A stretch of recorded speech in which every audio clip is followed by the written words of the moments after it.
Hey everybody, and alright, game showing up, cool. So, hope you're having a good one, and when I started looking over the spoiler list for the upcoming Duskmourn set, it made me go, okay, there's some cool stuff in here, and I'll resume streaming tonight, because it got me thinking, oh, okay, there's some upcoming stuff I could maybe do some build-arounds. I think one card might be a change-up or inclusion into Desperados. I might be able to make something work in the Merfolk deck I never built. And maybe mention the cards that probably won't get to showcase them, so whatever, that's fine. But let's see what we get out this one. Of course, they don't show. Okay, that's just a fail right there. They don't show a new image from Duskmourn. They're showing this image is from one of the. It was from the third Ravnica set. A return to Ravnica. What was it? Guilds of Ravnica and Ravnica Allegiance and War of the Spark. That was the block. I don't remember exactly which of the first two sets this card was in, but yeah, this is a card from Ravnica. Kind of fits the motif of like being stalked and horror theme, because Duskmourn is basically a giant haunted house of a plane where a demon who was sealed inside of a house in a manor expanded the house into what eventually just consumed the whole plane, and that's why the whole plane is just a giant haunted house. But just nifty. I'm like, okay, I can appreciate that. It's a rather unique take on it. I'm like, okay, they found a cool angle. Good on that. And Braden's gonna love this set. I don't know how many of you are fans of horror films, like more modern day horror films, because horror tropes have taken place not only on, but within Magic before, such as Innistrad is more gothic horror, and Eldraine had a few Grimm Brothers fairy tales tropes in there as well. But this one is modern horror, like movies, and there's plenty of reference to the movies, many movies. Heck, they already have a card called like Gremlin or something.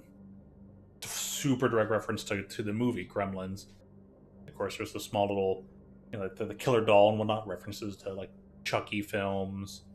There might be a few others, but I'm not a big horror fan. I'm not a big horror film person myself, or all that. But I do enjoy maybe some good suspense. I can appreciate certain things and tropes. But yeah, the way this has been represented, I'm like, okay, I like this stuff because I understand this is referential and I can like the art direction. And yeah, I'm probably gonna try and go to the physical pre-release and also get the specialty bundle they're gonna have for this. So we'll try and have this. I'm gonna try and mention the builds I wanted to try and work on after the set releases, and make little placeholder decks to remind myself I want to work on these. And yeah.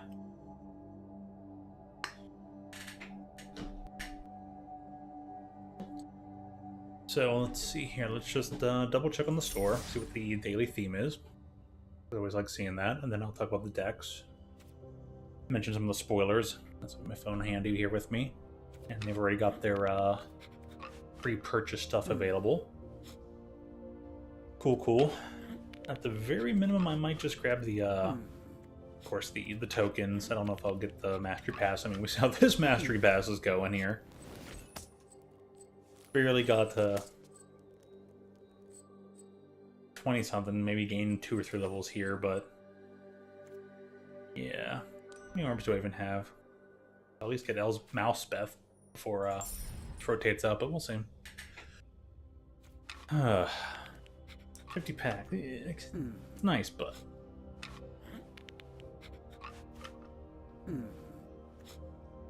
what's the name of this pet?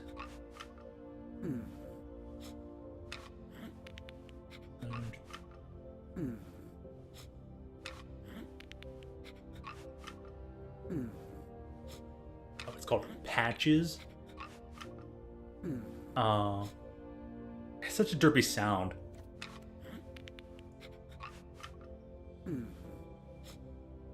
It's actually a creature wearing a mask. That's funny. Is it a reference to the one card? Because there's a green card. And a patchwork beast or something. And like the flavor text for it is, it doesn't know that it's not real. Which I think is actually pretty clever. Also, I realized I kind of forgot to mention. Shout out to you, Violet, for keeping up on the good old joke. I'm sure it was quite the wait. Even I was waiting for me. I'm like, yeah, am I doing this thing? Yeah or nay? Okay, what's the theme? I haven't even looked at that yet.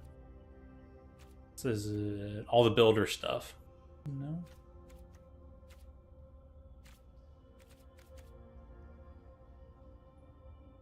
Just a bunch of Boomburrow uncommons. This one probably being the best of them.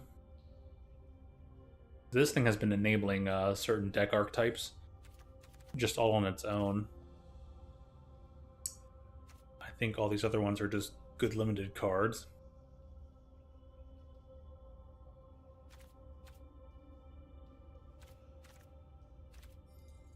I'll probably make these coins back, so I'll take that. Do I ever get to play a deck that uses this card? I don't know, probably not.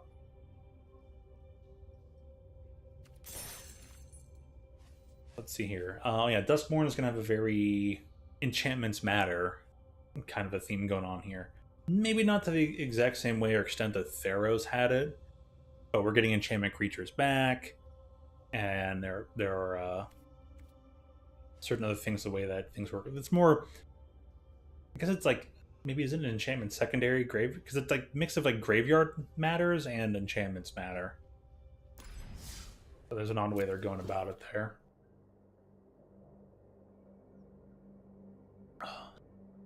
Delicious. Oh, Irreverent Gremlin. That's the name of the card.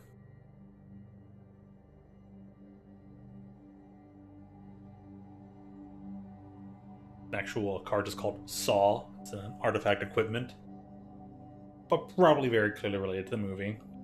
Attack in the Box. Clever name. Oh, and like I've seen 2 cards now that have these perfect taglines for their flavor text. It's like something straight off a Goosebumps novel. Well, less of a novel, more just this short book. Like this card here. Trapped in the Screen. 3 mana. Enchantment. 2 and a white. Ward 2. Meaning you have to pay 2 additional mana if you're ever going to target this thing. Or counter that spell or ability for targeting it. When Trapped in the Screen enters, exile target artifact, creature, or enchantment an opponent controls until Trapped in the Screen leaves the battlefield. Classic 3 mana, white Oblivion Ring effect. With Ward 2, that's just strictly better than anything. Well, I guess it can't grab absolutely anything, but if it can exile an artifact, creature, or enchantment, that's all the things you're going to be targeting anyways. So, yeah, I guess you can't hit a Planeswalker with it. Or you can't hit battles, or you can't hit rooms. But I think the rooms are enchantments anyways. Yeah, they are, so... Hey, whatever, there's a very small restriction to Trapped in the Screen. However, flavor text. Maggie had always wanted to be on television. And it's just an image of like an old school television. Of course, someone's like trapped and they're like, like they clearly won out. A bit of like hazy, like old screen effect, so like the person's really like muffled out visually. But yeah, just that tagline, it's classic. I'm like, yeah, reminds me of all the Goosebumps books. And there was one other, but I'm not going to go find it. It was good. Yep. Doing a good job with this one. I can appreciate it. So, let me go over to decks here. Also, there are two different cards that work pretty well with mono black here. Or I should say, at least work very well with the Bloodletter. Opponent will lose life. They lose twice that life. There's a creature that when it deals combat damage, that player loses half their life rounded up. Well, if you lose half your life in the form of damage, and you lose twice that much life if effect would cause it, it's... I think this is a 3-mana creature?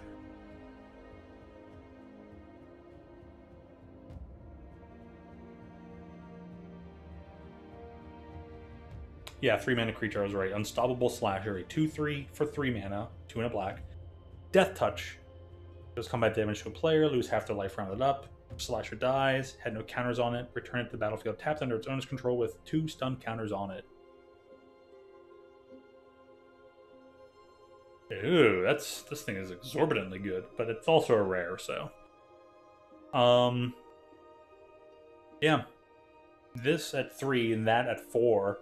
If you're able to curve out and there's nothing on the field and you can just get in there, it's a turn 4 kill. It's Magical Christmas Land that somehow they don't have anything on the field to block with by turn 4. But I'll digress. It's something that is very easy to set up. And when these two combine with this still just kind of sitting out here, where is it? The Rush of Dread? 4 mana, pay the 3, but then pay the 1, or is it? No, pay the 2, so it's 5 mana total. Target opponent loses half their life rounded up, plus Bloodletter.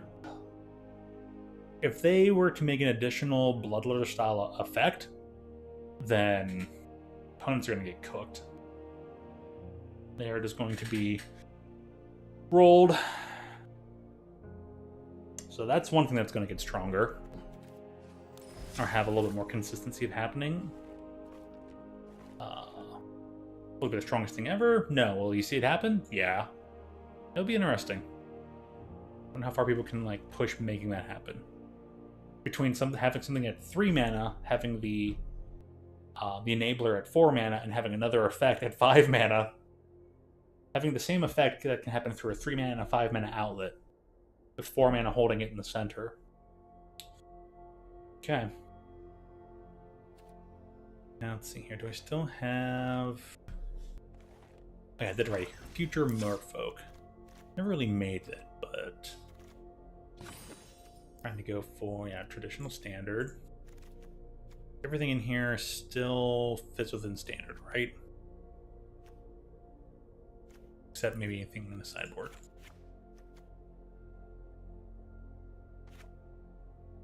What is Spell Pierce like?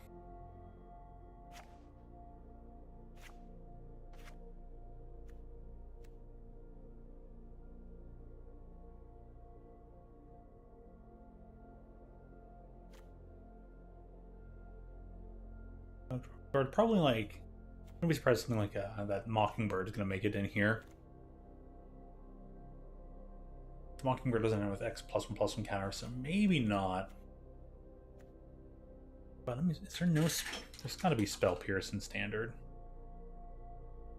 Separate Warzone.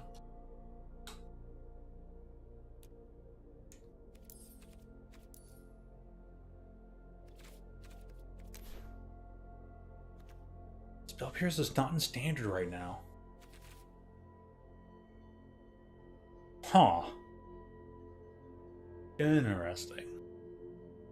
I can understand why I guess it's non-standard. There are a few other cards that do the Spell Pierce style effect. Anyways, the build around card I was always interested in has been the Vodalian Mindsinger. It's a 2/2 for 3 mana. Whenever it enters, you gain control of target creature with power less than Mindsinger's power for as long as you control the Mindsinger. Which means that this thing, if you cast it with its 2 kickers, it'll be a 6/6. Which means you can only capture something that is it power, right? Yeah, so you can only capture something with power 5 or less. Not less than or equal to, it's strictly less than. But yeah, it has a kicker of 1 in red and 1 in green. The 2 separate kickers that will each, whenever you activate a kicker, it makes it enter with 2 extra +1/+1 counters. I guess there are some additional +1/+1 counter effects that exist. Like when creature would have a +1/+1 counter, put that many +1. There are some of those effects in standard right now. I think there's a 2 mana the Ozolith.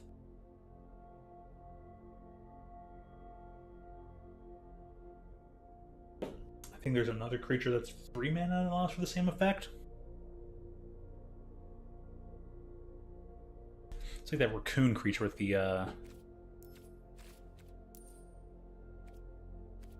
from Wilds of Eldraine.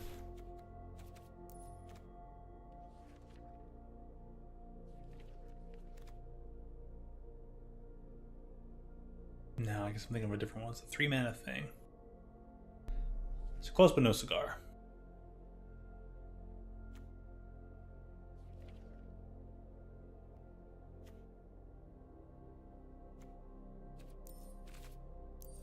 Must be in Martian Machine then. Kami of... Yeah, that's it. Yep. One or more +1/+1 counters. That many. Plus an additional one.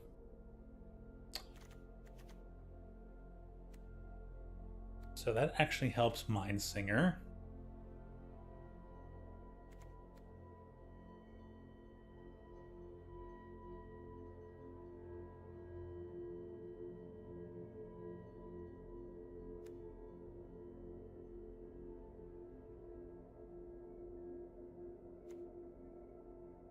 There was also another thing, yeah, X-Catcher is in here. If I was trying to make this an all, whatchamacallit,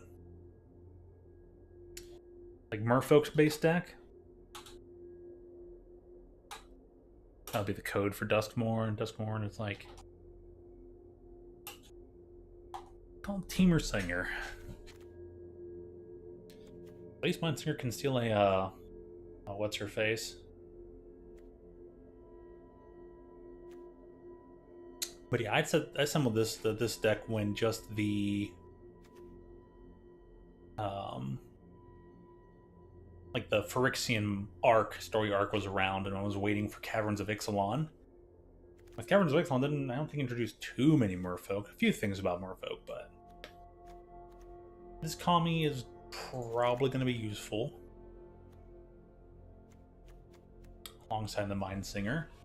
There's an enchantment coming out with the new set of Duskmourn.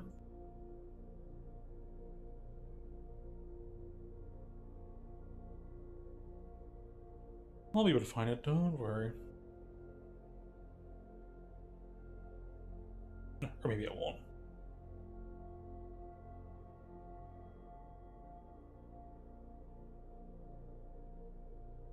It's like a room of... Oh, here it is. It's the Ley Line. Ley Line of Transformation. 2 and blue, 4 mana total. Enchantment. Like all their ley lines, if the ley line is in your opening hand, you may begin the game with it on the battlefield. As Ley Line of Transformation enters, choose a creature type. Creatures you control are the chosen type, in addition to their other types. And the same is true for any creature spells you control, and creature cards that you own that aren't on the battlefield. So a creature anywhere... Any creature you own anywhere at any time at all is now whatever you declared. I could make it matter where I declare everything to be Merfolk.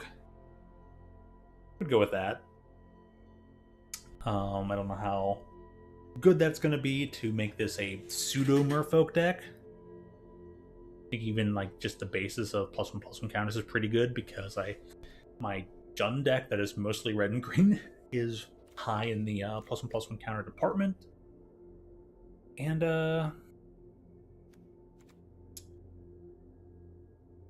yeah. So I'll put Kami in here because that's good. There's a Bloomburrow card I believe should go in here. And I think the prospect for Teamer, a not aggressive, red in here. Non-aggressive inclusion of red would be pretty good.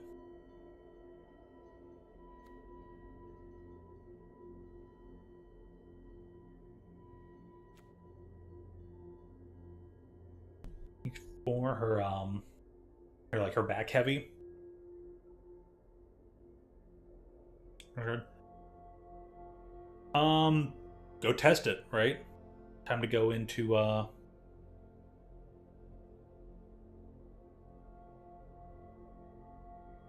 so 5H, just the standing. Or no, H4. We're talking like the dash? Oh, either way, listen. Time for training mode. Find that one out. Was it worth thinking back heavy? I don't know if she had a back, if it was back heavy or not. I think she does have a like her standing heavy is just this big wild startup, and then she like does this overhead swing, which I don't think he actually even overheads. Her crouching heavy though, kind of nearly does the same thing, but a bit faster. But yeah, her neutral heavy is just giant overhead swing. So much startup on it. I don't understand the point of that move. Unless it's to punish you for mashing buttons trying to get other things done. Anyways. Oh, that ley line. Oh, Violet, while you're here, before you head over to training mode and whatnot, I don't know if you just heard the ley line I just gave, but I wanted you to laugh at this green card. There have been other cards like this in the past, have been around, but maybe it's not as good as the moose we've had recently in this set. Let me find it. Oh, okay, got pushed over there. Balustrade Worm. A 5/5 for 5 mana. 3 colorless, 2 green. Creature Worm. This spell can't be countered. Trample Haste. Also, Delirium, 4 mana. Return the Balustrade Worm from your graveyard to the battlefield with a finality counter on it. Activate if there are activate only if there are 4 or more card types among cards in your graveyard, and only as a sorcery. So we're back in this era. We're back in the era of green spell creatures that can't be countered, and they're hasty. I can't remember if the Questing Beast could be countered or not. But there was also Carnage Tyrant, everyone's favorite 7/6 dinosaur for 6 mana. Can't be countered, trample, hexproof. Oh, that thing was so good. It sucked until rotation and Ixalan was the main set, because Amonkhet had a bajillion sacrifice effects. So then you'd have nothing on field except this one dinosaur, and they just go, and you sacrifice a creature, and you're just like, this sucks, I hate it. And there were no sacrifice effects in Standard, and it's like, Carnage Tyrant's the best thing ever, and everyone was so mad. Oh, Carnage Tyrant needs banned. Dude, everyone had to wait a whole year for this card to be good. Like, just wait your year out. You'll. Oh, hilarious. Yeah, we're back into that. 5/5 for 5 can't be countered. Trample Haste. Hey, at least that means it can be targeted. Doesn't have hexproof. But it's just like, yeah, this field looks pretty good. And we're slamming down this big worm and we're riding it into Damage Town.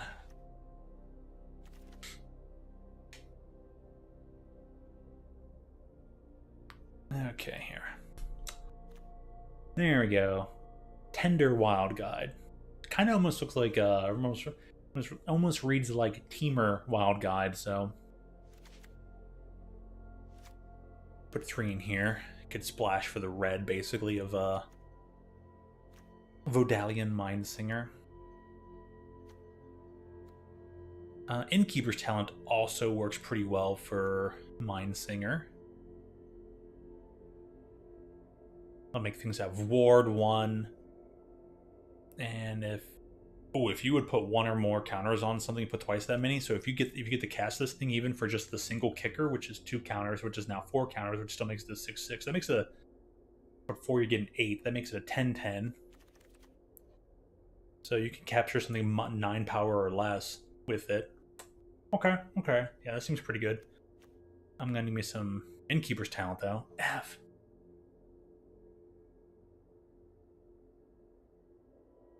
Dude, really? Merp was there?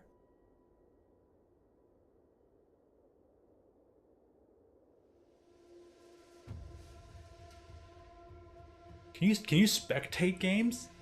people spectate ranked gameplay? Or is he off doing something else? But dude, well, not even a day later, you have Merp in your lobby just nearby. Try not to fanboy too hard, right?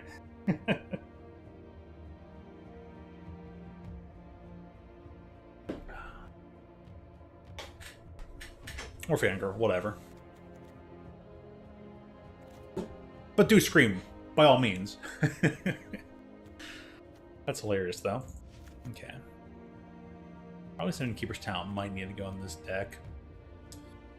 Other ways of getting +1/+1 counters in the Simic might be the way to go. Definitely have a chance to splash for red up in here. Is there anything else in Bloomber we're gonna potentially would want once Duskmourn releases? That's gonna be a tough question.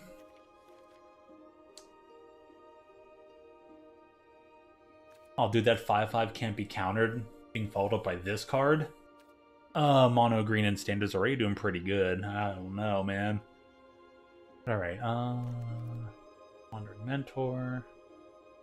That thing gets counters, and you're gonna maybe be expending for a lot. Could potentially be expending for plenty.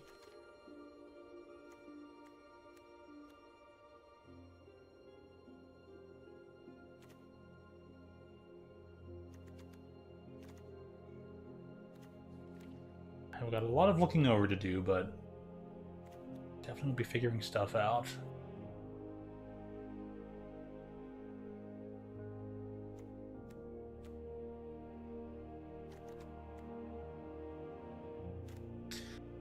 I've got a lot to look over, but Flatland goes in here, I can expand to whatever one and worry about things being merfolk later. All I want is to remind myself that this thing is here. So, one of the other decks I want to make is based around this blue-white creature. So I'm like, oh, this is totally going to be a thing, because Ethereal Armor is back. And Ethereal Armor is a 1-mana enchantment aura. So it's white, enchantment aura.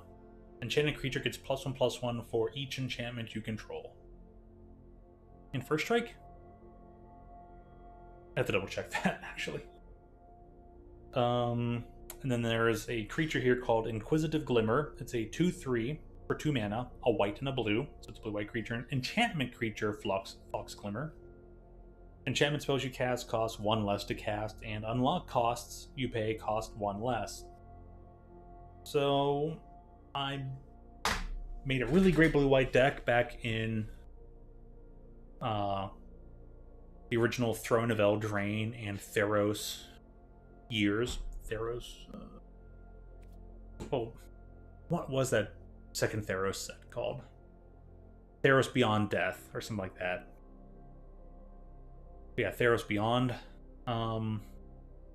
That time frame is standard. I made a wonderful blue-white artifact equipment deck thanks to All That Glitters, and All That Glitters is a 2-mana aura that gives enchanted creature +1/+1 for each enchantment and artifact. So if you play a turn 1 Ginger Brute and turn 2 All That Glimmers, nice. And let's just keep attacking with this 3/3 that's now probably a 5/5 next turn, and oh, it was so dumb. In a good way.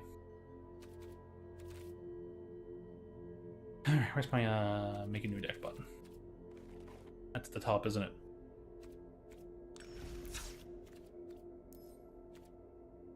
Traditional standard, blue, white, and I want to say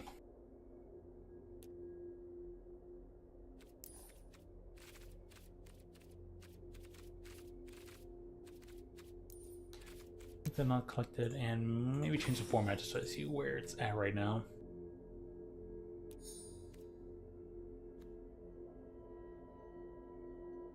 Yeah, it's only in that form right now, so it's not until this gets reprinted in Duskmourn it's going to be playable.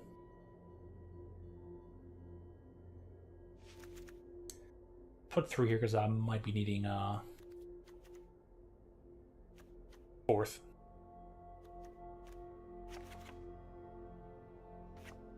Probably be a 21 card deck.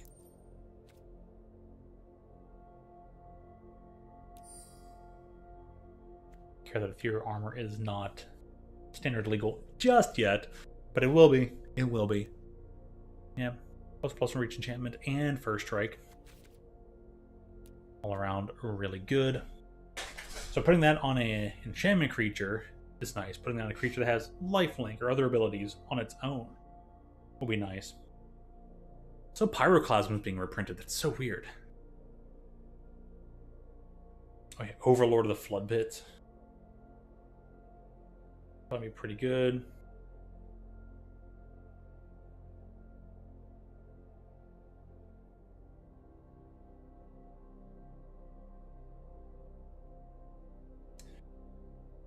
Yep, alright. Sharpness Rescue will probably be up and coming. This deck. Is there anything good here and now? I'll probably go in here.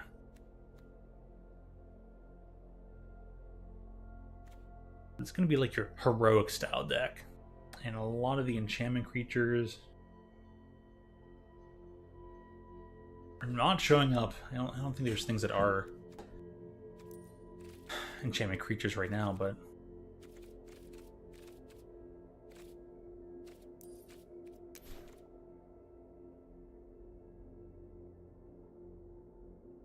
the only set that would maybe have enchantment creatures would be the March of the Machine set.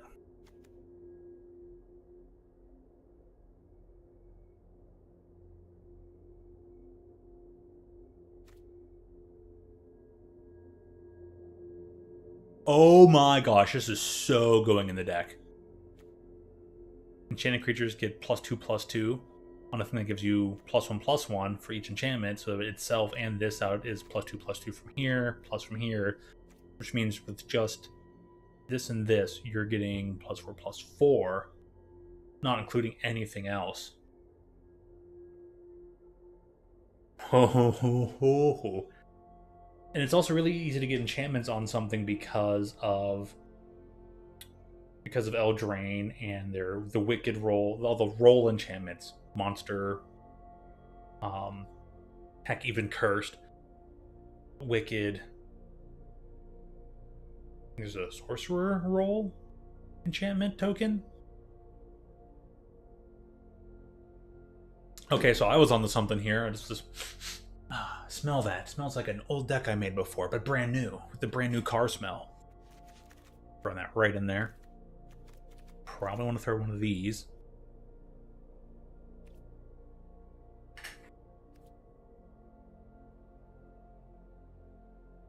Builder's Talent could go in here because of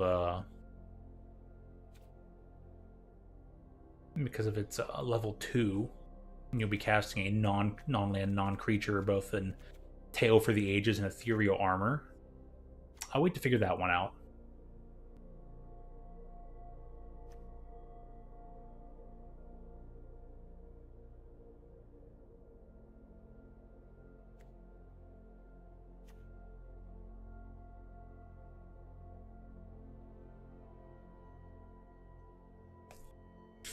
Could we create a toxic deck? Boy, wouldn't that be worth figuring out?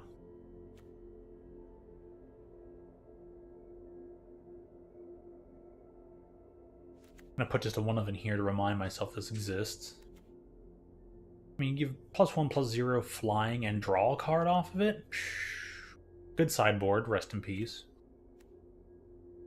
Why is this version like mythic?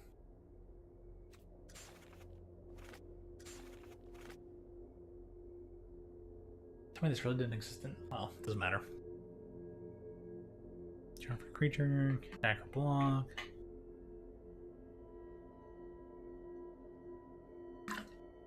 These kind of cards are going to be good.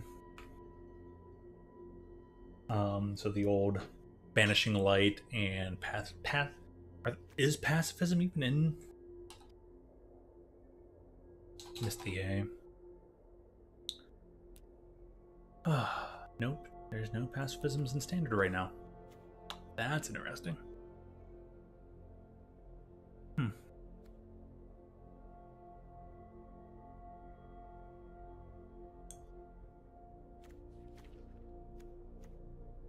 Noon. Oh boy. Hopeful Vigil we've got here.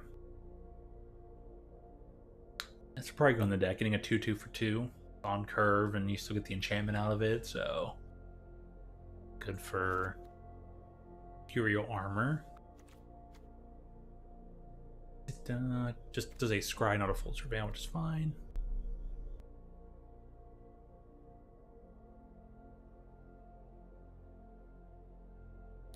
Good work.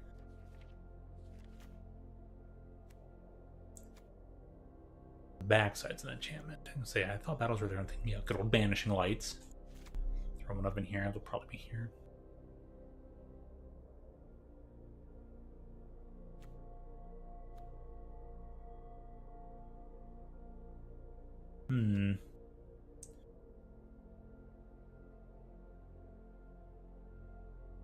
Wonder.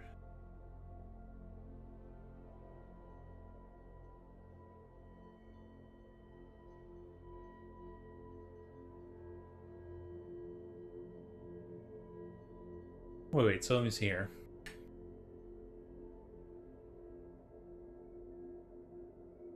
So this thing enters. It's an enchantment that gives it the enchanted creature 2/2 and vigilance, and you get an additional 1 turn, like this turn, activation of 2/2 and vigilance on the creature you're not already enchanting with it. Okay. Oh, this is also pretty good. In the trenches might be useful here. Probably says a 1 of.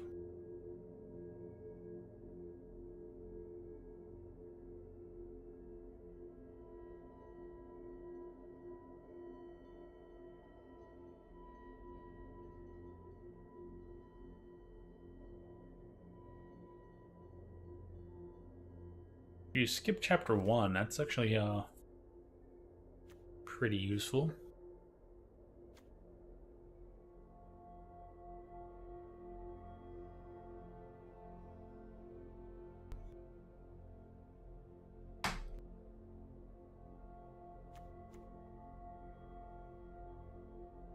Deserts in the blue-white. Deck for Bat Colony. I don't know about that. Put that as a maybe. And the sideboard just so I'm like know about that. This interest is any only creature planeswalker. Yeah. Banishing Light's better, just the non-land permanent.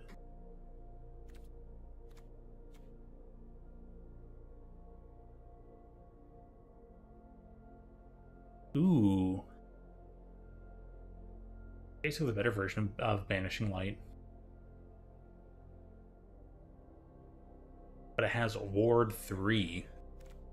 See how the deck is built, and it might be possible to include that over, maybe over top of Banishing Light.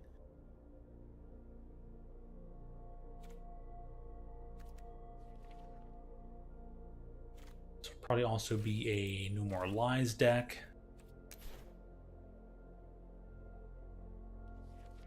But I'll work on that in a moment.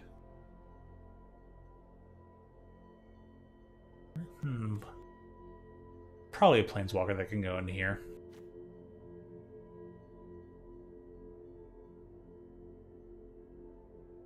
It'd be useful to cost you as welcome.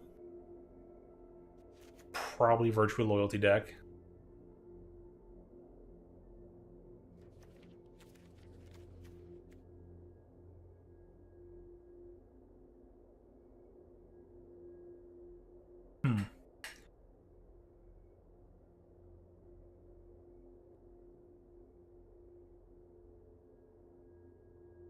I see.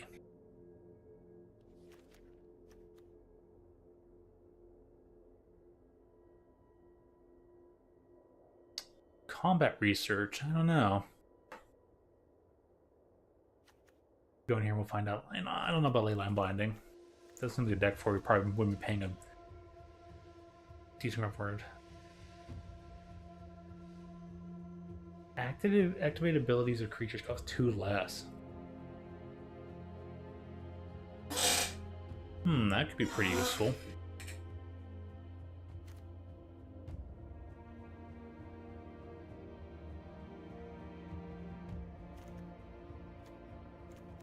Wonder.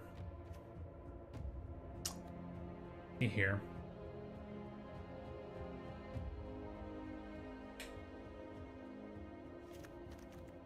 That was probably pretty good.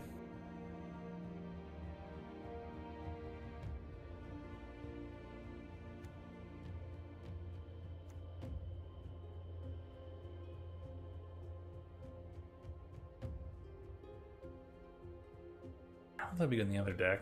Tapped. I mean, with the ley line, that becomes really good in them future, the Teamer Mindsinger folk deck. Flash Teamer, so long as detective you control, otherwise it has base power -1 and can't block detectives. Huh.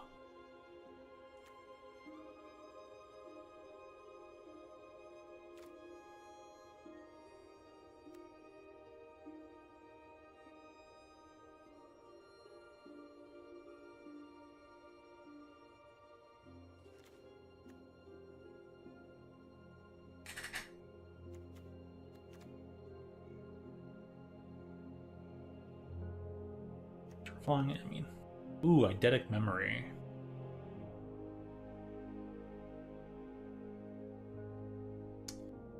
Eidetic memory with feather of flight. Ooh.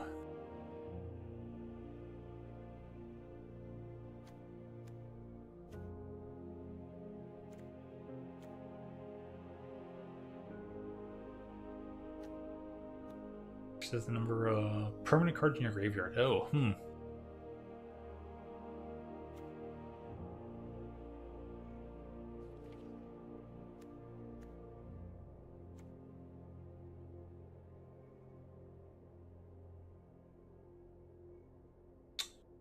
Old Zoetic Glyph. Could go in here.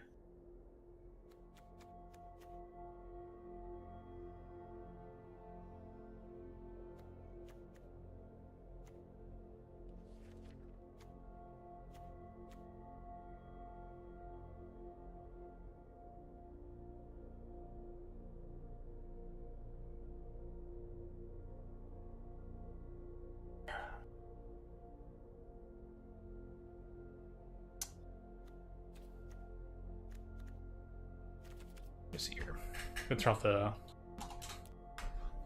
enchantment port and then go look at certain things.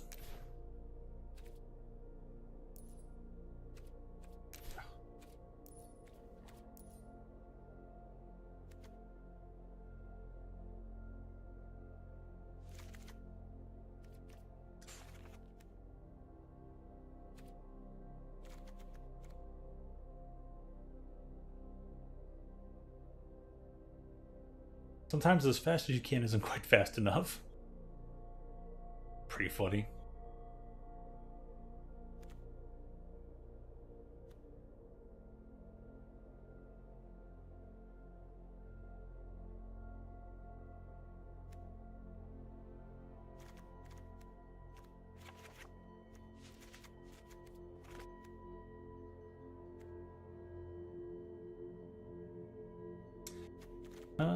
Let's see here. Oh yeah, no Moroi. I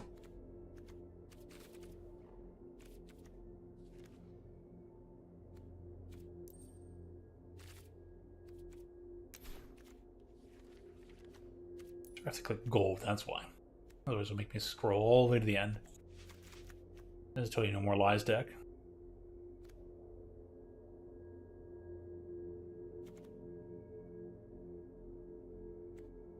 And things that are specifically blue-white.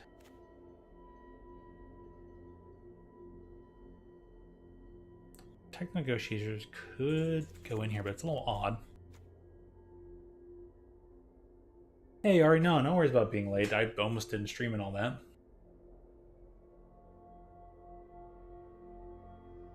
Oh, sorry to hear that the high school team lost the game, but Did you have a good performance? Were you able to give it your all and then have a good halftime show and all that?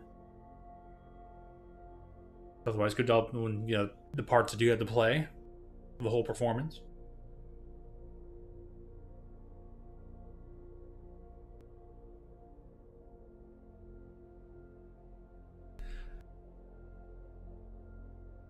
Oh, sweet, so you had some recording of it. Nice, nice. Congrats. I would say going over that detail is oddly specific over some shoes and a wet floor sign. Gotta cry somewhere, right? I would say the wet floor sign is pretty apropos when you think about it. That is pretty darn apropos. Like, I give you credits there. Hey Joe, how you doing? I'm setting up some decks for the future when Duskmourn releases in a little over 2 weeks from now. The pre-release is 2 weekends, so the weekend after the Grand Fest, the final Splatfest, we're getting Duskmourn and MTG for physical pre-release, and then on that following Tuesday it'll be here on Arena. Depending on what my schedule looks like, I'll be trying to stream some of that, and Terry Bogard will be coming out soon in Street Fighter 6 during that same week, so a lot going on. It goes sometimes, it goes.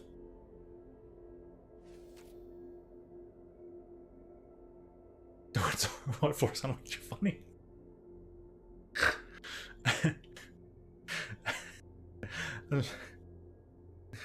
Oh man. Ooh, this guy could be good for the deck. An enchantment card that isn't a god from your graveyard to your hand. Oh, this guy's so gotta go in here. He transforms. What does he do? He may cast spells as though they had flash. He goes from being a 4/4 to a 4/6 for 3 mana and 2 health, or a full 4 mana. Yeah.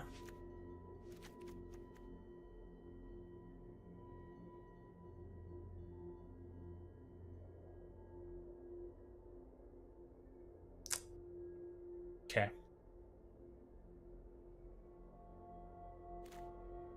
I'm trying to throw 2 of this guy in here. I think this is pretty good. I mean, he enters and brings an enchantment back. And there's going to be enchantment creatures in this deck.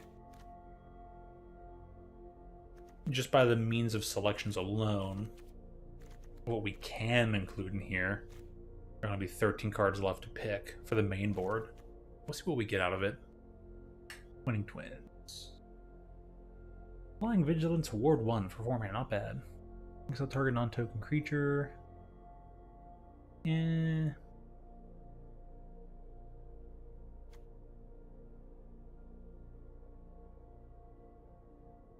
Me.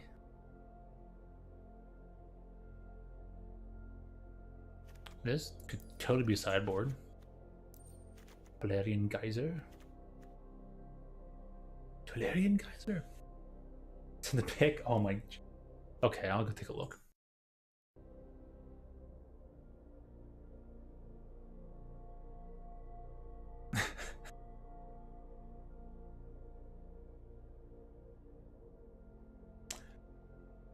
I wouldn't say the wet floor sign looked too funny. The wet floor sign just outright looks funny. That is the most widely split out wet floor sign I think I've ever seen.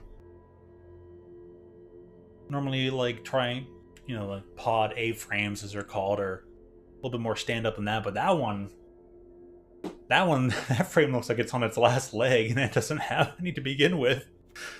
Oh man.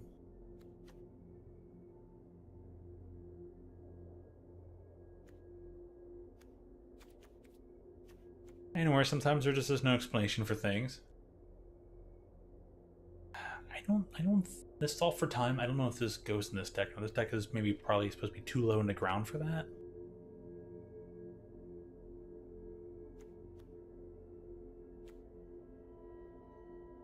Purpose of Ward 2.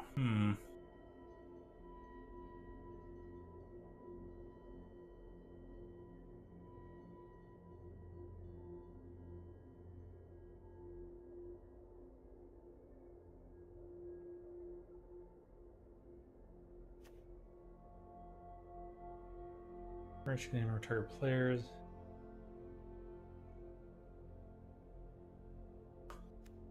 If you have things where like artifacts matter, then some of the stuff is pretty good.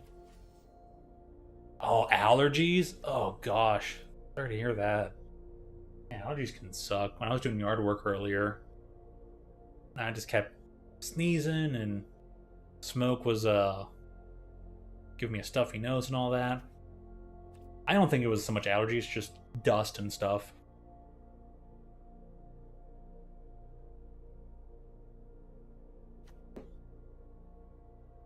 I bet, no doubt about that.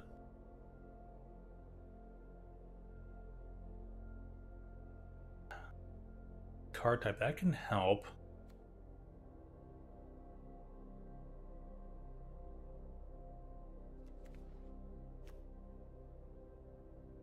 Library. Time you cast spells with flash or flying from the top of your life. Or flying,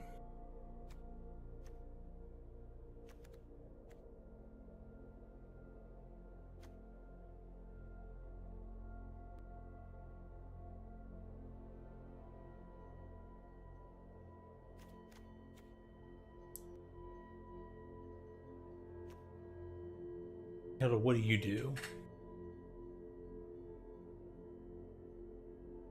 You're tap an untapped creature, opponent controls, you may pay 1. When you do, select something. Creating a 4/4 white and blue elemental creature token just seems like the best option every time.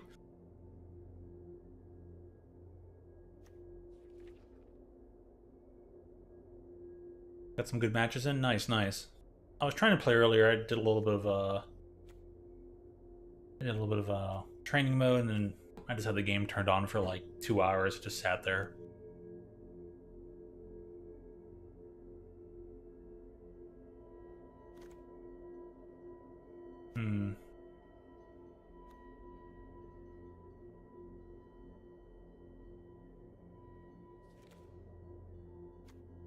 I guess all the enchantment matter stuff is just gonna be in Duskmourn, but that's fine. Probably a Seachrome Coast deck. That'll be for certain. Probably put 24 lands, didn't it? Yep. 2, 3. Back to about 21. Cool.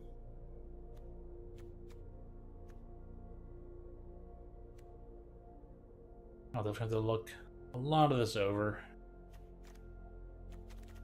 But there's a lot of stuff there worth looking at for now, and then there's gonna be all the stuff coming in with Duskmourn, so that's pretty good setup. I spent almost an hour doing setup of only 2 decks. Oh yeah, I need to name this. This is gonna be a Duskmourn. What? Oh, that deck was called a Zortifax. What do I name this one?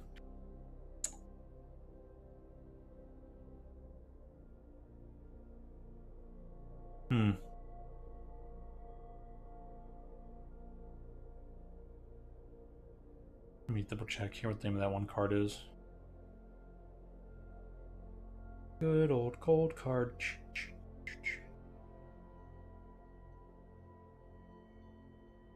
Inquisitive Glimmer?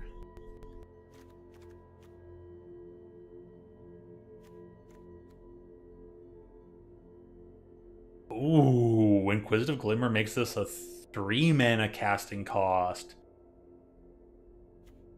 That makes that 4. That makes that 2. That makes that 2. That makes that 2. Dude, Inquisitive Glimmer is just the beast. Alright. Because nobody expects the Inquisition.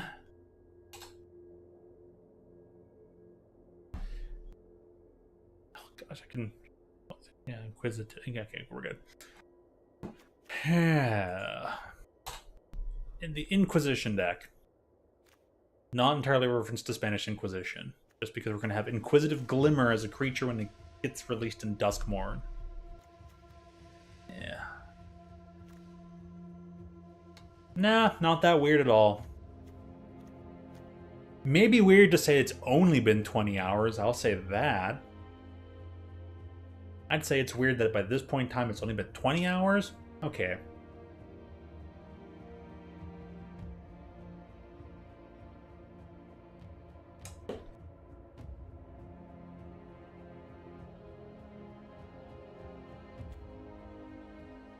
Is that just like how long the game's been powered on time, or like actually time spent in matches? Or in training mode and combined with stuff. I wonder how that counts things, but still, good amount of hours. When you like a game, it shows. Good stuff, good stuff. Let's pump up those numbers. And, yeah. Okay. I'll leave it there. I will leave that deck there. We'll be coming back to it in a couple of weeks. Was there one more deck idea I had for Duskmourn? Waiting on Duskmourn cards?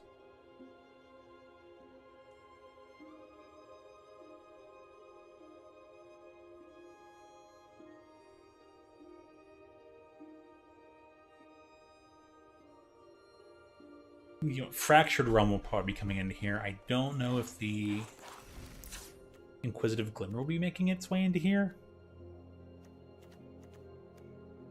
Because Elesh Norn is permanent entering, triggered ability.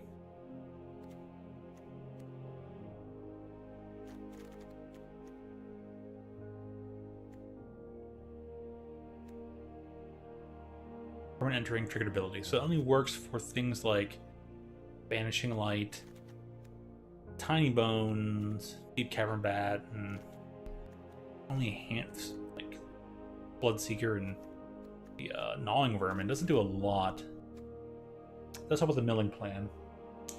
The upcoming card in the Duskmourn, one of the enchantment rooms. 2 sides. Side 1 is 3 mana. When you unlock this door, create a token that's a copy of target creature you control, except it's a reflection addition to its other creature types. Okay. I'll gladly copy another Deep Muck Desperado, or maybe copy a Cruel Somnophage or Bloodseeker, or the whatever. But the 7 mana side, if a triggered ability of a permanent you control triggers, that ability triggers an additional time. So that's any triggered ability. When a triggered ability triggers any triggered ability, not just when something enters and causes a triggered ability.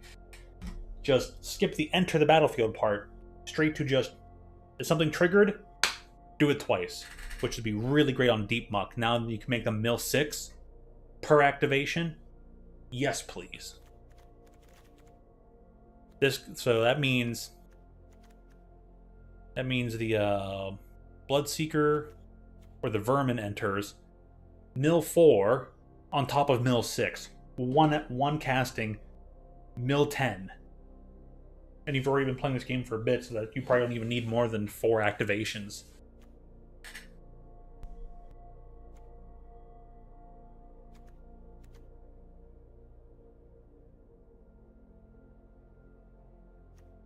So I've been wondering if I should maybe reduce Elesh Norn and put up a Virtue of Knowledge.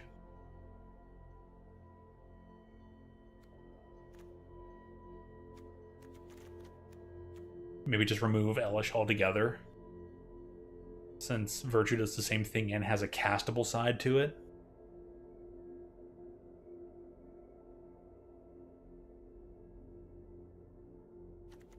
Oh, this deck I have is so freaking weird. Anyways, where we at? You live in an area where it's 103 degrees? Oh my goodness. And we could put some Tebra ends. Well, when we get to the 21st, we'll see if you remember. There's your hint. Practically spelled it out for you.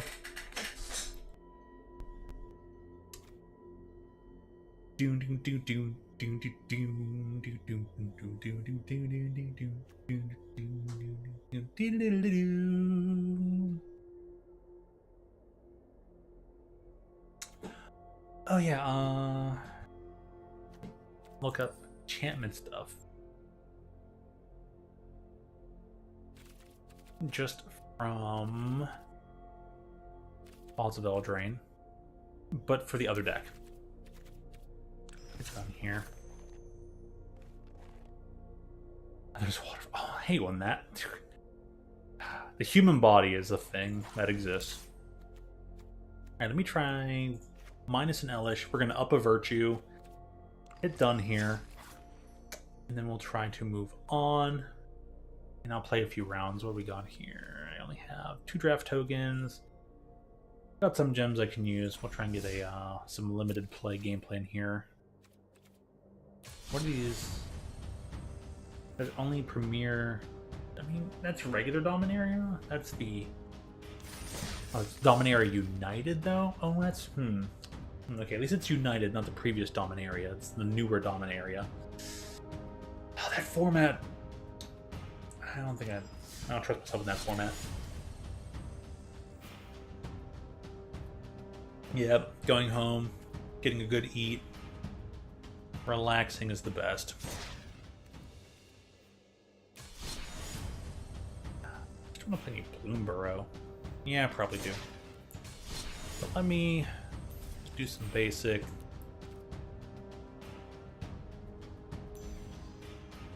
Why am I back down? Oh wait, because it's September.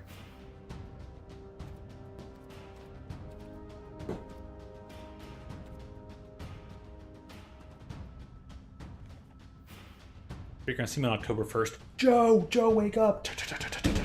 Joe, wake up! Joe, it is October now. Joe! In all capitals. And rank best of 3. Time to make people go, what the F is this deck? With Esperados.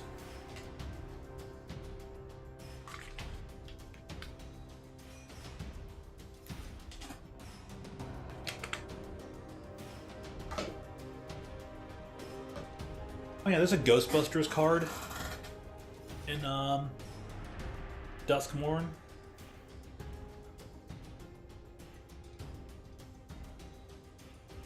I think it's a red card. I'll find it. Oh, there's a chainsaw card. Cool.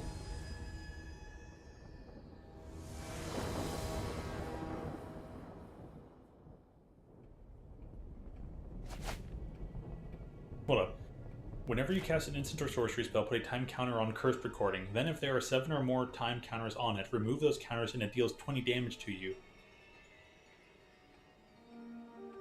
When you next cast an instant or sorcery spell this turn, copy that spell. You may choose new targets for the copy. Oh my...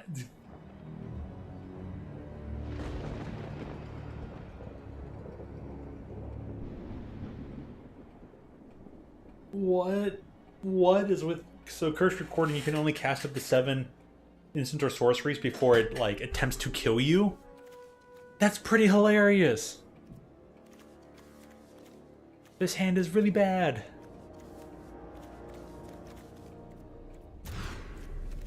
This hand is even worse. This hand is playable. We keep Vadmir, and we get rid of Virtue and Gleamer.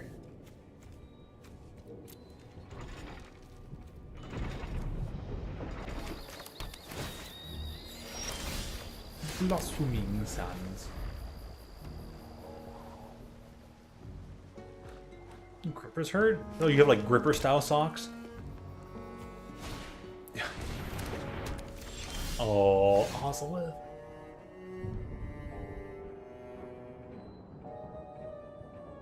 Yeah, that's right. I forgot to put that in the other deck. Anyway, Veldumir. And then we'll target their hand. And then we'll target their hand again.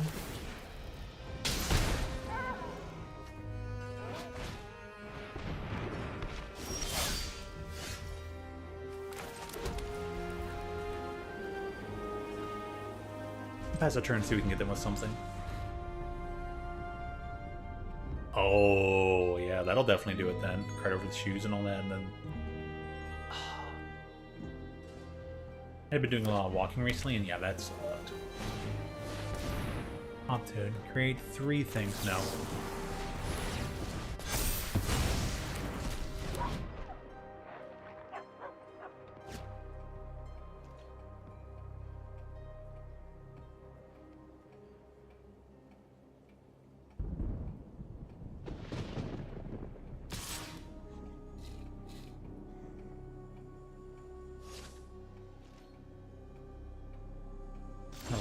guess I can't do that.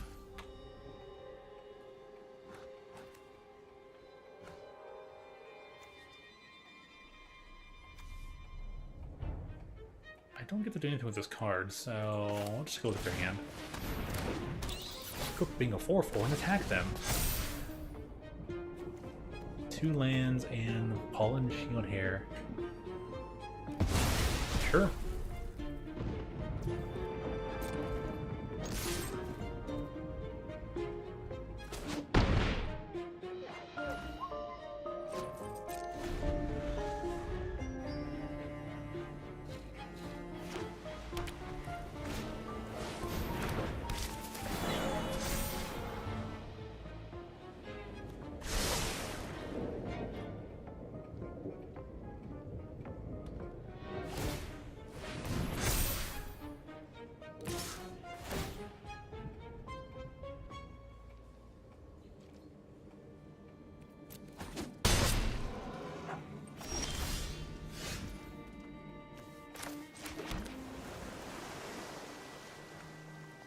I just got the one thing in hand.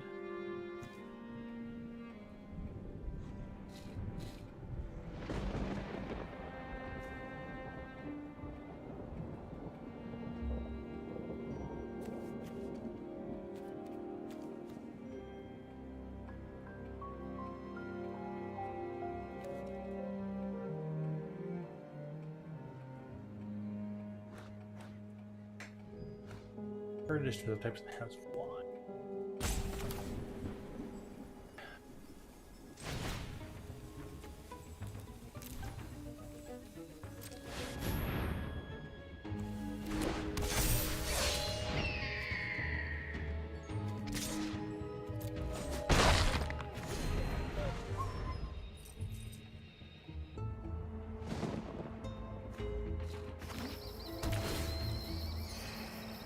Be able to pay for a copy of this creature, I think.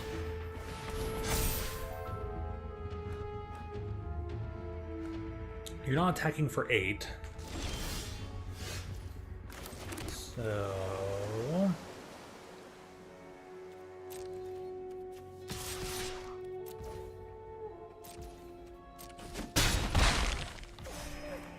There's 1, 2, 3, 4, 5, 6 to get both effects. This is an instant, so I can just wait. I can probably beat them out with this. We're gonna just try and counter whatever they do. If they don't pay a lot, counter it. If they pay a lot, soft counter it.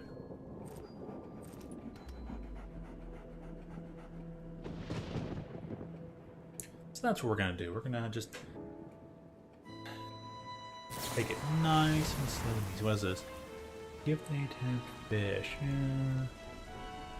You're going to actually pay for both this and counter spell. Auto pay.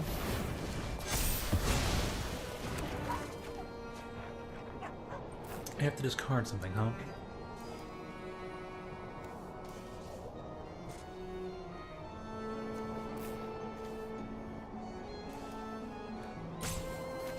Get rid of Glamour. That's fine, make it bigger.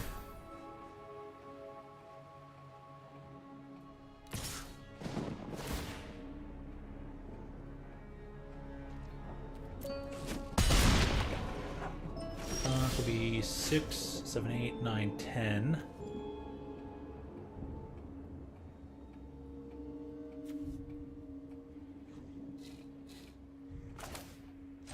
This will probably be enough to just give me the win because he has lifelink.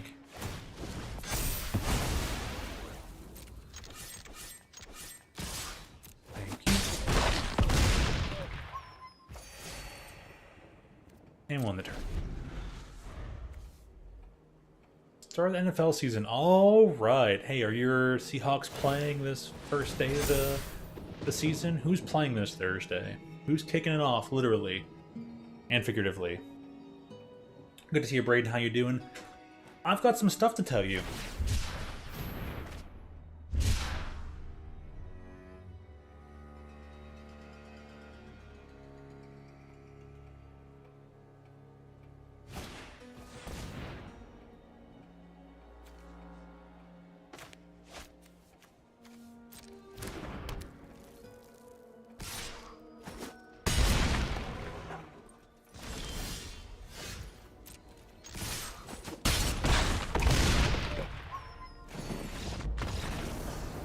It's Kansas City and Baltimore. Aw.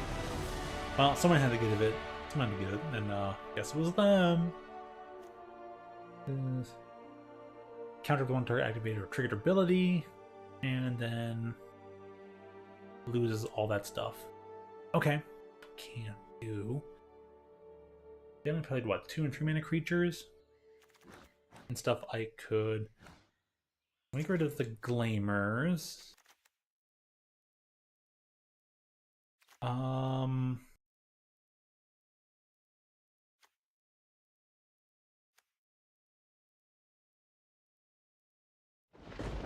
tell you all about it in just a second. Let me figure out how I'm going to sideboard for this game 2 of the match. That's not a good one.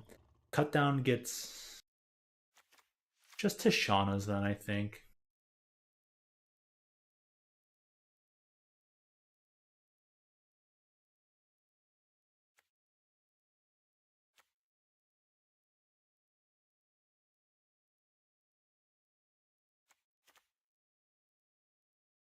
I don't think I'm going to mill them out.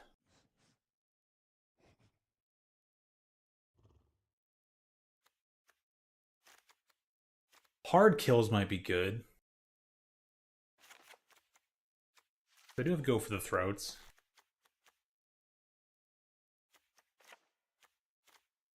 So let me bring in those. Banishing Light's already the hard removal. Broadmouth would probably be the weakest here.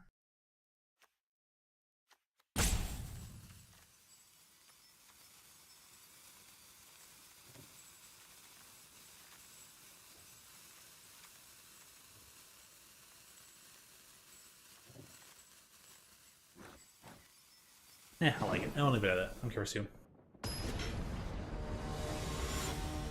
That was within a 7-11? Oh man. Wait, was the first game of the season home or away for you there, Ari?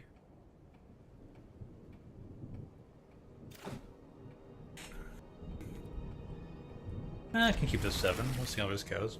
Was it a home game? Oh, cool, cool. At least you got the home game right away. Someone had to get it right.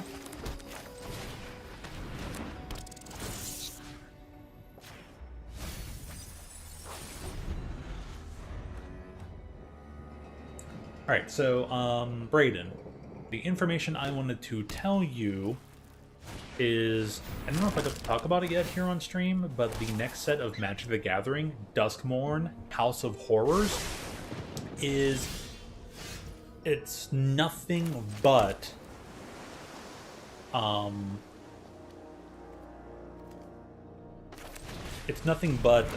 pure modern horror movies as a trope.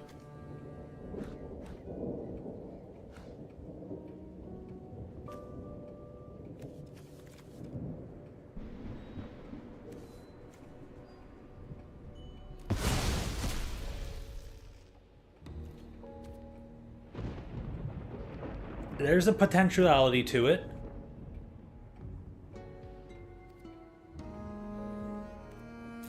There is definitely a potentiality to see something like a Ghostface reference. There's already a reference to Gremlins, a reference to Chucky.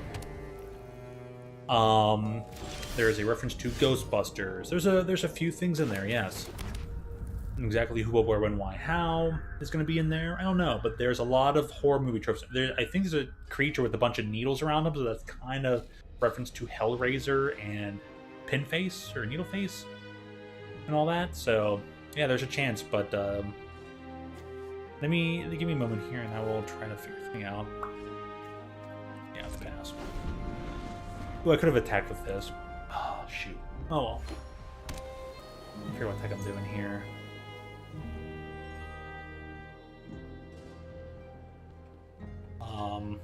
Oh, like there's a reference here to The Ring, Cursed Recording, 4-mana artifact. Whenever you cast an instant or sorcery spell, put a time counter on Cursed Recording. Then, if there are 7 or more time counters on it, remove those counters, and it deals 20 damage to you. Also, it has tap. When you next cast an instant or sorcery spell this turn, copy the spell. You may choose new targets. And yeah, I allow that to exist stupidly.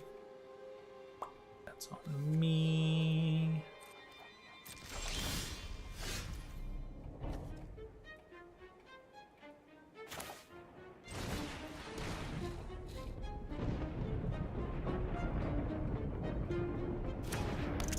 I should solve for one day. That would be interesting. Hey, MTG Arena is technically free to play, and there's lots of free player bonuses that go into it, so.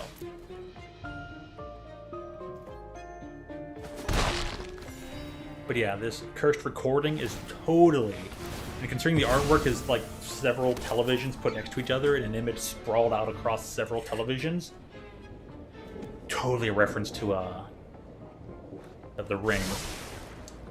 They have a reference to Saw the movie in here, Saw the series. Oh, there's reference to Beetlejuice because there's Altenac, the thrice called, and there's a spell called Say Its Name. And whenever there are 3 versions of Say Its Name in the graveyard,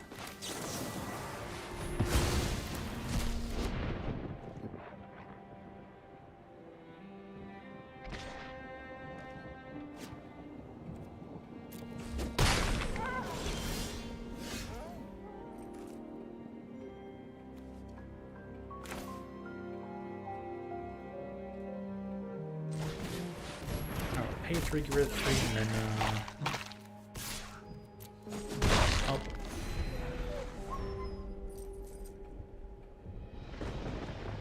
Additional land, so I don't have to get rid of these things would be nice. Or DLC, yeah. I'll go to Ozolith.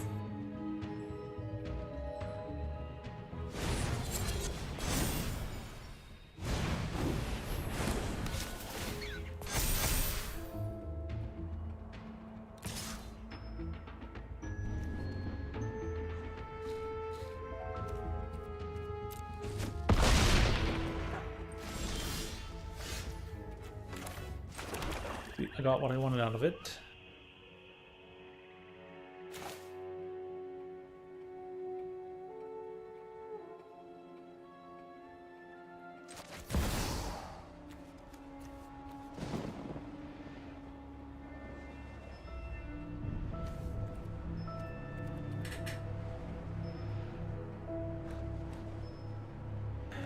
That brings it down to 1, 2, 4. Yeah.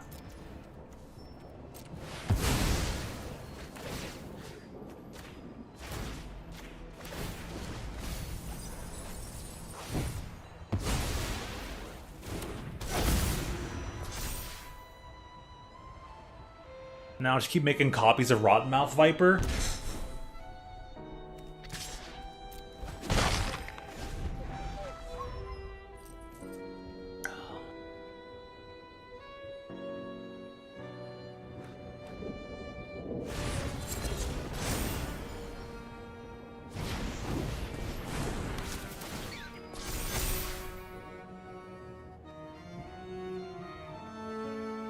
Well, you can attack with your 7/7. Like you can attack with those 2 things.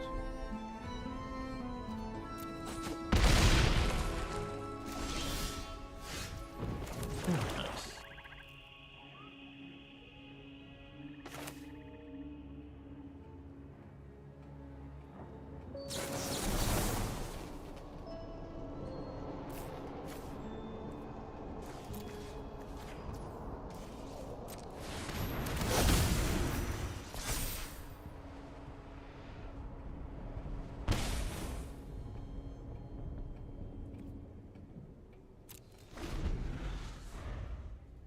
Alright, all I have to do is try and survive this turn?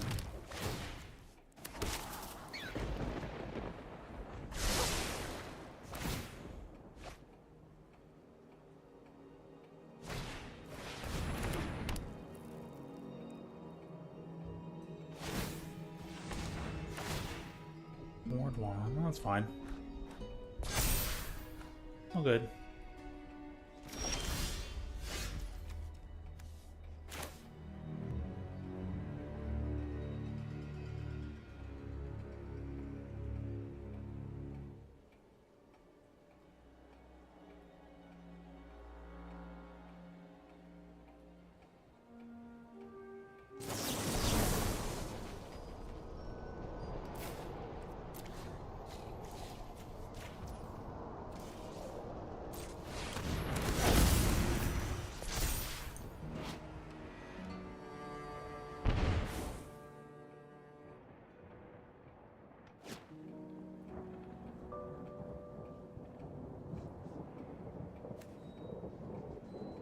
3 blockers.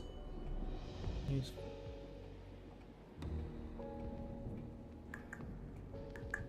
They can beef it up to enough beyond 6.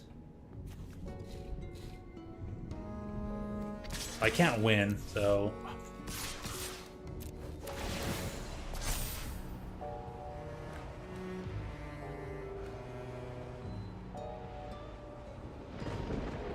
But they don't know that.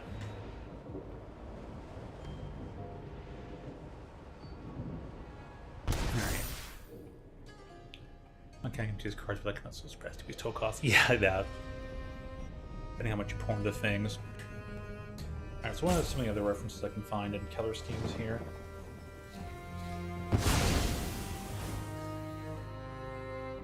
Vicious Clown is the Chucky reference.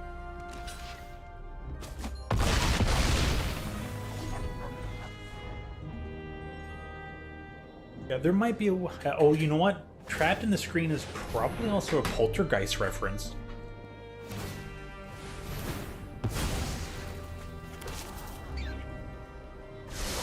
They actually sacrificed the block and stuff? They did things? I am surprised.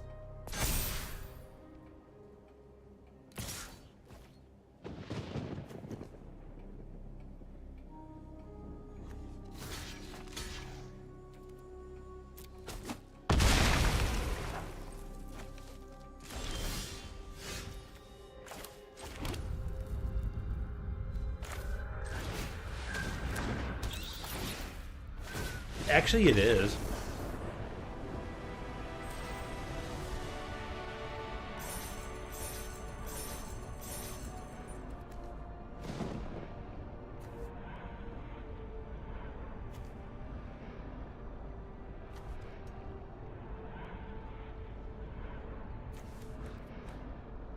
The question is, how did they lose out on things? I'm just like, okay, what? Amount slasher comedy / parody. But alright, I'm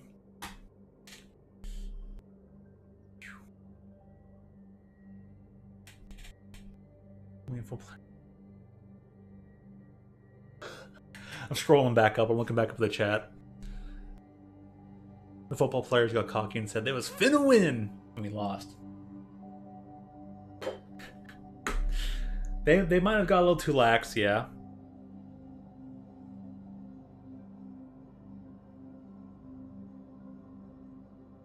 It's weird because you want to have the confidence of saying we're gonna win, yeah. But there are two ways. There are two ways to say, yeah, we're gonna win. There's like the yeah, we're gonna win, whatever kind of way, and then there's the we're gonna win. We just pump yourself up kind of thing. Gotta do it. Gotta win, yeah. So I get that. I get that. All right, let me see if I can convince you anymore. Anyways, if you want to look at any of these cards here, Braid, and anyone else out there, I do recommend you can go to mythicspoiler, all one word, .com. There is also, I think some of these cards may be revealed on Wizards of the Coast's main website themselves, or I should say Magic the Gathering's main website. They usually have an image gallery for cards that have been released and spoiled so far. And, yeah, let me see. Oh, they actually have a card for, because they have cards that are called the Fear of. So you have like the Fear of Immobility, the Fear of Imposters, the Fear of... What are the other ones here? I'll find it. They had a really interestingly good name, but I'm like, ooh, that's a nifty one. I didn't think of. The Fear of Missing, the Fear of Missing Teeth. Fear of Failed Tests. The Fear of Isolation.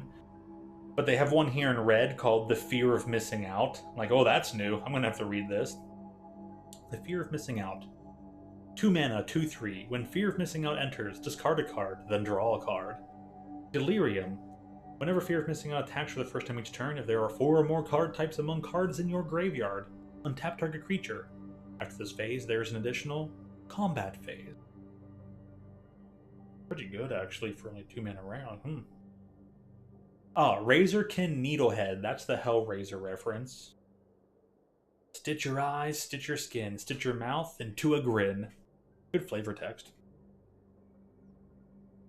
Let's see here. We got a second card. There was originally a card called the Meat Hook Massacre, and in this set there's the Meat Hook Massacre 2. Totally done on purpose. They can make a literal sequel to a card because to fit the whole trope of like unwanted sequels for horror films. So yeah, the Fear of Burning Alive. Ooh, that's a proper fear.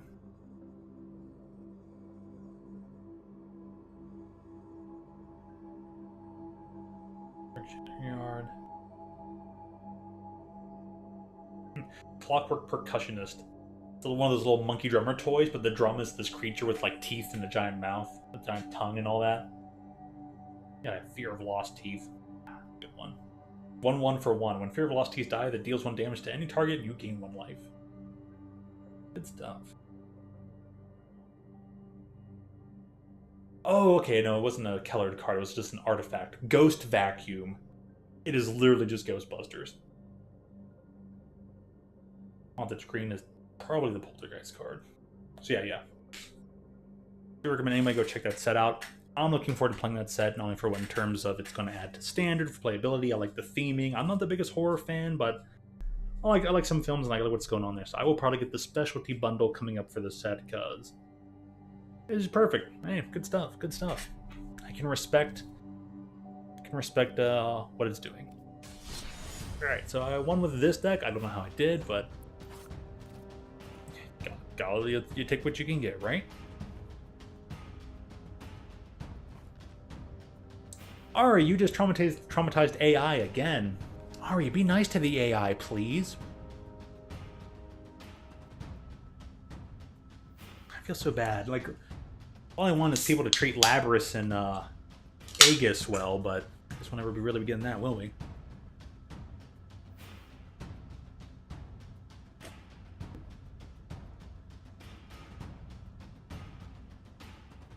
Called you Prince? What, do you not like being called Princess?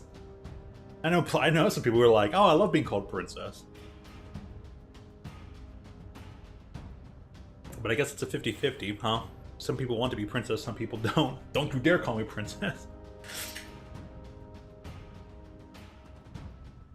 Coach me. But aren't you the one who normally rizzes up AI? They're like, I just got an AI to fall for me. Where you were...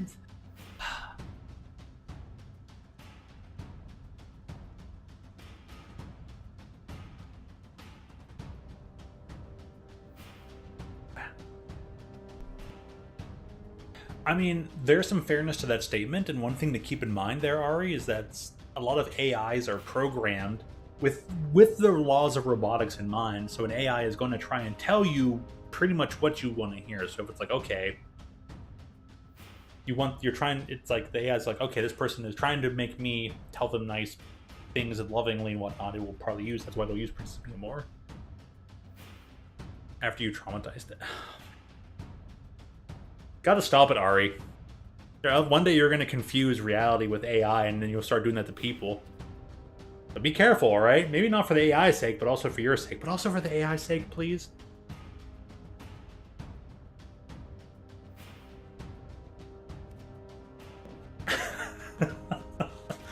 Good luck, Ari. Good luck. AIs. Wish you the best. You have to put up with us dumb humans.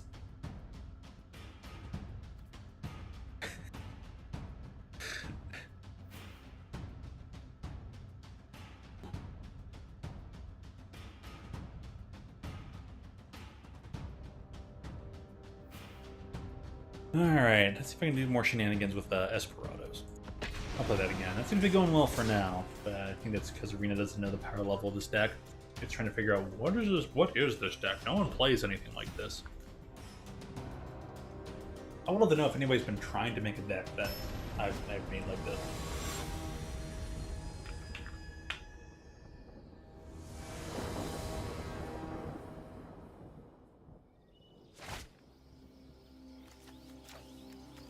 Also, I probably should up the lands in this from 19. I usually play around the Arena Shuffler with only 19 lands in this, like, pseudo, more, like, long long game kind of control-ish deck. This will work, so I think what I want to do is turn 2 Vadmir into Tiny Bones instead of just play Tiny Bones turn 1. No, I still get the effect from playing Vadmir, so we're good. Plus, if I get the turn 3 Lazav of this rhythm, yeah, okay, I'll still turn 1 Tiny Bones, it's fine.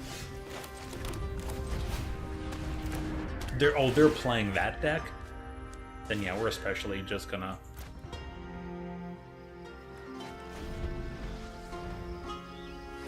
virtual card advantage them.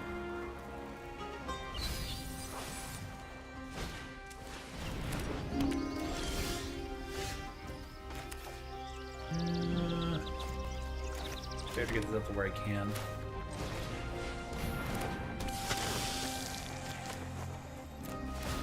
Target is melee 3/3, nice.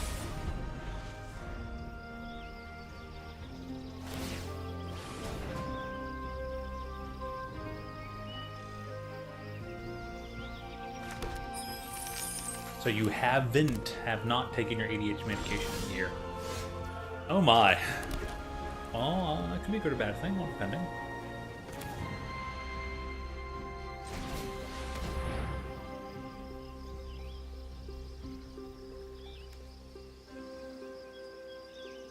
They're like, oh no, not Lazav.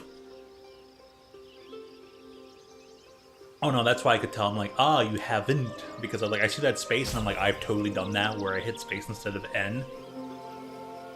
I get it, I get it. No, I totally get it. It's Galactic sitting alone over in the Double G server. A Double G server does exist, but I've never finished it, so... yeah.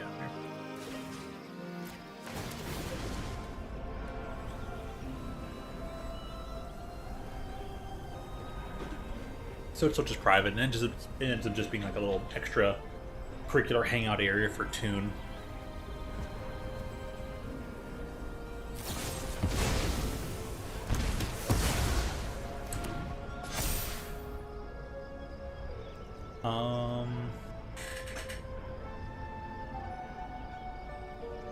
What's a better thing to me to get rid of?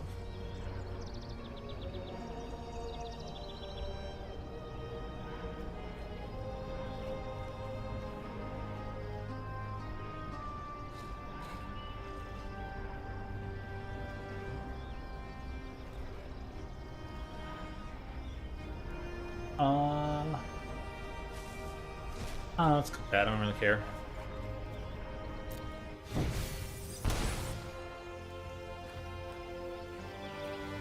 If there's something that had like ward or hexproof, that would have been great over Bitter Triumph. But actually, Lazav's already gone, so it would have been interesting. Alright, they get a full turn 4, shields down. What are you gonna do? It's card and wait, huh? It's Bitter Triumph, 1 or 2 mana. 2, but they've got treasure tokens. Okay. Look at the shard in the cask. Oh, of course it's like that. Do I just shut them down completely if I do Banishing Light? I got enough for hard counterspell, so...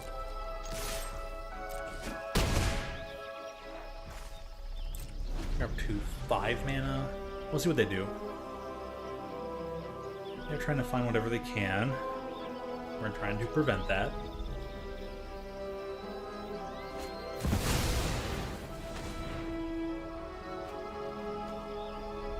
Target opponent discards a card whenever one or more players discard one or more cards. No.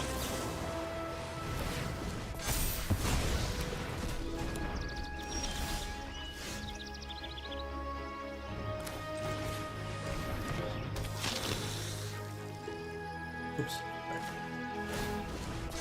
There we go.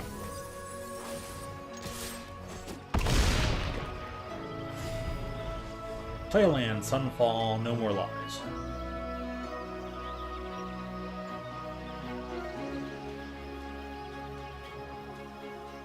Yeah, that takes 2 mana, so...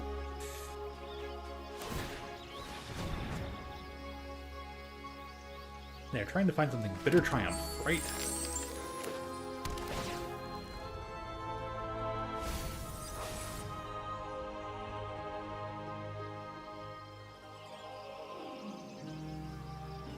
If it goes back to my turn, I have the hard counter.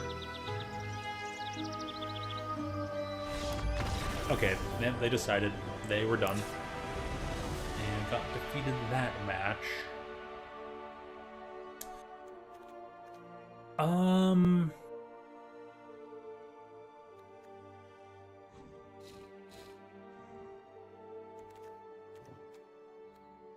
Alright, all things considered, I am not certain how I want to go about this.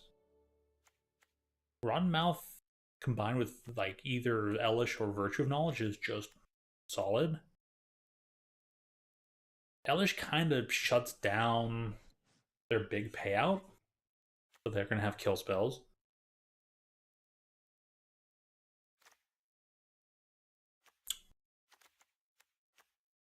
I think my main board's already good against their deck.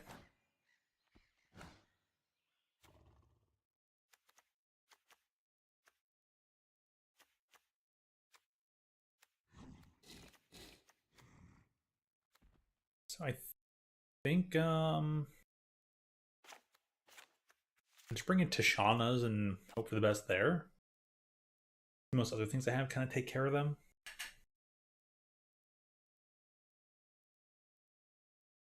Like, my deck's on beatdown and kind of only worked thanks to Tiny Bones and Vadmir combo.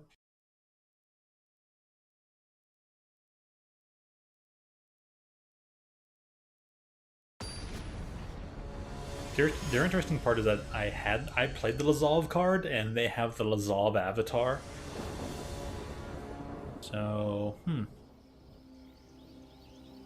just be like that sometimes. Oh, helicopter. Oh, no lands. That's a pretty good hand, too. One land? Oh.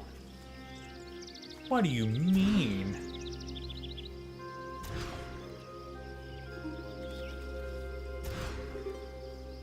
I get to keep 2 cards. Wow, it took that many mulligans. They're gonna laugh. I think I'll keep just my lands, huh?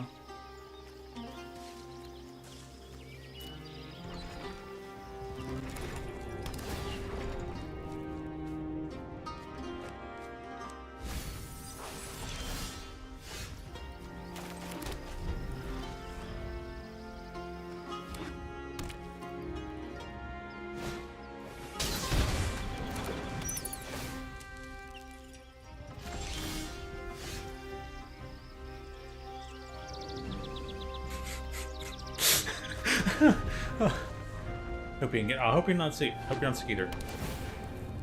God prevent sickness. Place your healing hands. In Jesus' name, amen. Ferrari. Go ahead. Give me for one.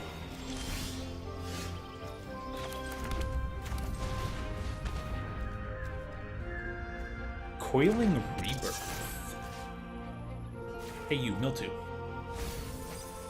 Dude, I hit a second Coiling Rebirth. Lol. Oh man, their deck. I hope the new Valgavoth card is pretty playable.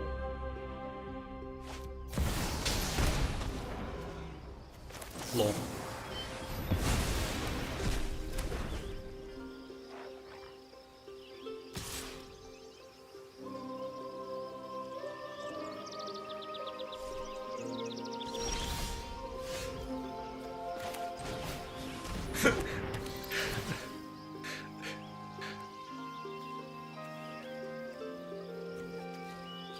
I'll take the better triumph.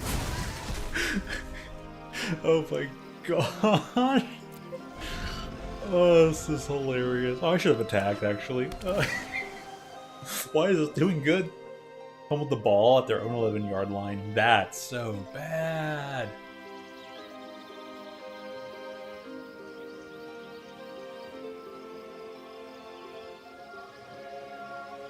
Alright, what you probably need right away are some antihistamines. Go get some antihistamines, eat an apple. And or pineapple? But I think at least an apple. Apple is natural antihistamines. No.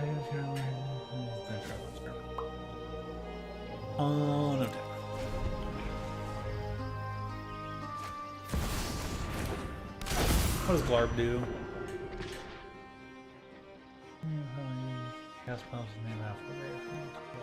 I should have taken that last time.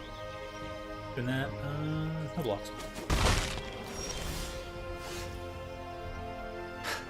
That's what brothers do.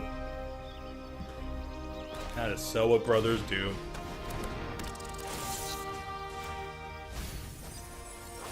What I hit. Another bitter tree. At this point, I'm just trolling. This dude is sitting there like, oh, why is their deck? We're having a real game of Magic when I mulligan to 2. I mulligan to freaking 2. Oh my god. Oh man.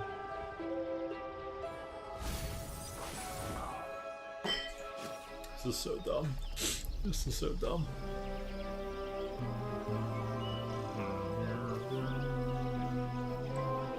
And this person got all 4 of their hidden grottos. That's amazing. I drew a 5th land. Oh, man.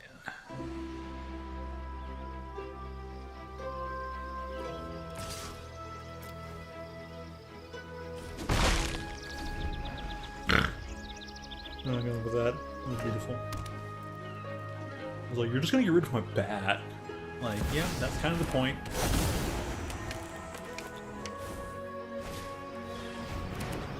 Collector's Vault. Get rid of that Liliana, huh? Surveil 2 is actually pretty strong.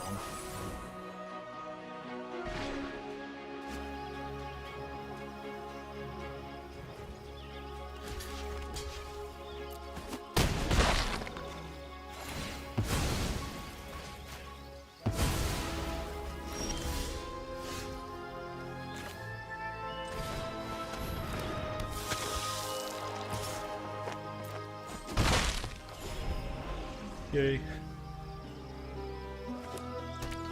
Please give me Rotten Mouth Viper.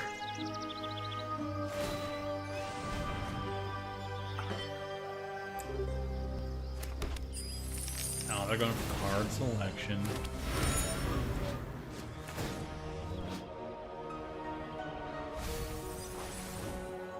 I should say opponents. Whenever one or more opponents, when you discard your own card, they give you card draw. Dude, they were not thinking when they made that.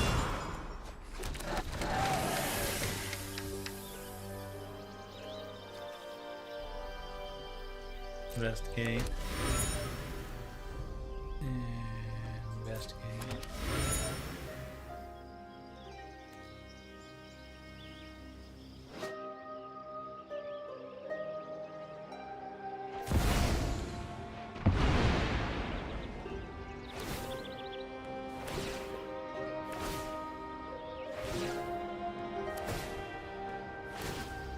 Oh, so they're just a combo deck? These are excluded target by 1, 2, 3, 4, 5.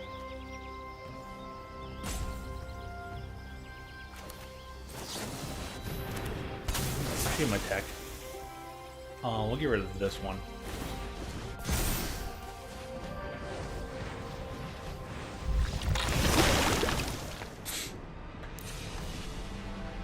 Like, this dude's deck could not operate. Okay, so they're like a graveyard-based deck. I see. My Lazov is so threatening to them.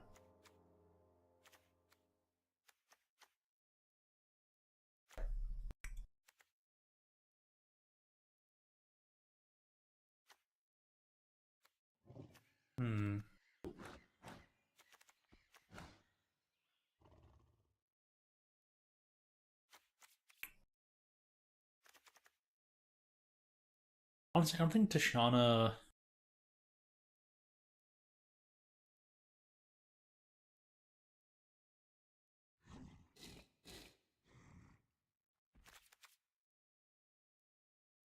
Patronus actually does work because I could have countered any one of their investigate abilities and it would have turned off all the extra poison counter stuff, so. It's a nifty combo deck. Slow as heck, but nifty.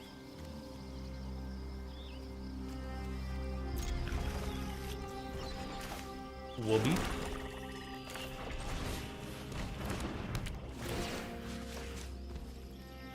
You discard a card.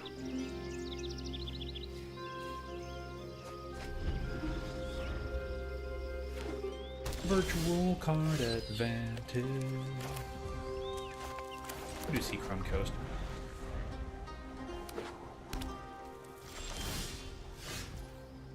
Getting sent. I know what you meant. I was like, yeah, she meant sent. Deep Nook Desperado.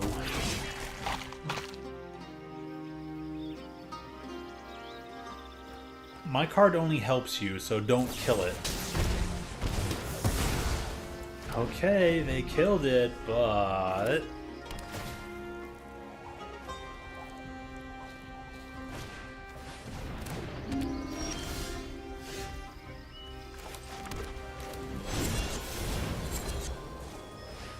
Hey, you, no 4. Only a 2-2, huh?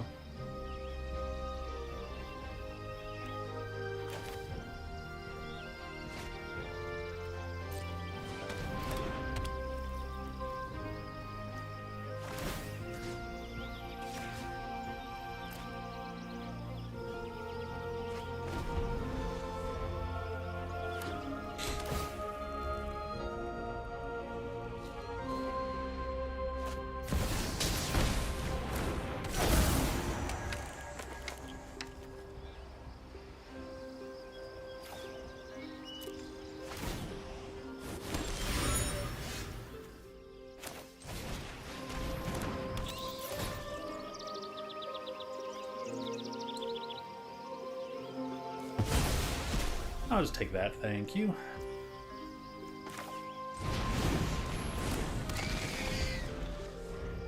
Vadmir, and then I can cast that. No, Lazov's good. Aw, I think I got my Banish Light. What a top deck. Nah, bad typing happens, it's no biggie. Attack? No blocks. Just have one effect, huh? Oh yeah, I got Deep Mook.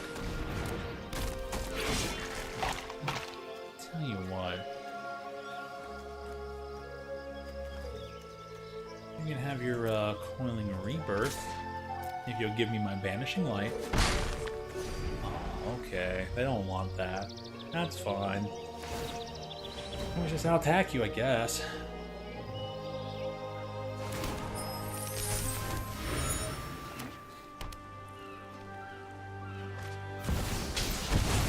Ah. I decided to cast the Guard. No blocks. We're all good.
It'd be like that, huh?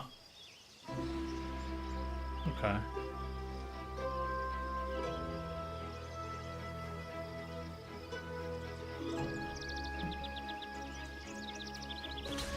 I'll get this up here, I don't mind. play the long game anyways.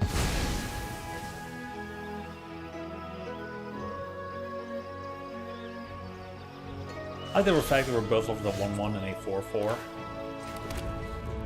I literally just draw Lana.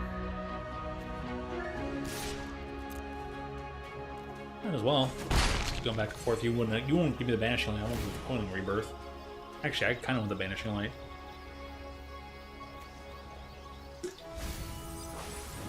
You're trying to put a certain creature in the graveyard.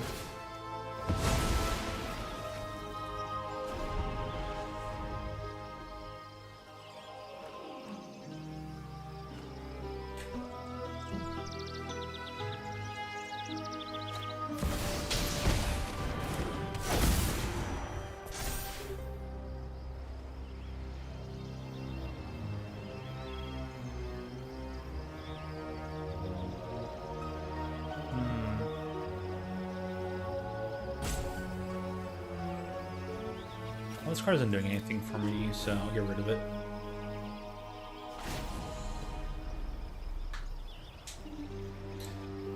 I just couldn't get any cards I needed in an order I needed them in. It'd be like that sometimes.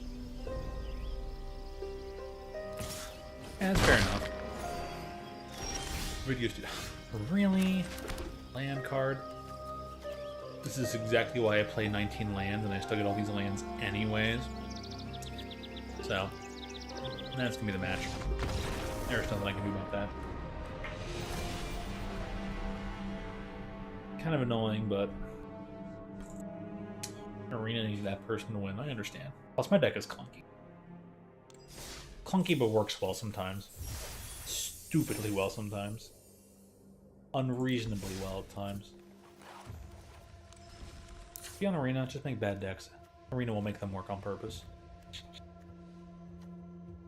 Okay, having, granted I did not get the cast, but having Duskmourn would actually,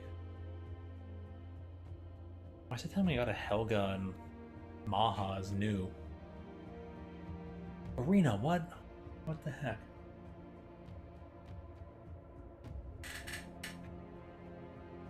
Card game 1 life.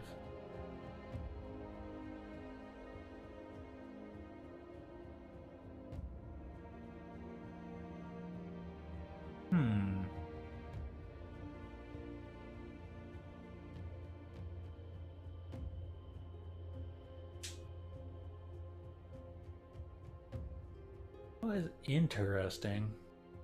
Could use her in the Merfolk deck. I wonder if I can make a combination like Frog Merfolk deck.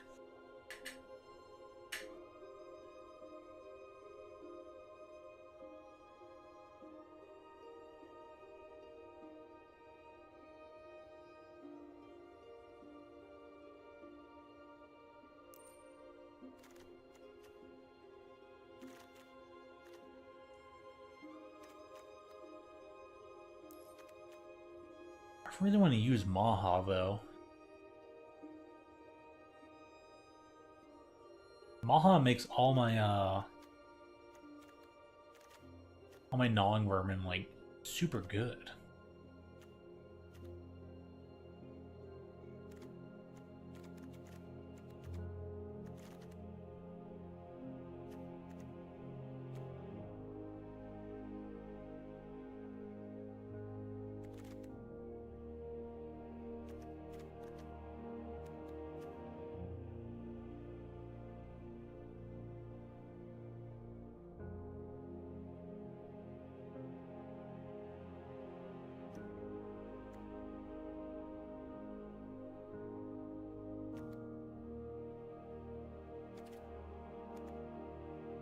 Oh gosh, I don't know. What's the Skull Bomb do?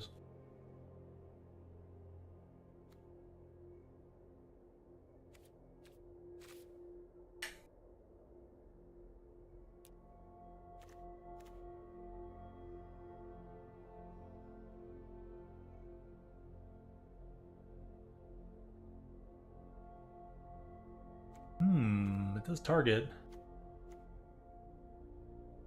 Or else what do you do? From graveyard to hand.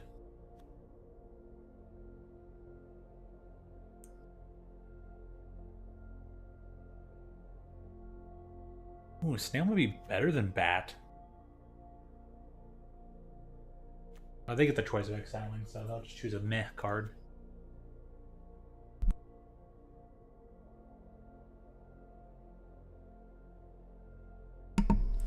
Oh, pardon me, that was a really nasty sneeze. I caught that one on time.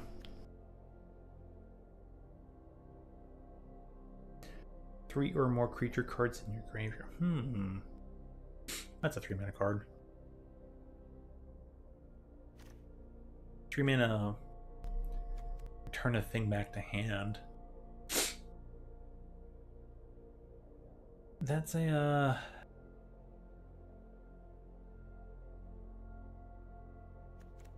interesting take.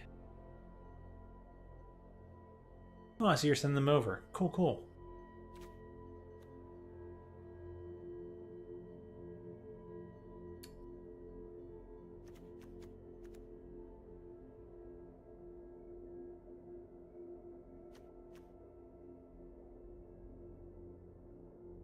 See that? I'll have to check that out in a bit. I might not get to check until after stream and all that, just let things that my volume doesn't come across, but that'd be cool. I can see what you mean by saying it's a pretty small band.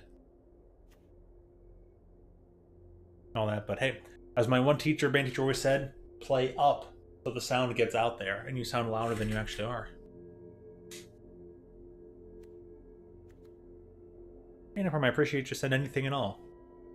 It's nice to see when people are proud of their hard work and showing off their daily lives. It's like, do what you gotta. We all have stories to tell.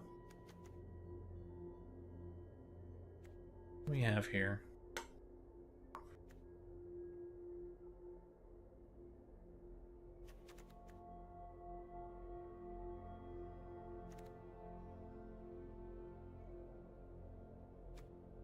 Is there a way to turn this into like a descend deck? We have like descending desperados. What about descend? Oh, that's right. I didn't remember to select not collected, just in case.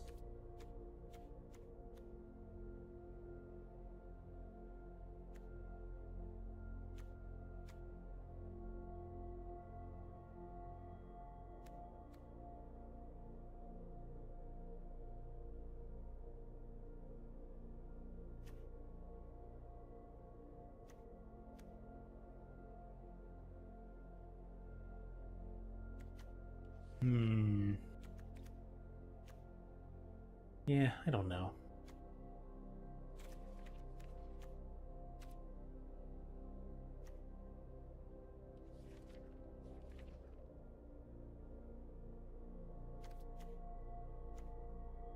I don't think that this is a deck that can use descend.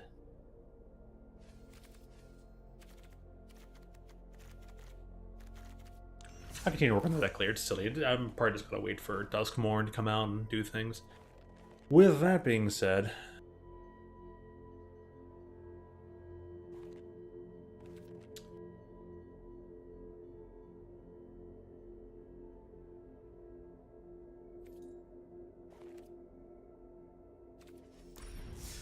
go ahead and try to play a Balloon Burrow Limited. There's no sealed events in progress right now, is there? Show me all the events. Draft. Man, there's no sealed.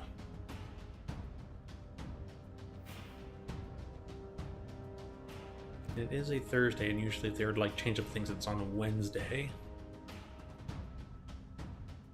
Alright, time for a draft, and I'll do a premiere draft. I'm paying attention to goals. White or blue spells, green or white spells, and kill opponent creatures. Green and white combination's an interesting way.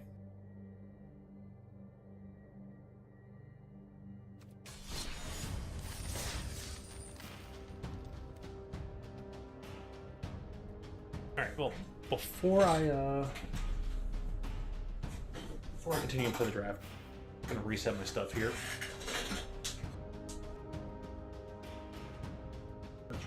decoration sauce bottle. Put new stuff in this glass, and be right back.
Okay.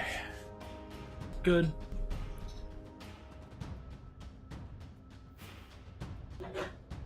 Look forward to seeing those band videos.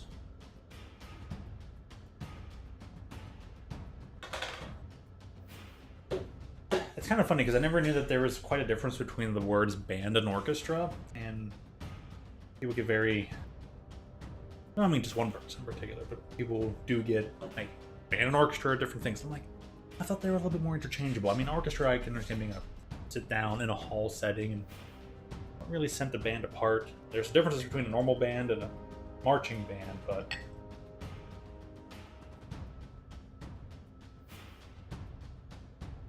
I had no idea. Okay. The previous thing I had was a nice, smooth, coconut flavored beverage. Not much else to it, maybe some vanilla in there. This one is quite the other mix of flavors. I can find the name of the flavor. Something that is aged in casks, and certain casks and barrels, and has the flavor of red wine and stuff. It's pretty good. Very rich, very aromatic. Delightful. People who love the sensation of flavor on their taste buds would very much like this. So. Alright, I'm going to use the gems to play this. I'm going to save all my draft tokens now for Duskmourn, coming out on the 24th. So that would be about 19 days away. So yeah, looking forward.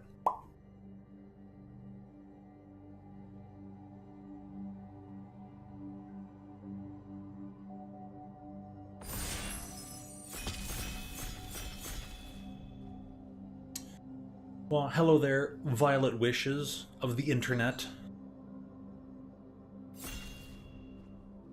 The one who explodes.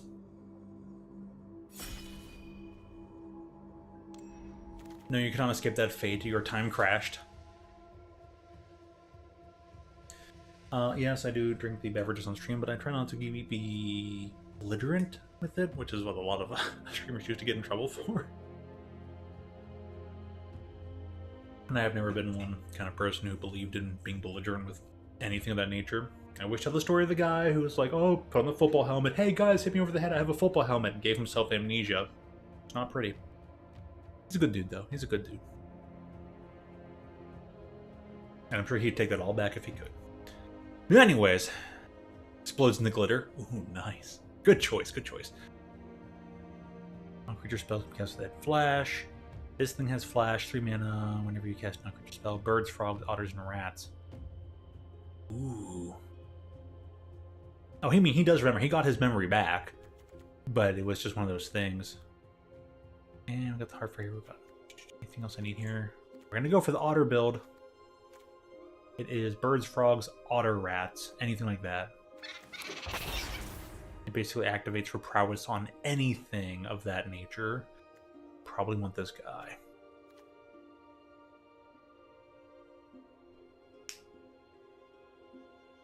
Yeah, his amnesia only lasted like 2 or 3 weeks. One week in the hospital, 1 week out of the hospital. But he'd be like, yeah, I'm sure he wouldn't tell anybody, don't do what I did.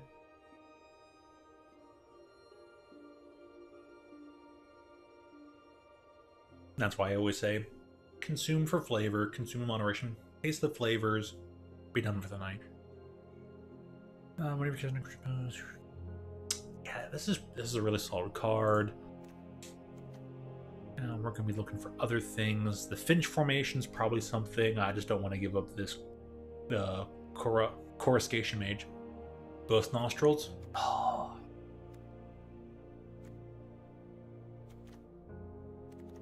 A Banishing Light in the Seasoned Warren. But Blue Red's what we're aiming for, so I got 4 packs to pick from. Maybe no claim this tight. Take out the trash is pretty good. Removal. There's a lot of white available right now. I might have to go in the Jess guy.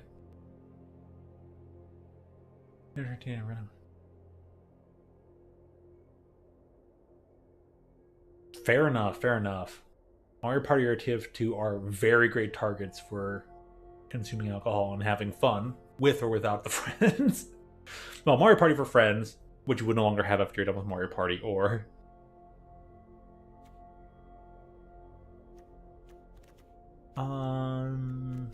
yeah, take out the trash. I'm just gonna get the removal spell, that's solid. Endearing Crab. They left me some Pearls of Wisdom, but... gonna need... birds, frogs, otters, rats. We did pass up a bird, so I should have maybe taken the...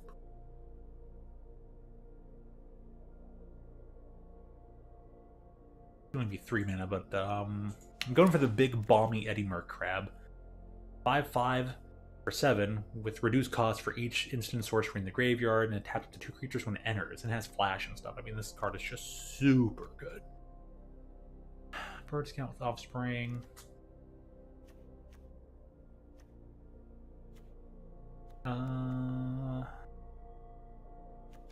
All discard.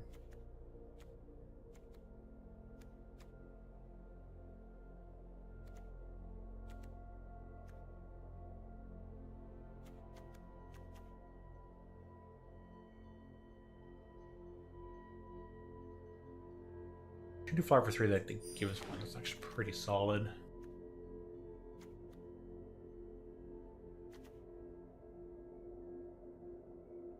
Conduct Electricity actually proved itself to be a pretty decent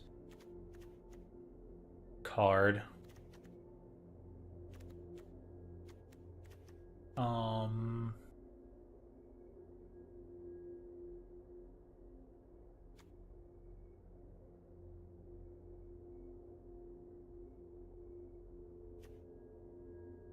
I think the Runaway together, maybe over the Kindle Spark duo.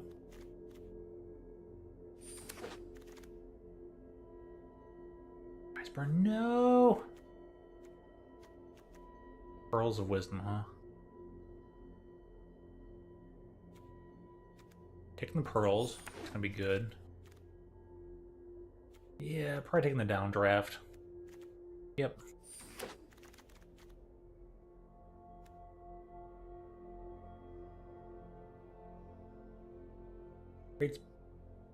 Creates fish tokens when you have other birds out, huh?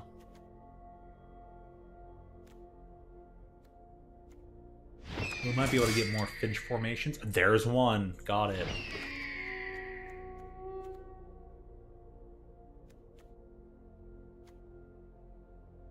Live duo, huh? Taking the green card. Let me draft it out of there. Good, got that. And the Crier. Sweet.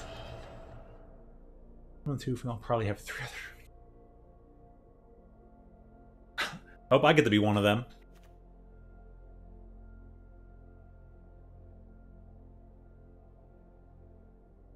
Have 3 other dudes. Plus the dude already does things. Sounds hilarious. Alright, so we're looking at birds, right? Birds are usually, they're blue-white. A creature without flying. Was not a turn. E.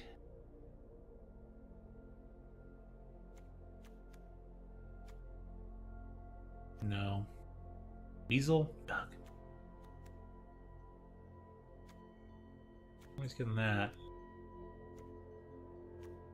How much do I have at certain mana values? I guess I'll take the 4 mana value bird. A little bit more castable for me. It's effectively a blue spell.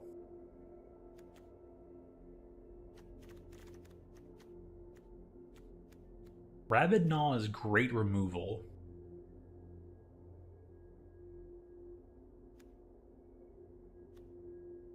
I prefer the blue temporary removal.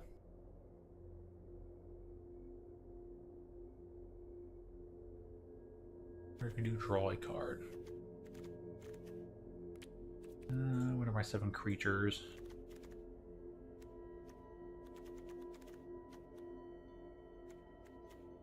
Both good removal spells.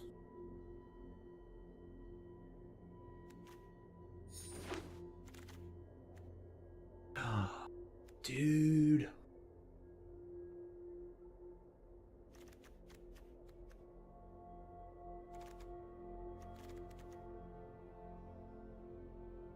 Rats. Rat rogue. Can't be blocked. 1 for 2.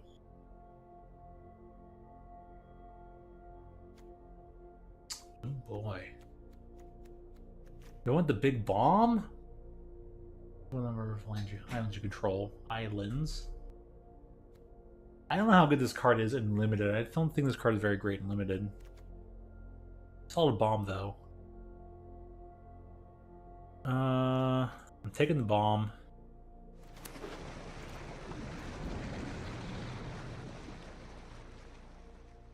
Ink and clear. Oh, it's just furthering. We at here 8, 7. Lots of the 3 drops. Other frog is a ward 1.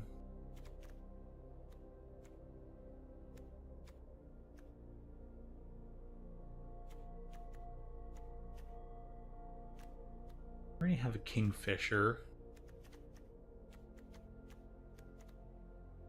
And we'll go with that.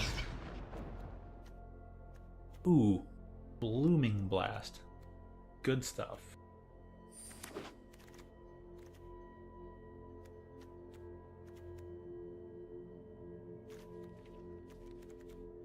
Maybe a second Finch formation.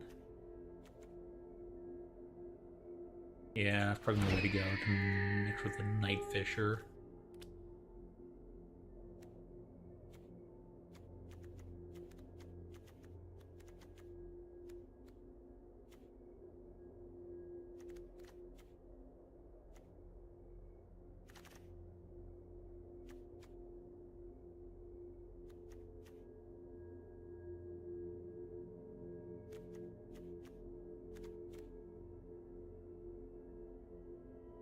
I could just have lots of flyers, so that works well with the Valley Flood Caller.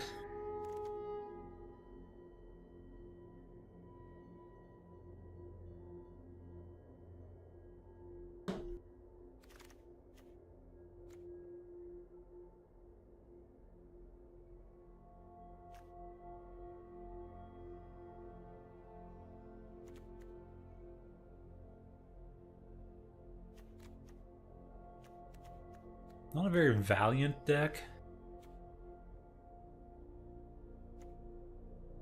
Don't think I need the Uncharted Haven.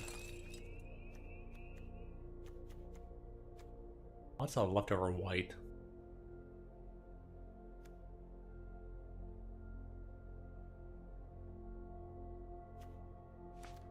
I think that's Provisioner.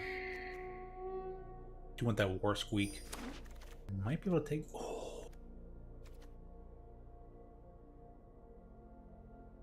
I mean, the Assailant is pretty nice, but everything I can get here. I think I need that.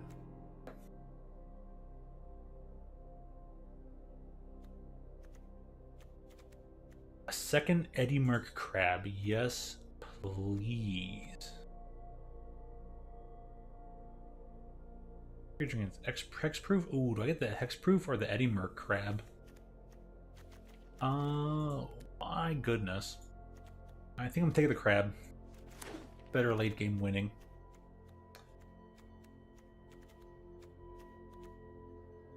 Now I have shore up for protection. Shore up!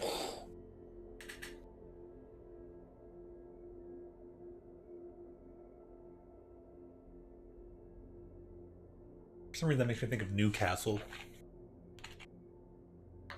Over in Apex. I haven't played that in a while. I should go play that. I need to play that soon. Gotta go? Alright, hey. Whether you're resting or staying up a bit, have a good one. Take care. Thank you for stopping by. Have a good rest when you do. And, yeah. Hope to see you again real soon. Wheel.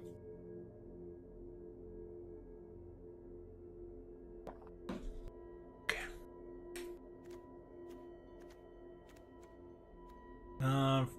Diversify. Probably gonna take the Rabid Gnaw as a form of removal. Portent, huh?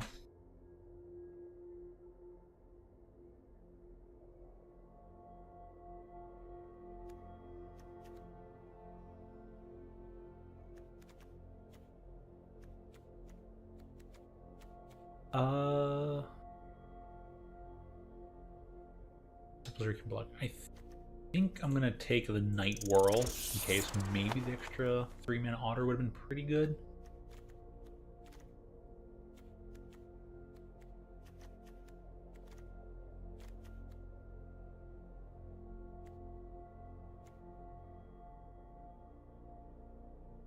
I have one of these, so I'll take one just in case.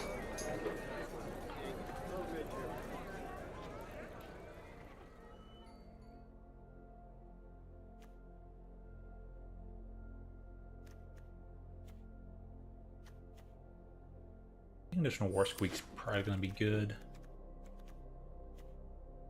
Those guys, huh?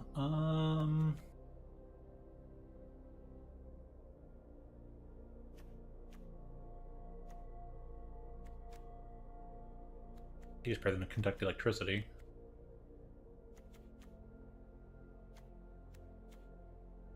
But this goes in the sideboard in case I might build around it.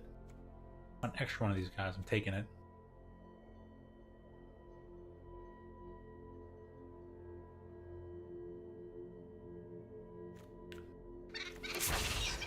Is definitely where I want to be.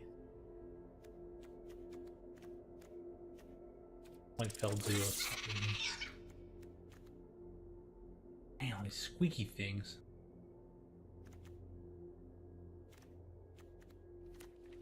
Taking the Herbalist. Taking the Sands of Cat Brew. Night Whirler anyways. Ooh, man. This deck looks pretty solid.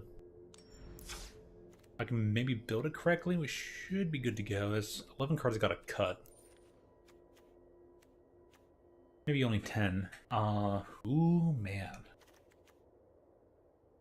Tough. I don't have any mice, so I'm probably getting rid of Might of the Meek right away. This works extremely well with all the prowess I have. How many creatures do I have? 19 and 14, huh? Keeping the crab, I might get rid of the Night Fisher.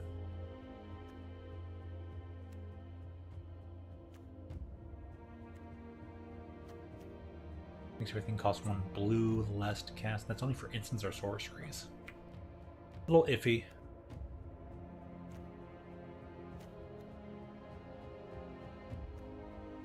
I'm gonna say 3/3 flyer for 4 mana, and that's pretty good. I'm gonna get rid of that Mouse Soldier. It just doesn't seem the best for this style of deck. Pearl of Wisdom's definitely what we want in here. I wish I'd gotten like 1 more of those. I think I'm gonna need 1 Night Whirl Hermit. And I definitely only need maybe 2 Finch formations. Maybe even just 1 at this point. This is not a Valiant deck, so Scribe, you gotta go.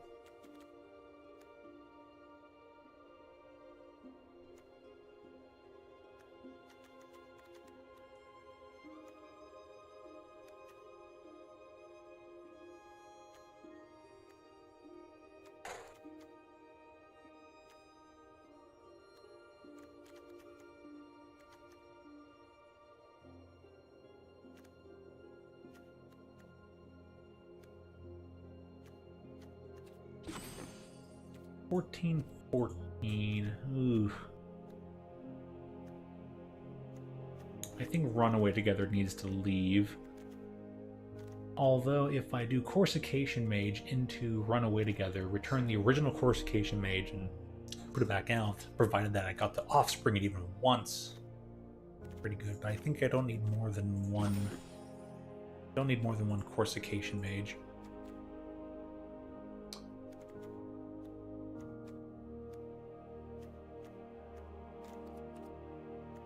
That being said, maybe the Night Whirl can come back because I've got 2 Sazacaps brews.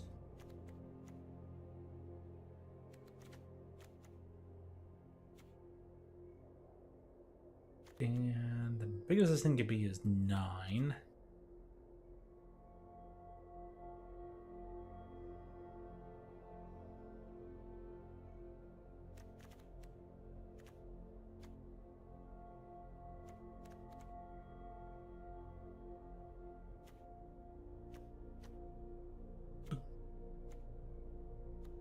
Yeah, Eluge is kind of meh.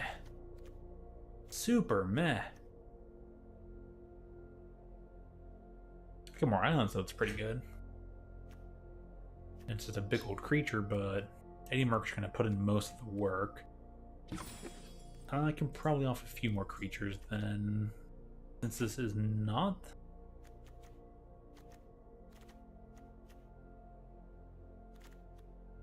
Not exactly a War Squeak deck. So taking more than one of those was maybe not the best idea. Maybe more Might of the Meeks, just to cycle, draw a card, do a thing. Yeah, I should have done more Might of the Meeks. Oh well.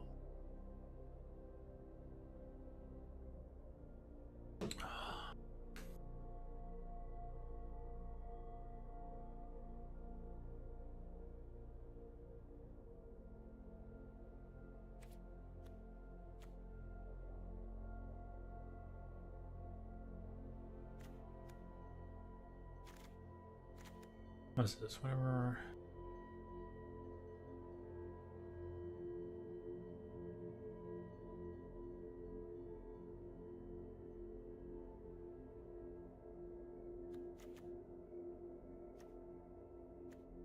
I don't know.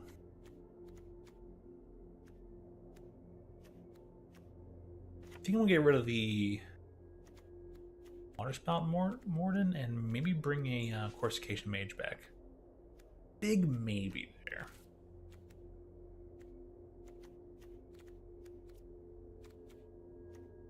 I think getting rid of the extra Fin's formation is the way to go. And what are my other 1-drops?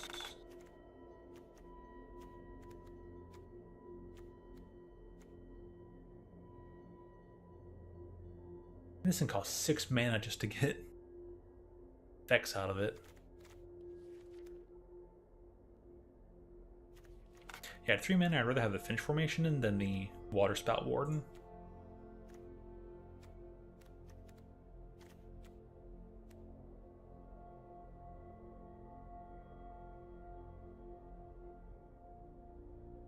Missing multiple activations from.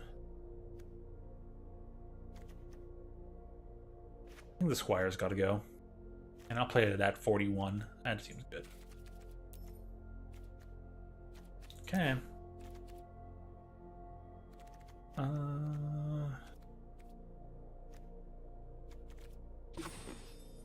15 and 10. And I've got nothing that costs double red, so I'm going to reduce a mountain, up an island. And I'm super going to change up the artworks.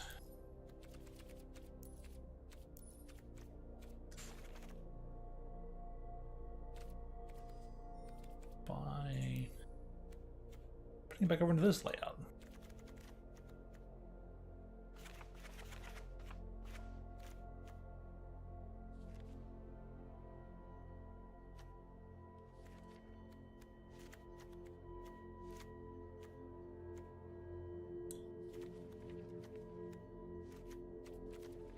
Choosing all the full arts that I got. Oh, that one's so good.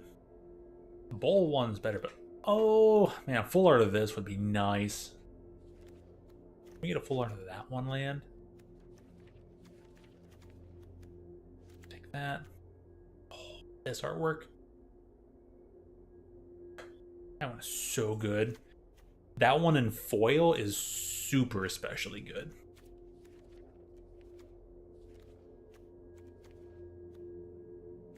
I'm taking the Borealis one. Just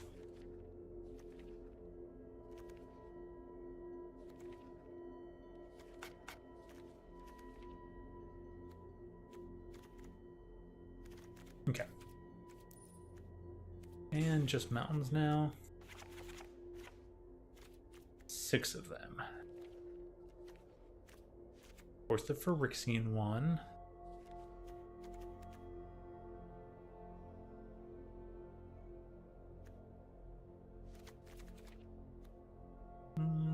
Yeah, I like that one.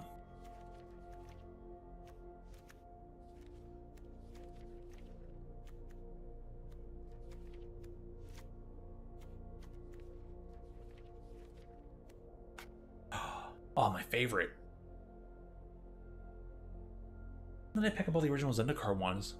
Oh yeah. This mountain is so good. This mountain is even better in person and when it's foil.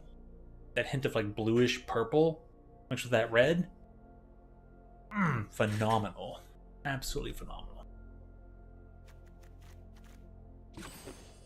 So right now it's at 16. So which one am I missing? Oh, I'm missing an island. Oh, okay, okay. Considering how... I might want the extra island for Illuge.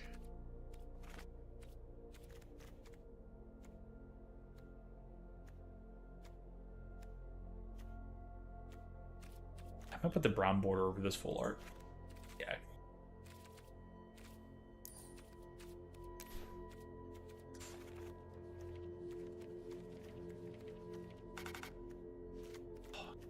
I'd prefer the full art of this one, but brown board is pretty good too.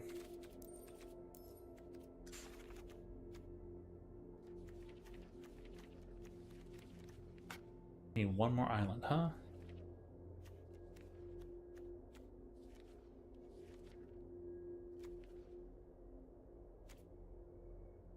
That one would probably work.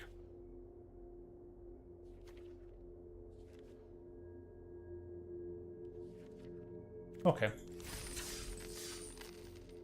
Go with that, hope for the best. Otterball antics would be really great though, but didn't see one of those. There are probably another pack, some people opened them up and said, oh, I'm taking that. Eee. Well, you take it. That you can kind of do. They gave me Illuge when I have 3 mountains. Oh boy.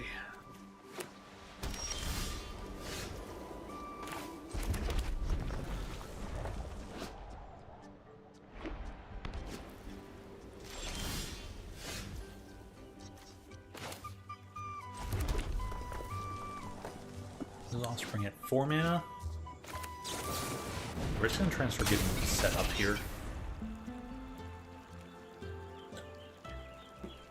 They might go after my Flood Caller. Right now they're kind of mono white.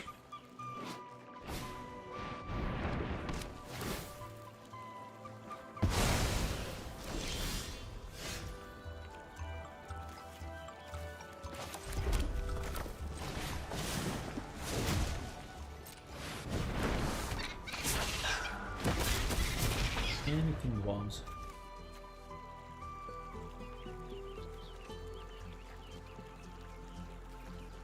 I'm only 1 mana away from being able to conduct electricity.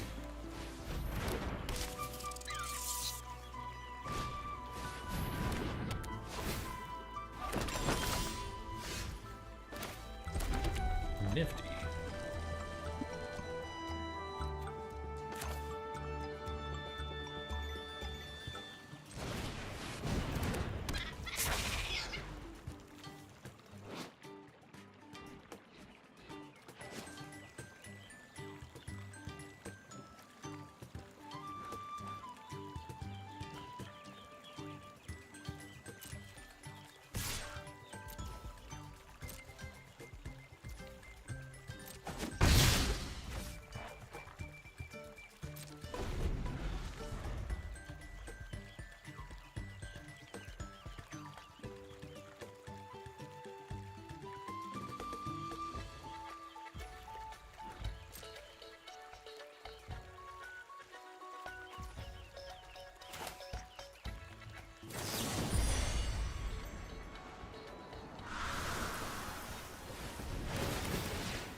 Oh, baby.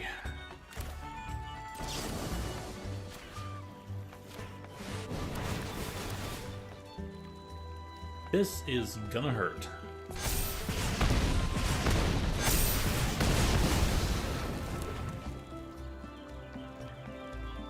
5, 8, 10, 13 damage.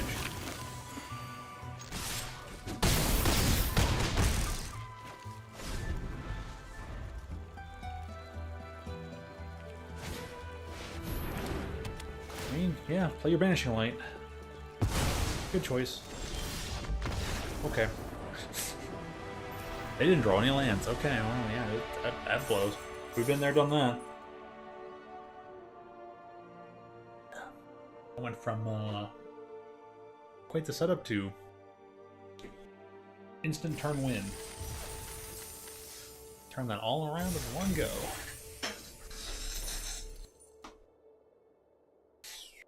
It only gets harder from here, though.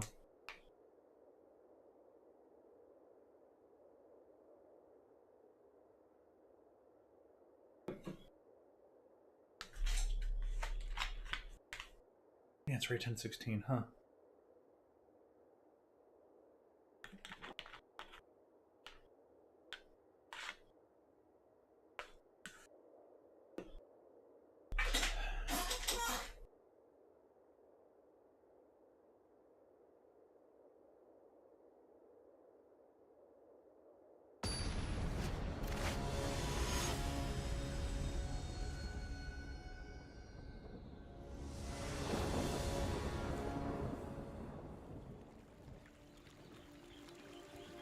I got both Zendikar lands. Nice! Tell me the shuffler isn't broken, huh? They gave me both basic Zendikar lands. Very odd. But, good hand, good hand. Draw a card, must discard a card. Well, do what you gotta do, right? Maybe you can draw into Eddie Merc. Bloodbeard. Nice thing. Oh my gosh, so much draw and discard.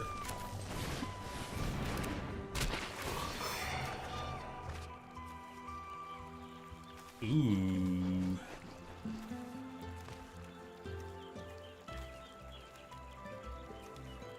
Get rid of Blooming Blast. Get one more damage out of, take out the trash.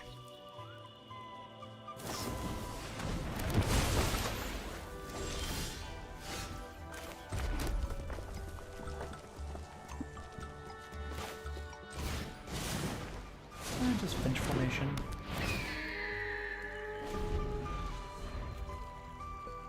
Okay, maybe it might have been better for Valley Floodcaller and then Finch Formation, but we'll see. If I draw a land...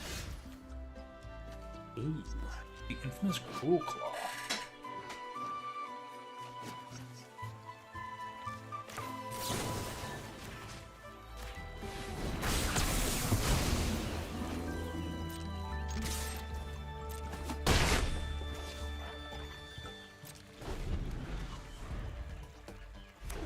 It's 1-0 and then deals damage. Still needed.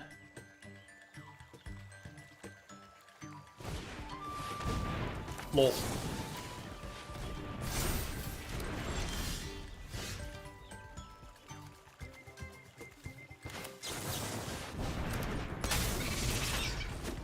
Take an extra turn off. We'll see what they can do, but interesting they went for the Agate Assault.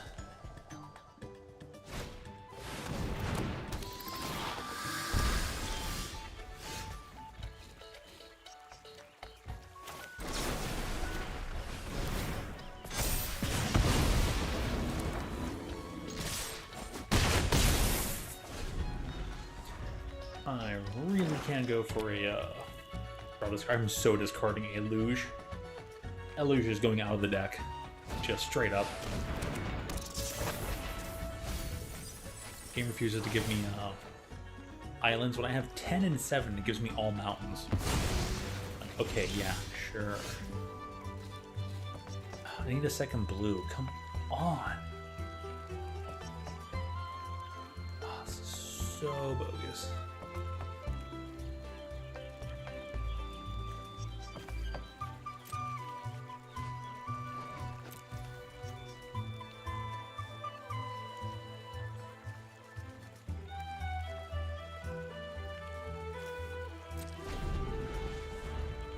Oops, I want to attack.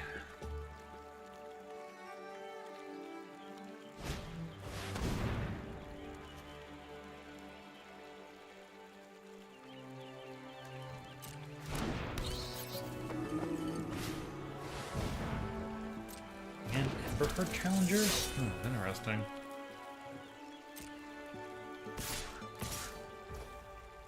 Has haste, huh?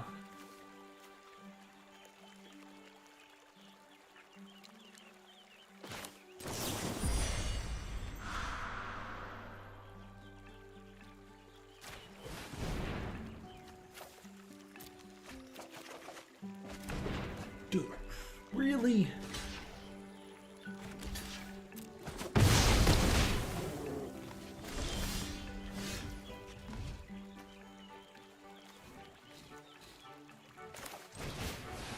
I'll cast this, so this can cost less.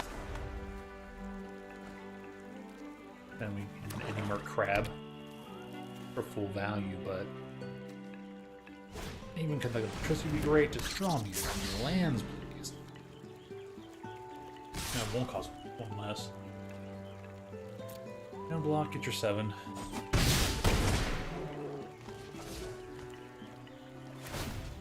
I have to draw an island here. There's no ifs, ands, or buts about it.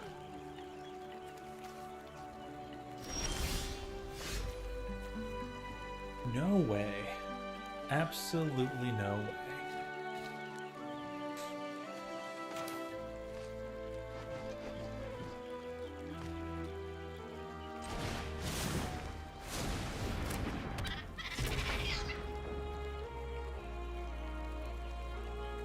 This can't be blocked. Vigilance. Just 2 for it. Yep. Then attack. They're still gonna block out of it.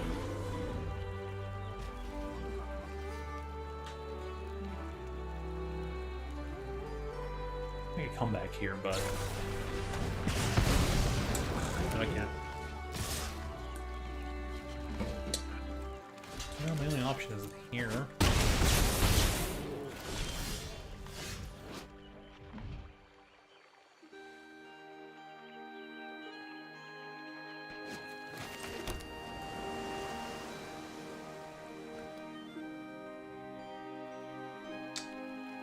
There's tapped if it's not your turn.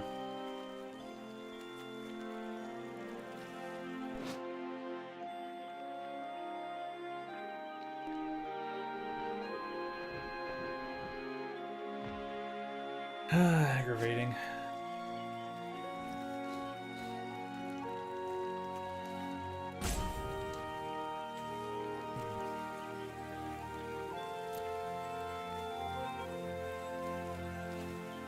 Play as best I could, but there is nothing I can do. Oh well. I know, yeah, Braden, you do? You do?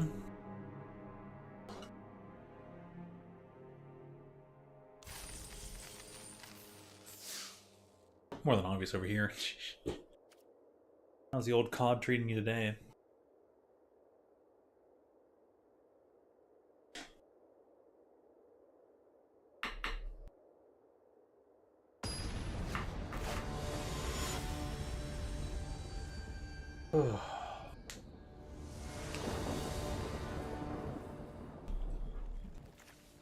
What is with all these mountains? Fuck's sakes, man. Arena, you are garbage. The ratio is 10-7 and I get more mountains. Ugh. But I can just dazzling denial them.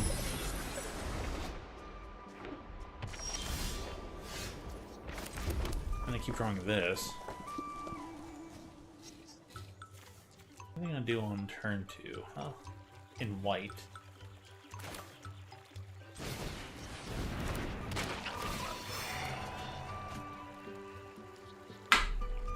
How do I draw another mountain? Arena, just... everything in the world is wrong with you.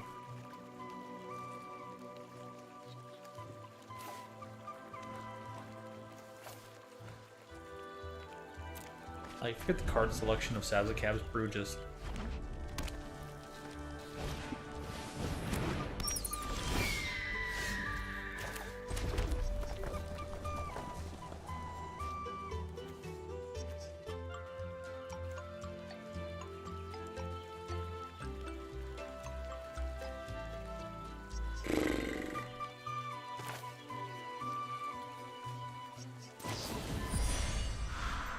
It's gonna take away your turn.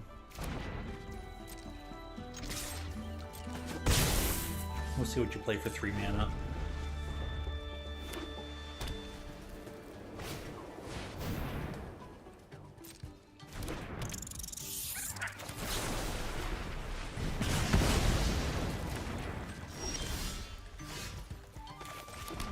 This gave me 2 islands this time.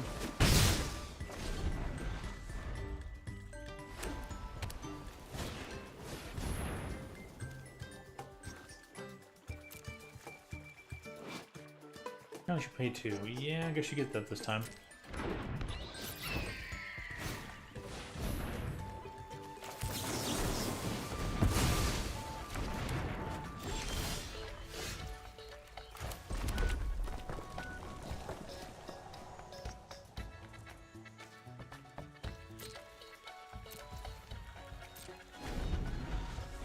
You still have like a full hand, so they're drawing all lands.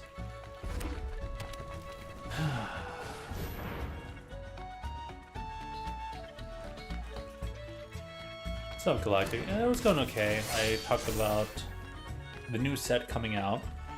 I talked about the decks I want to make in advance. I set up in advance to be like, all right, once the next set comes out, you know, I'll try and make these decks a real thing.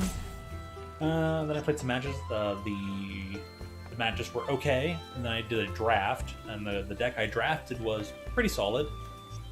Let's see here. I have resolved that.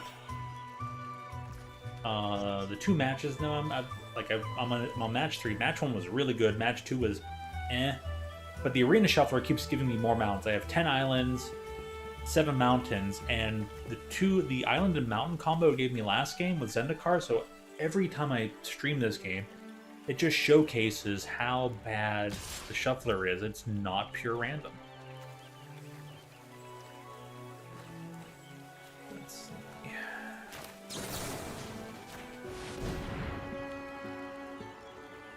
So, other than that, before your stream started, day was kind of rather suck.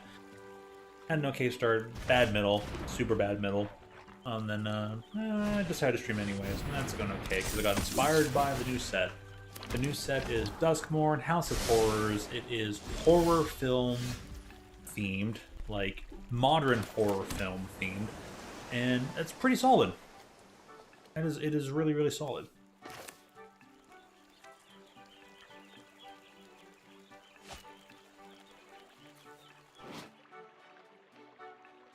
And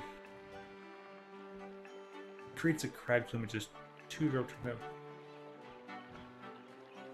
ugh. But I want them like, yep, they're gonna cast this Life Creed Duo, and they're gonna equip the Crag Flame. They get the Scribe one on entry. Red White is too good right now, even in limited, let alone standard. Anyways, I see your day's been filled with okay,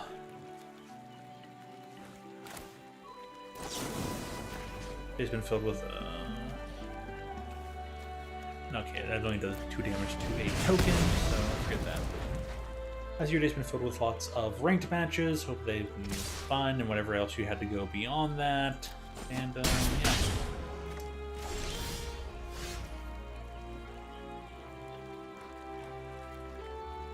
Okay, we are going to pass the turn, and before we go to attack step, we'll tap some things down.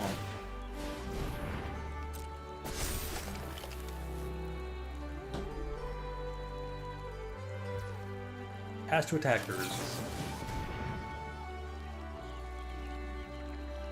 It only cost me 2 mana.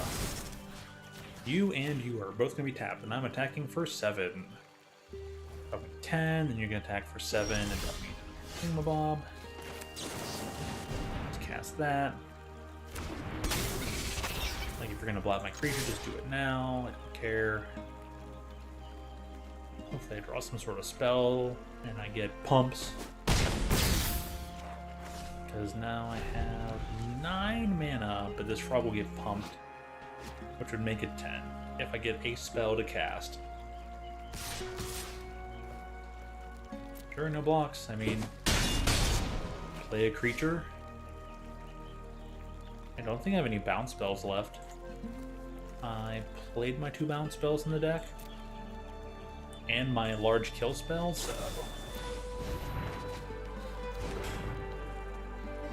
I think that's Vigilance? Oh, that's stupid. I have, like, no way of killing him. Yeah, that'll help you win. I can Finch formation.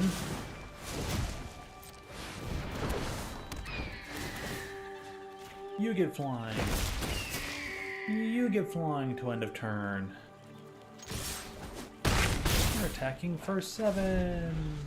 Now you can't attack. Because I can block and then counter hit you. But if you... They have to get rid of both creatures. They got probably enough mana to do it, so I maybe only should attack for 5, but... Yeah, we'll see what's up. Hey, Galactic, you like strategy, right? Maybe you should play some Magic. We probably talked about card games before or something. I don't remember any of it, but I feel like we have. Feather of Flight. Yeah, that'll help you get in there for 5. Okay. 5, 6, 7. I can block my 1/1.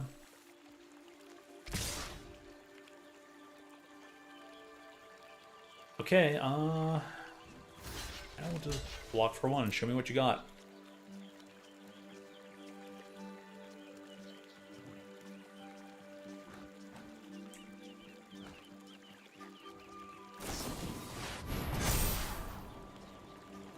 Okay.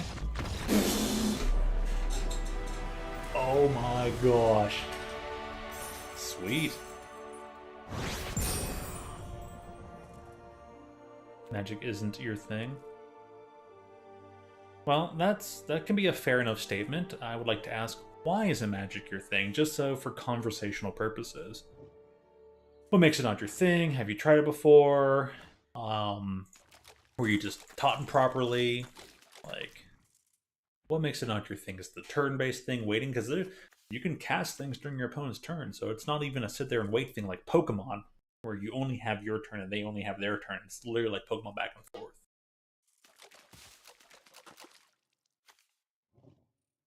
But yep, that made the guy only a 5/5. This thing did not trample, so I played correctly there. That was really good. Out strategied. They had nothing to follow up with.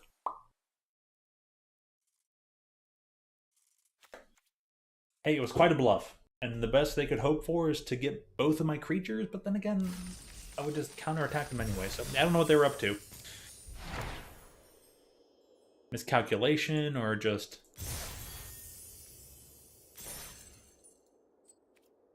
Yeah, I don't know. That felt odd. That match was rough, though. It could have turned very sour very fast, but thankfully it didn't. But that was not easy.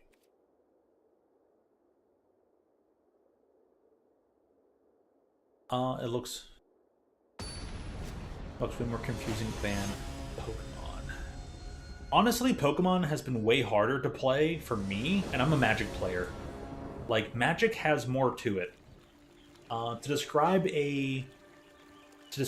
Pete, as Pete, to quote Pete, Pete was a professor. He conducted the he conducted the Pokemon tournaments there at Top Deck, and he would basically describe Pokemon as Magic Light. And the interesting part is, Pokemon felt way more confusing to learn than Magic. Both are good, and playing Pokemon feels like playing Legacy in Magic, and when Legacy is one of the most powerful formats you can play in Magic. But, yeah. Which begs the question, what's your opinion on Pokemon? And why does this game keep giving me all mountains in my island deck? Oh, the shuffler is so bad. They're like, yeah, your deck is mostly islands. So here's mountains.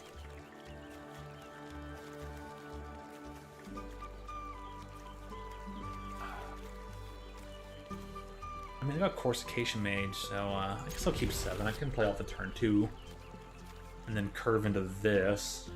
Get a little aggressive, so that way by turn 4. So turn 2, Mage. Turn 3, Rabid and I'll kill their creature. Turn 4, Light Shell Duo. There's some probability there. But anyways, to follow up there, Galactic, I was actually the same way. I felt that Magic looked complicated. I'm like, Magic looks complicated, that's too much for me. Many years later, nearly 20 years later, friends taught me how to play, and where'd they go? What happened? Why'd they just give up? They're just like, that's an otter. I hate otters. They're just like, blue-red, I'm out.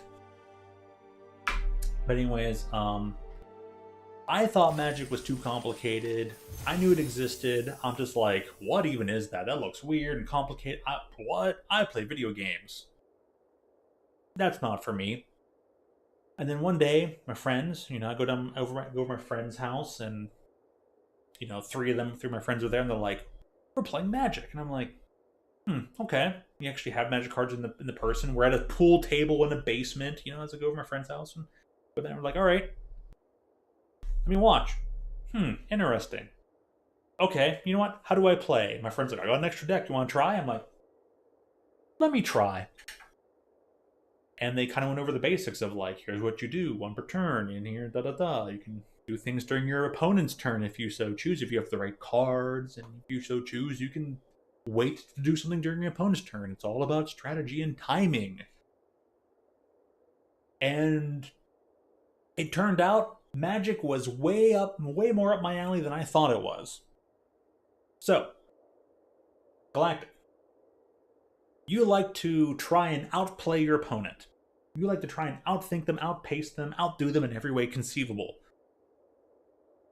I think Magic's way more up your alley than you might think, because you sound just like me about it in thought process. Magic is filled with plenty of reading comprehension, plenty of math, and when you get to outplay and outthink and know exactly how your opponent's gonna play, yeah, it is a spectacular feeling.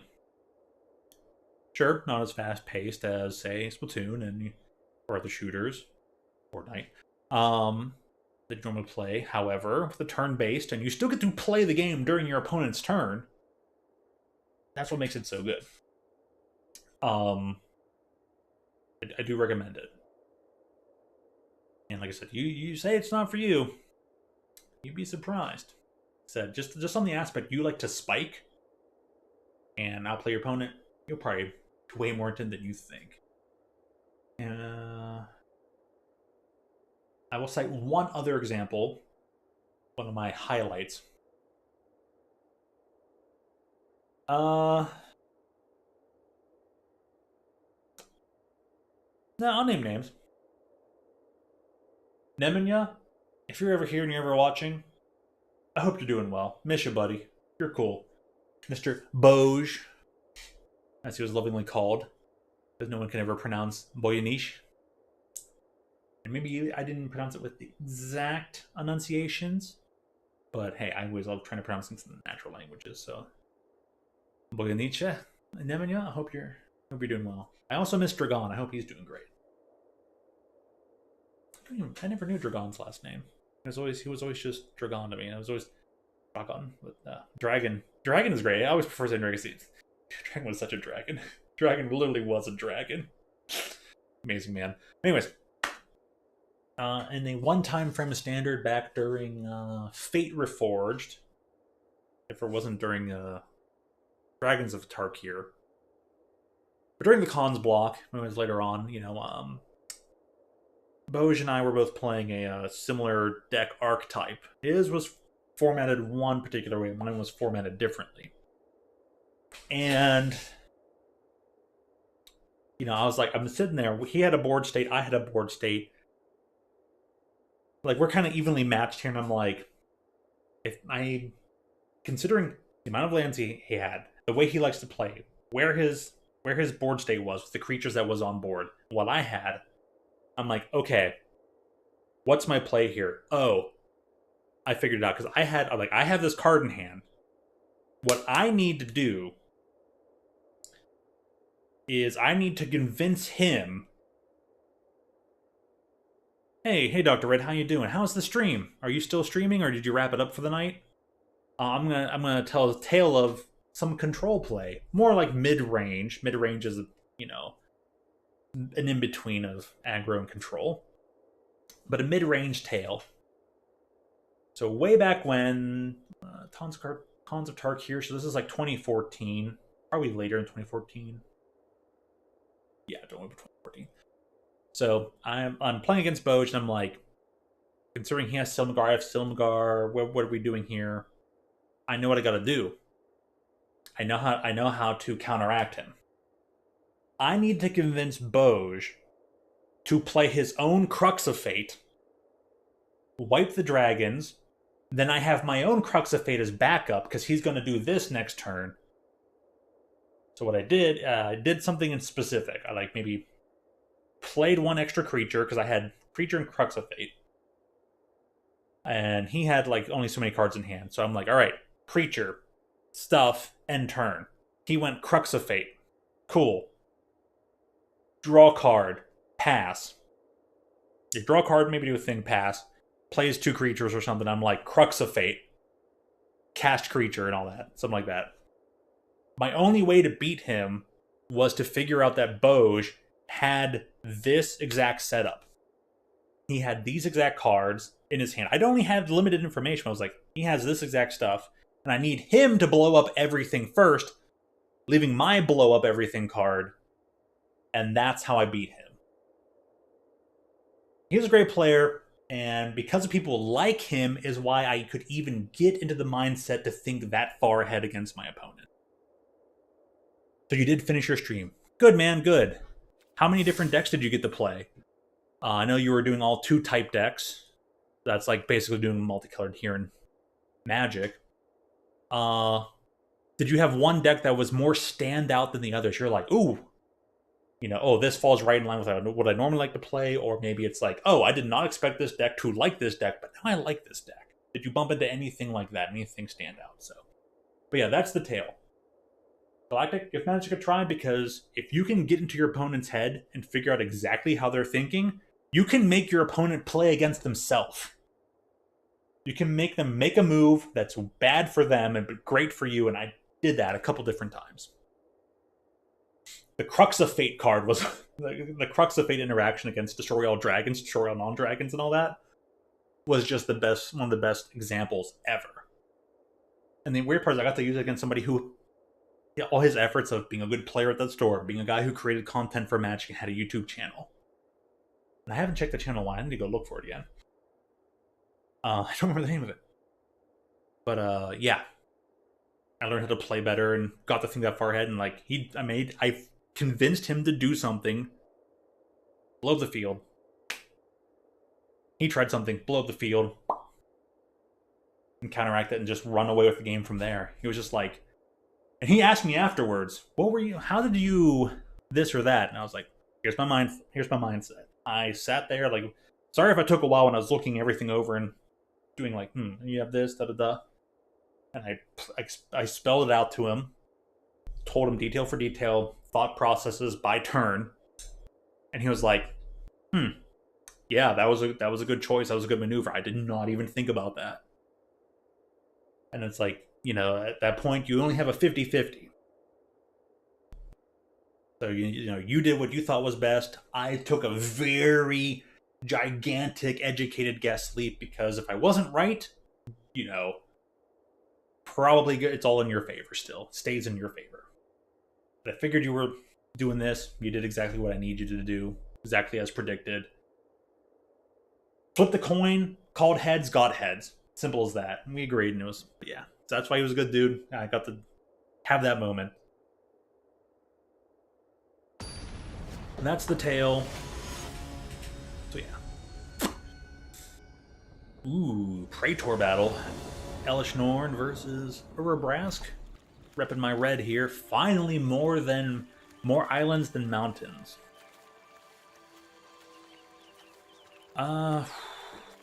Rough thing though, because I have to draw and I have to discard rather than a may with Sazakap's brew. But we'll play it. I really dislike certain effects like this Bellowing Crier, but nothing I can do about it. We're gonna play the Professor Land. We're gonna play the Pacific Rim Island.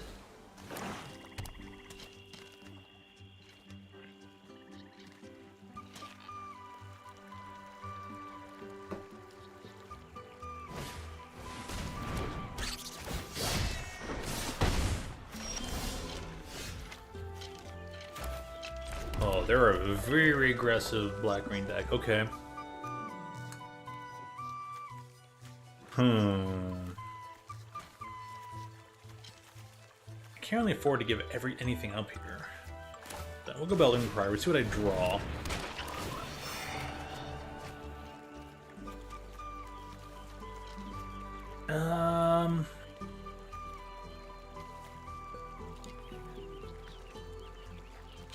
I'll probably get rid of the mountain.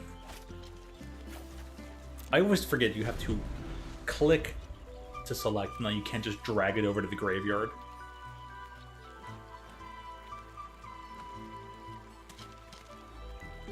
Oh, and Dr. Red, besides any surprise favorite decks of the night, Violet said he had stopped over to your VC the other day, and you guys were working on trying to figure out how to beat Frostlass or something like that.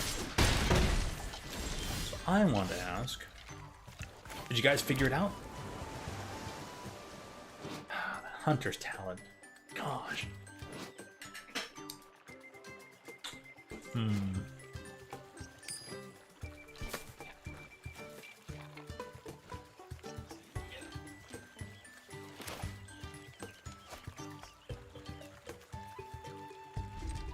After I'm gonna go for a Sazakap's brew. Yeah, my graveyard is that, and Eddie Mercs are full price. These crabs can turn this whole game around and win it, but go ahead and attack.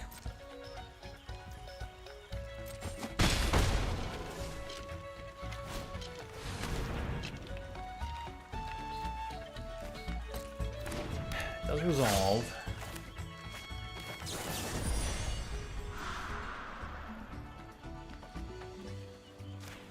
I draw 2 and I have to discard something.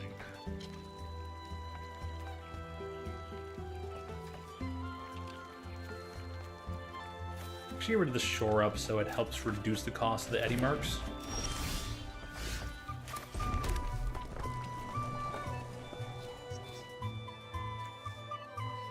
Four, 5, 6, 7, 8. No, they don't have that yet. It probably will be up to 8 damage, so let me draw 2 more cards. Well, islands I need, but might be too late. I might be able to fade their attacks for like 2 separate turns.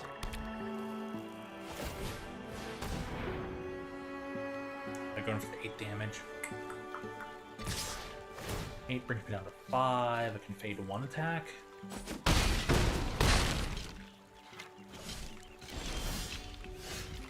Eesh.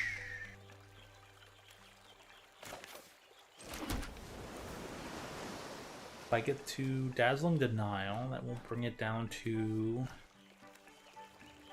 3 mana.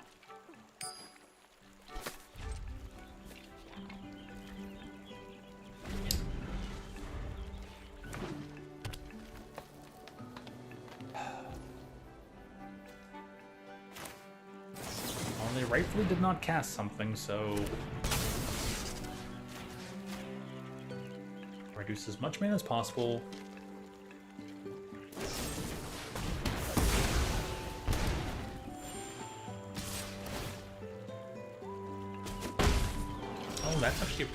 removal spell.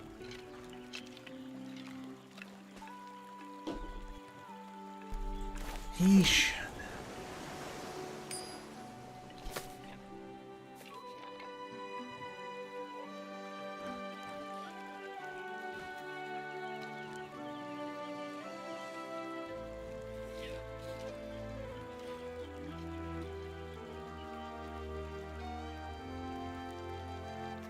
Oh, there's simply nothing I can do here, huh?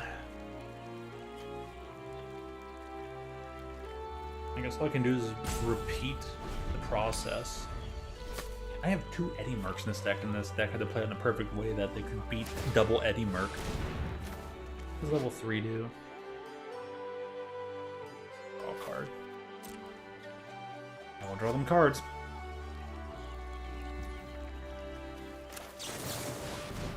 Second verse, same as the first. Attack me for 2, put me to 1, that's fair. Can't blame you there. I don't even think I get to create enough blockers. I kind of sort of do. 4, 5, 6, 7 mana.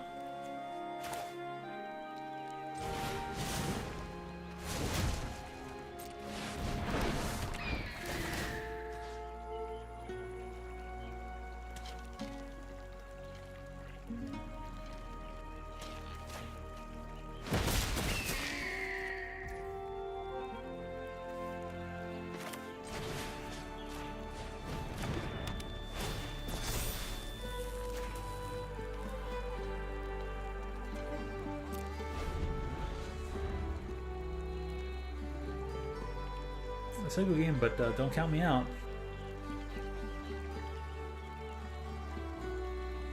So if you're saying good game, like, you're toxic.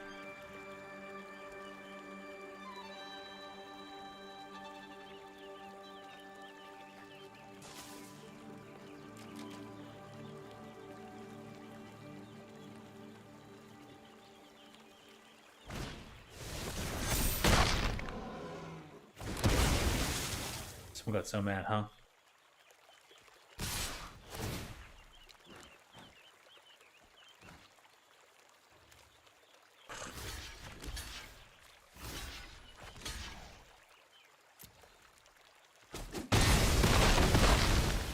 Why did it take him so long to like cast that one card anyways? Like, you're right, toxic player.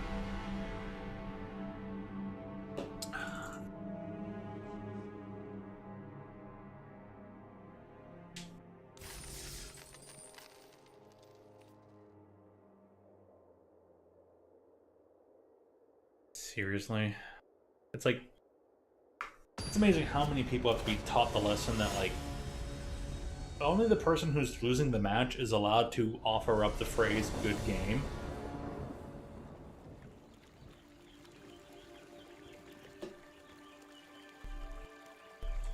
If you're just like, huh, I'm gonna win, good game. Like, you should just be ousted from competitions. Should be is a key opinion.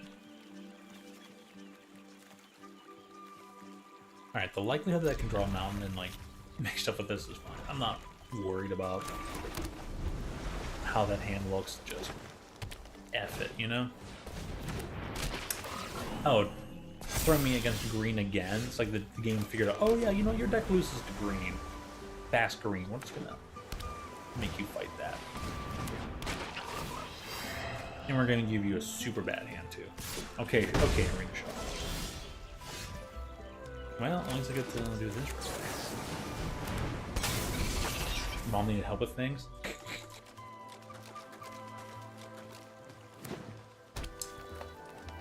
No worries, no worries. It depends how much you heard. And my summary was, you should give Magic a try because you like to play against your opponents. You like to outplay, outperform, outthink your opponents, and Magic is all about that. In Magic, you get to play the game of Magic even during your opponent's turn. You like to... And like, why does this exist? there are like 5 different fight effects, and all in green and 1 in red in Bloomburrow. This limited format is so fucking bad. Anyways, that being said, you like to outthink your opponents, outperform your opponents, and you get to play the game during your opponent's turn. So Magic is filled with comprehensive thinking, plenty of math, plenty of this or that. Granted, some variation that you can't control. So it can teach, Magic can teach a lot of things. And people said that it's basically, you know, if Pokemon is Magic Light, and it basically is, Magic Light and Legacy version of Magic. Hey, play one or both. Don't avoid it just because it looks complicated. Are you kidding me? Now I can't get mountains? Well, okay, maybe play Magic, but not on the Arena. Arena is one of the best teachers of Magic, though. That's bogus.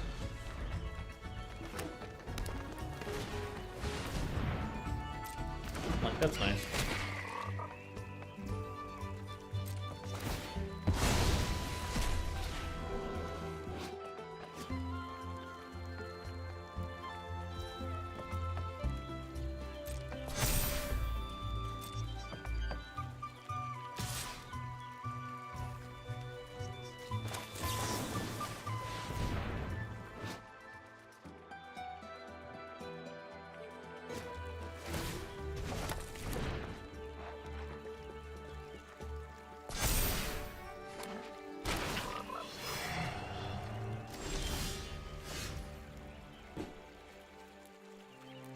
Okay, 3-win.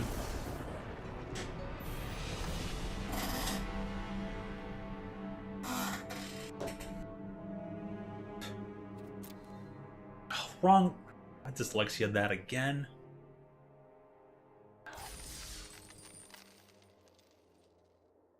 Like usually it's like happy's on the left and crying's on the right, but this time they reversed it, or was it just reversed to my mind? I'll never know.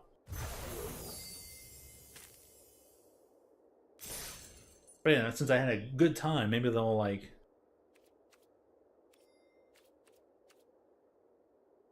they'll go ahead and just give me free extra wins. Because the last time I said, "Oh, I did not have fun," the shuffler just said, "Well, screw you then." And then I said, "Oh, I had fun." Now they'll just give me everything I want. Doug.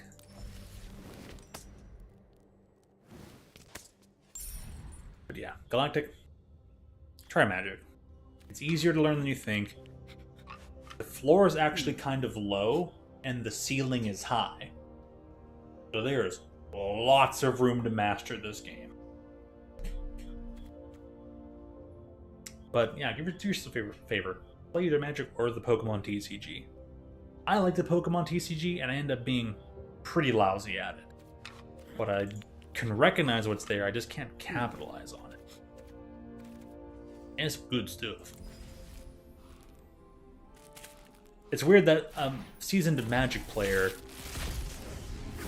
doesn't do well in fathoming Pokemon TCG. So I need to go and play more Arbok. You know that deck is there, ripe and ready to destroy the meta.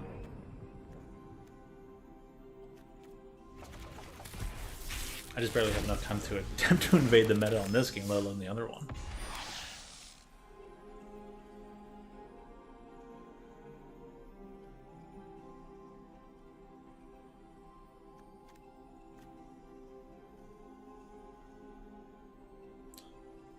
Yeah, good sideboard card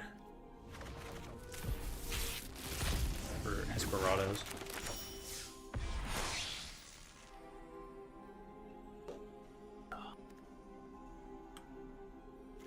Alright, good stuff. Do that, so I want to double check on things though.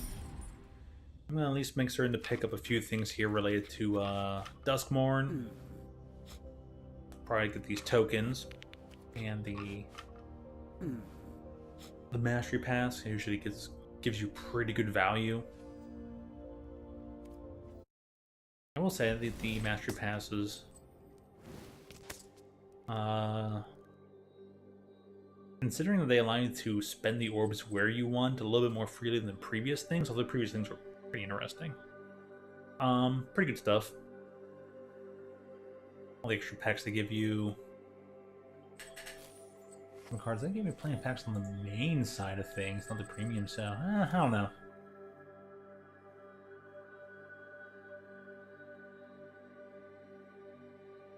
Extra jumpstart token would be pretty cool. Alright, what things do I have left to complete for today? 30 green or white spells.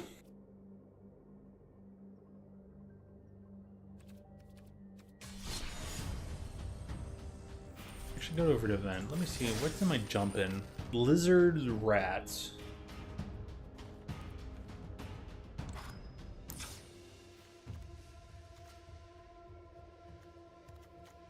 Rather low power deck, but I'll give it a try. Yeah, let's see what super low power magic does. Take a break from high power brain thinking.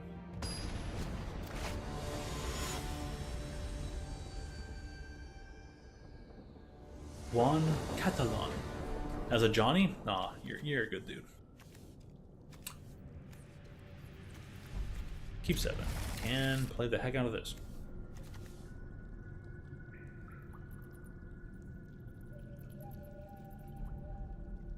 We're in the caverns. The deep, deep caverns of Ixalan. Down here, can't even see the sun.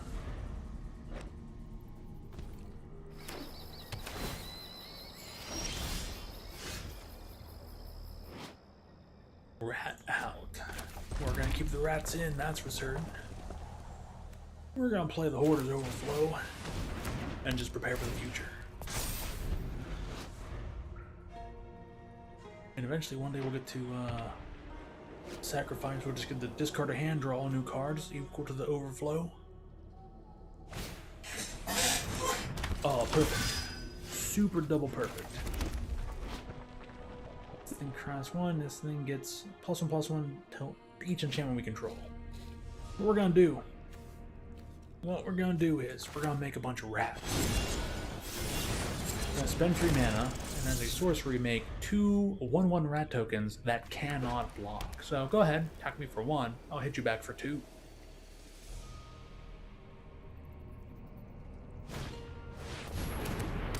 Perfectly fine, perfectly fine. Alright, we are right on pace for things.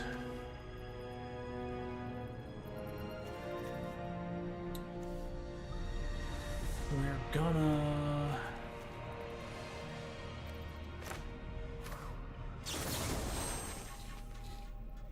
We're gonna Candy Grapple, give this thing -3/-3, knock it off the board, because that card is devastating. And we're gonna go to combat.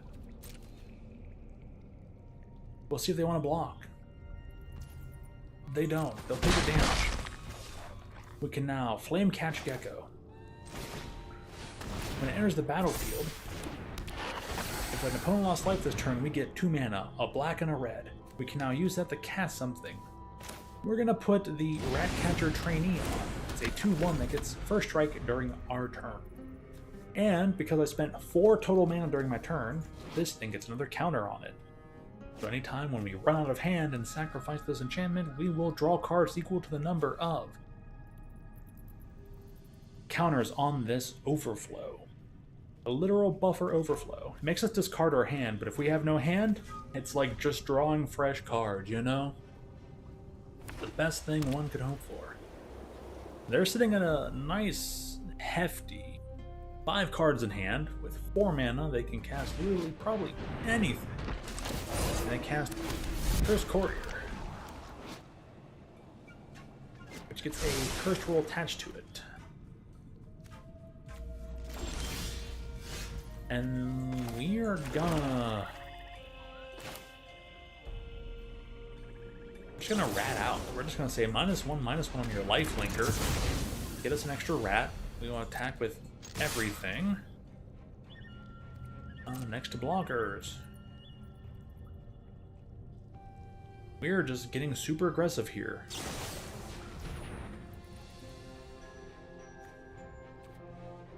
We're gonna resolve that spell. We'll go ahead, that's fine.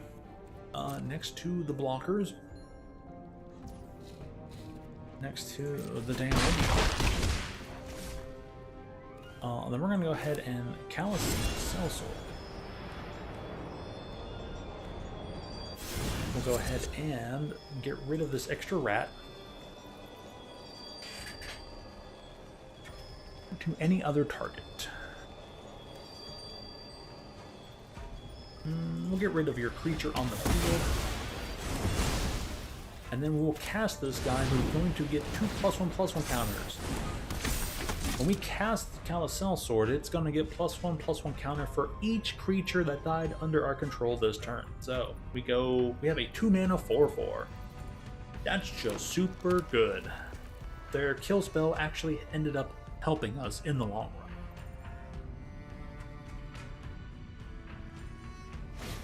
As long as they don't have any other unconditional white removal, we're all good to go. Anytime we can now 2 mana draw 3 cards. When it dies, do this or that. Sure.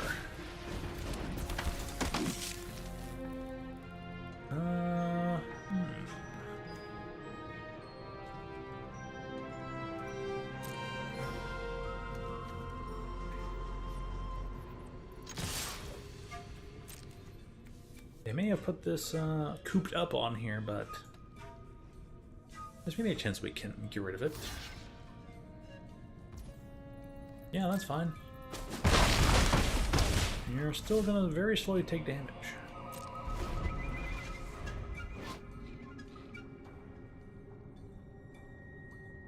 So during their turn, depending on what they do, we'll go ahead and draw 3 cards. They've now played into a 4/3 flying vigilant creature for 5 mana. That's pretty big, pretty hefty. But when we play a deck that can maybe kill spell. Automatically returns a card, huh?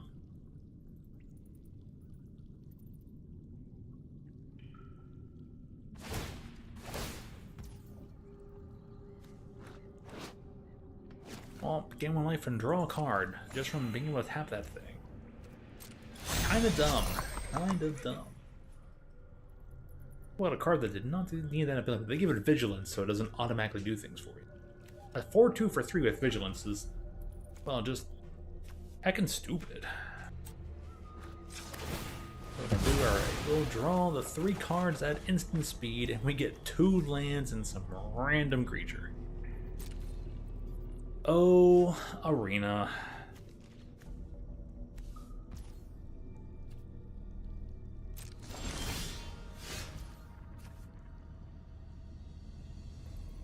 One damage to any target. Enters tap, so we'll play the untapped land. We're gonna playful shove. Hit you for 1, draw a card. It's another land? Oh my gosh. Well, we have a Menace Reach. And they have pretty good odds, so no attacks.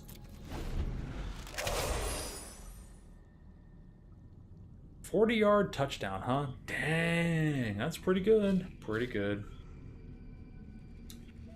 Alright, hydration last time.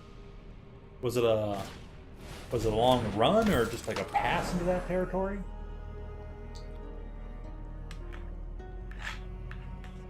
$17-20, so they went. It was 10-20, now it's 17-20. This card is winning. This Wily Duke card is winning the game, but hey, you know, power creep. I remember the time frame when Magic used to purposely print bad cards on purpose. Now they're like, yeah, we're not gonna make any card bad. They make some cards meh, but they don't make them purposely bad, and I still think they need to make super bad cards. At least one super bad card per set. They usually make it a red card, though.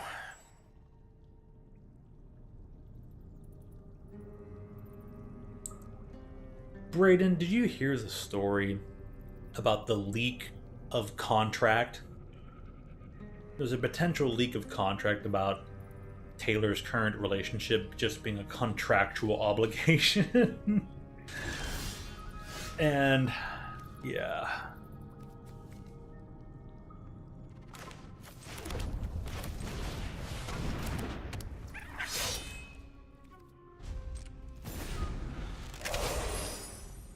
Yeah, you might have to look into it, but apparently the contract is each party gets so many millions and they just have to pretend to be a couple for a year or something like that.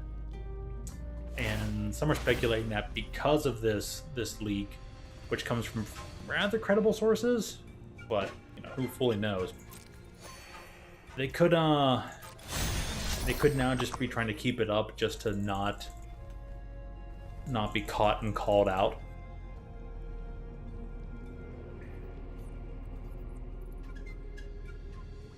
What? Why are they in Brazil?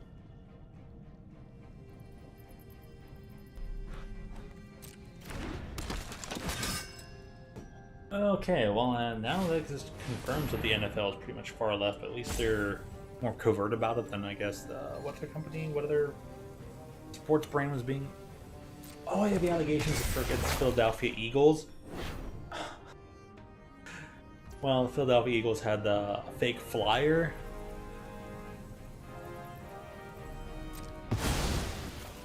Put in a bus stop, and they're like, we're investigating it. And they're just like, sure, you're investigating it. Because it's not like somebody can just walk up to a bus stop, change something, and not be caught. Especially because what was thrown in there is on a roller. So the roller changes every so often and shows the next advertisement. It's like, oh my goodness, man, you know?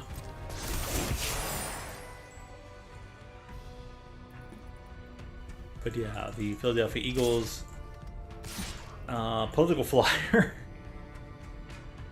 And the Eagles are like, we did not officially do that. No, either you did or you didn't. But the fact that it's not being solved immediately kind of goes to show that. Plus one counter on it. Why does a jumpstart deck allow this in the same deck? Oh my goodness.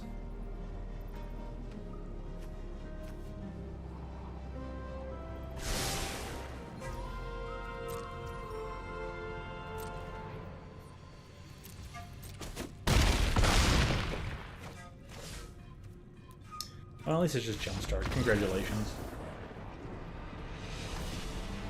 They host a few international games each year, mainly in UK? Well, rugby's a thing, so that's understandable. Occasionally in Germany, Mexico, and now Brazil. Brazil's been doing awful with their corrupt Supreme Court, but okay. Alright, NFL. I mean, you're still not in complete lockstep with China like the NBA is, but alrighty then.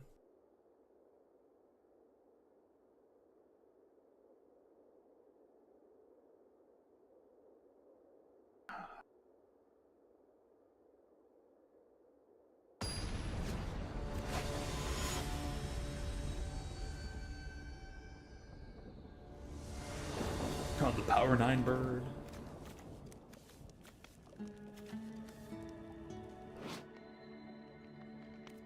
Keep 7 because it's a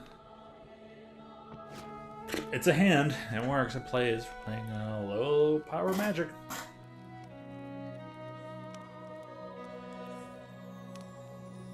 So you know what? That's kind of funny. The fact that the NFL is outsourcing.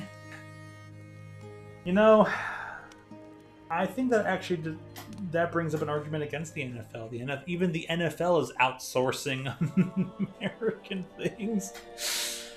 Oh man, that's funny. Does life imitate art? Does art imitate life? I guess we'll never know.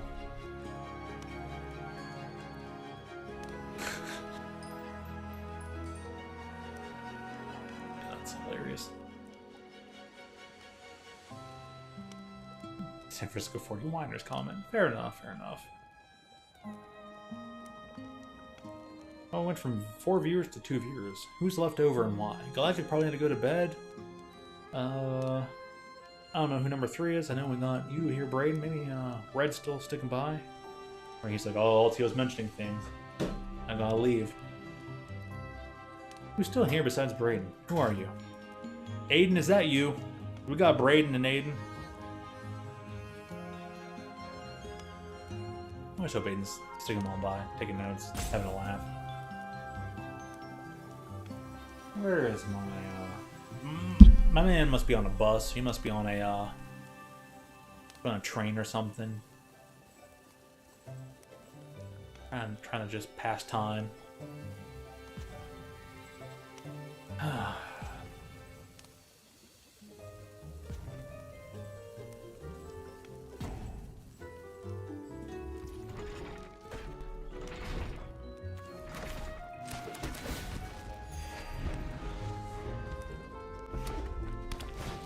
Now they're here. What the F?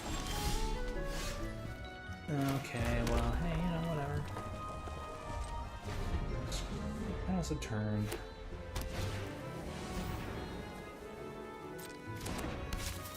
The fact that this is an instant is kind of hilarious.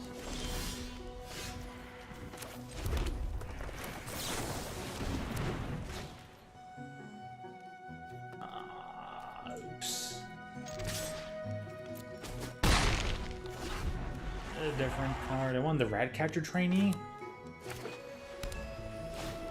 Cast that automatically.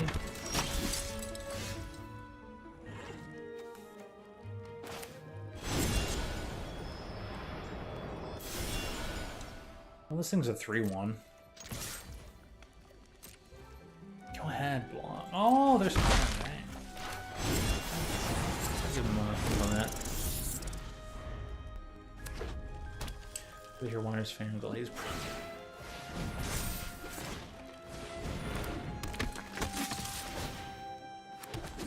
I didn't touch him. Oh boy. GG's Baltimore.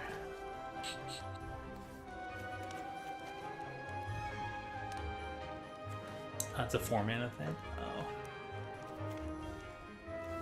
Oh. We got here. Maybe bugs come from? How do they even fit through windows? And no attacks.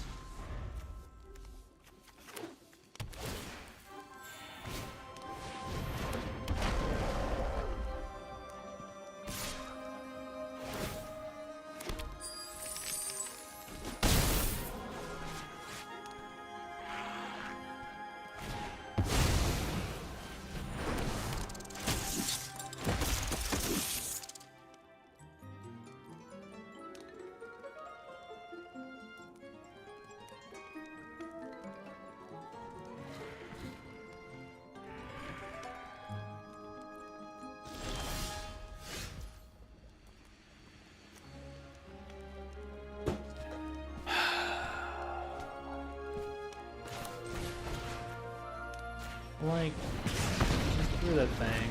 Thanks.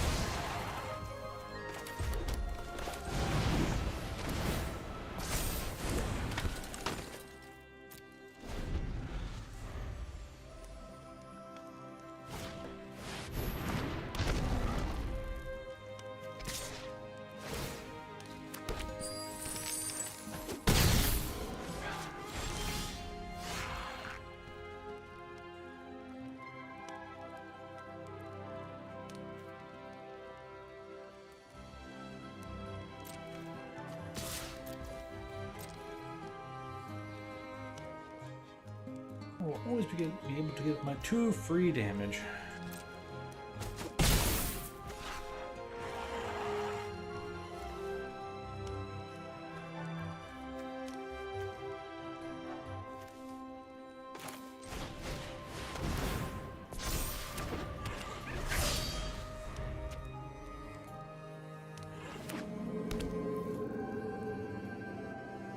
On 3-peat? Oh boy.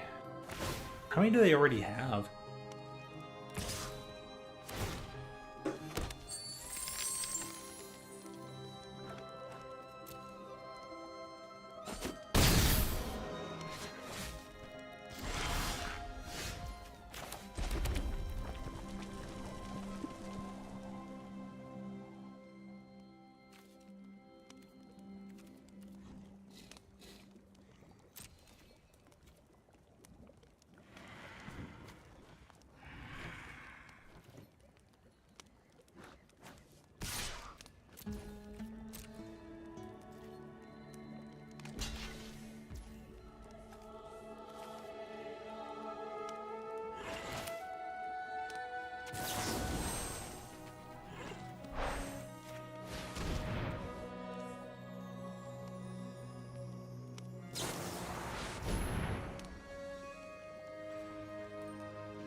Jerks, man.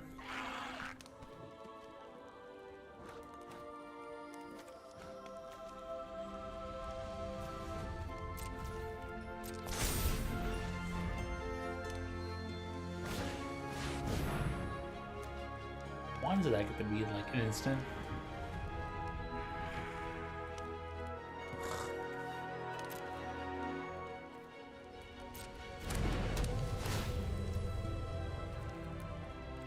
And whatever.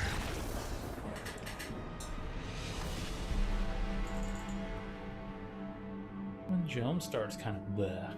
Yeah. Yeah, give me a new deck.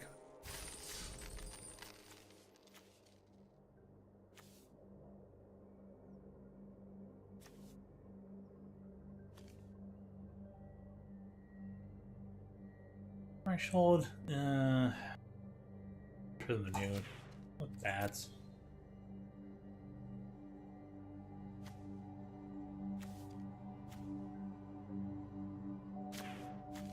Let's go bats and rats.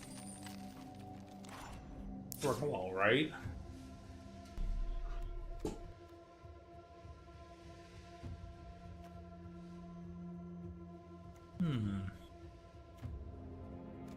Bats and rats, and then we got a bunch of lizards. What the F, man?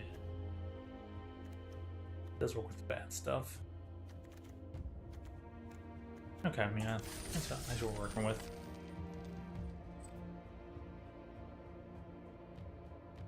They won 4 bowls in team history. They won the last 2. And they won one like a while ago.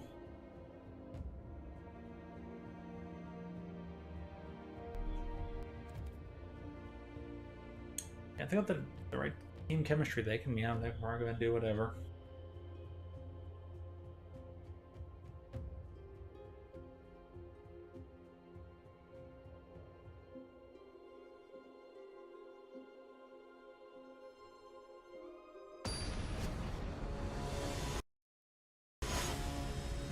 Huh? What was all I don't remember. I guess they must have been playing it for it a long time ago, but lost. That's what I'm thinking of. Anyways.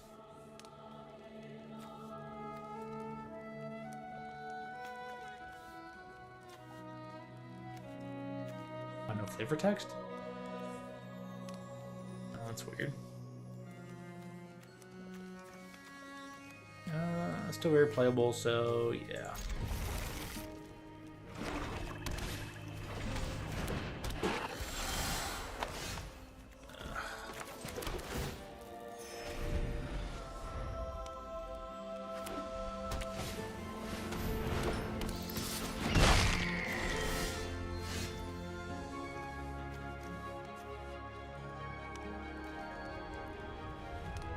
Are we literally playing the same combination?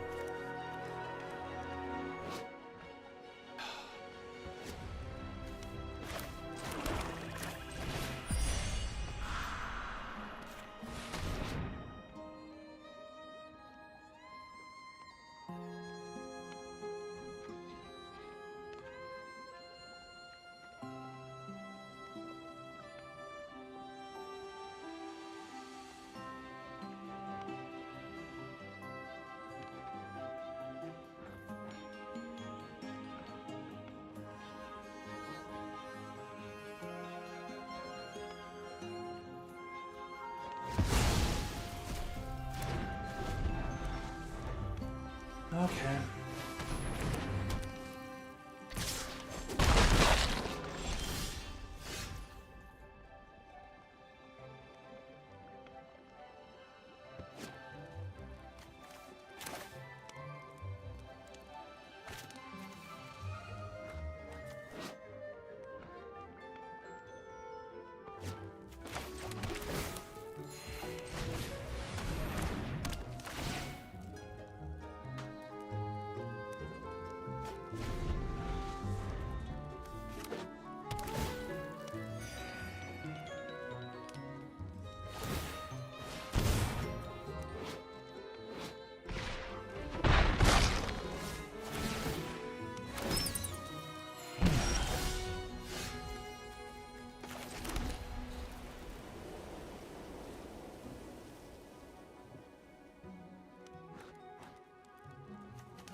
Okay.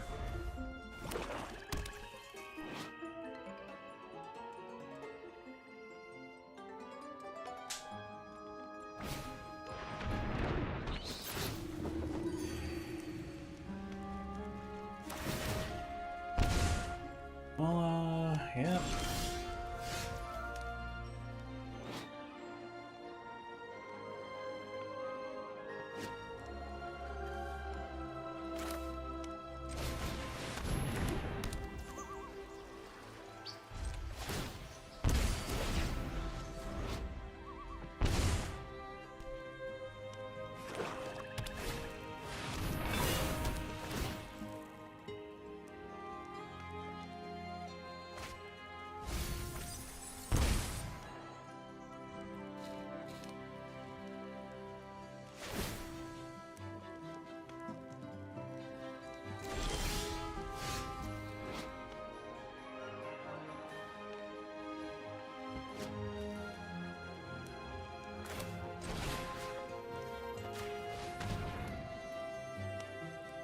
How close are they to the ending of the game? 4 minutes left? Oh, ooh, you were on top of that, weren't you?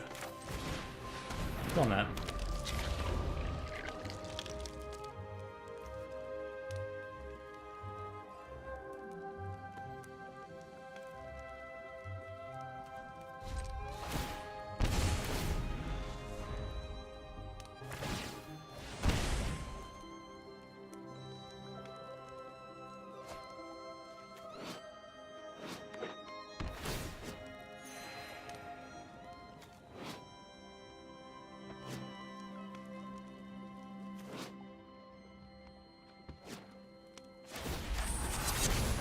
I can just keep paying them. 2 cards.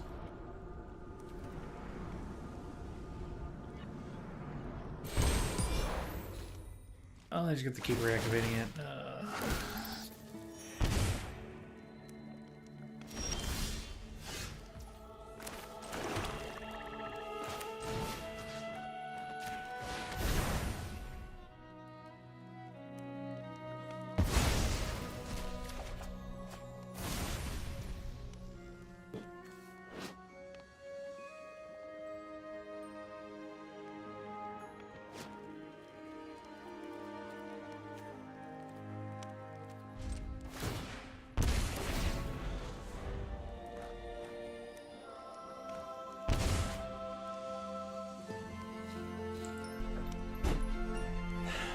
Oh well.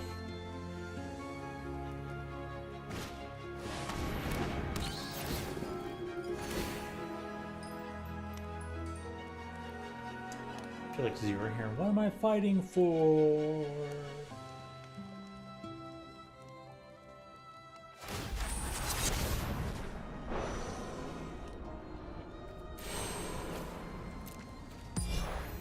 There was a land. Ha ha ha ha.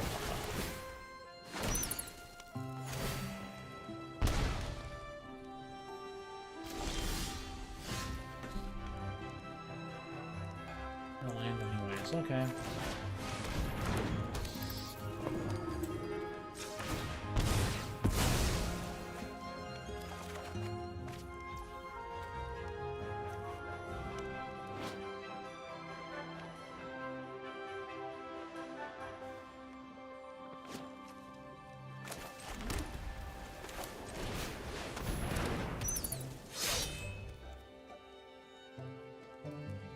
Real-time updates.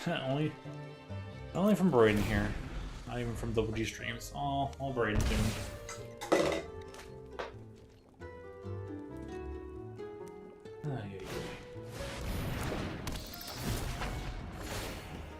Oh.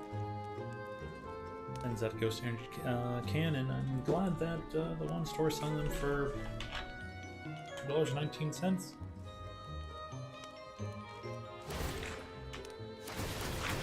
Doesn't get better than that.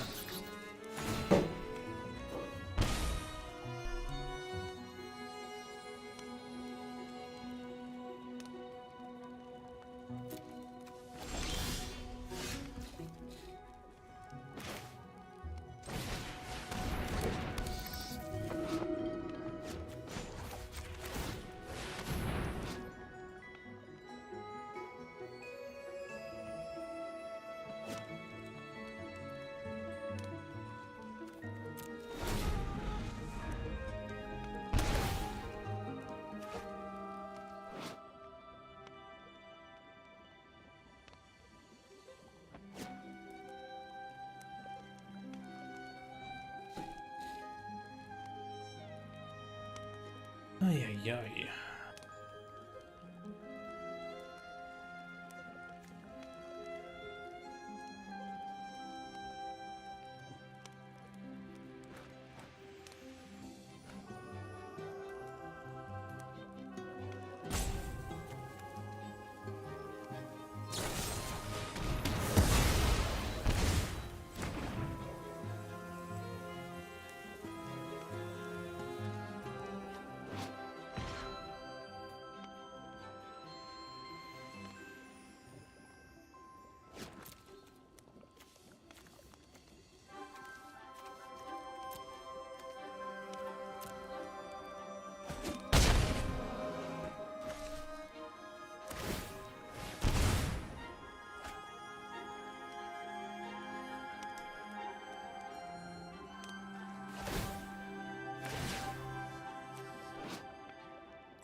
Ay, ay, ay.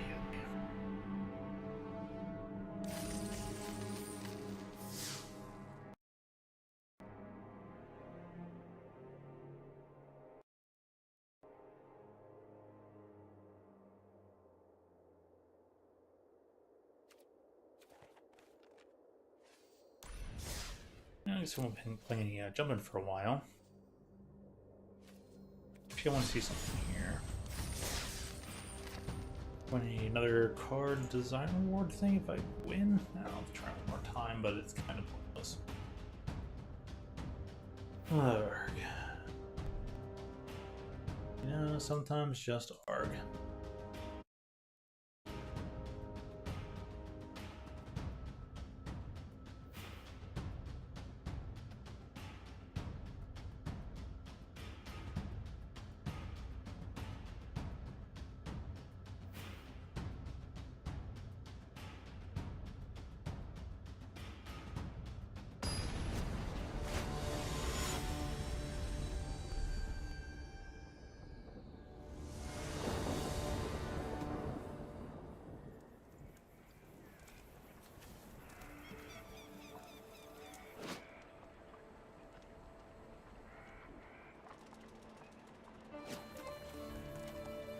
I guess it's kind of playable, so...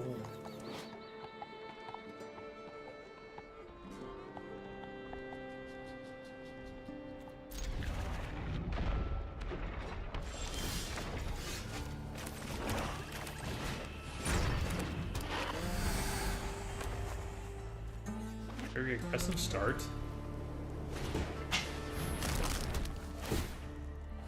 Oh, of course.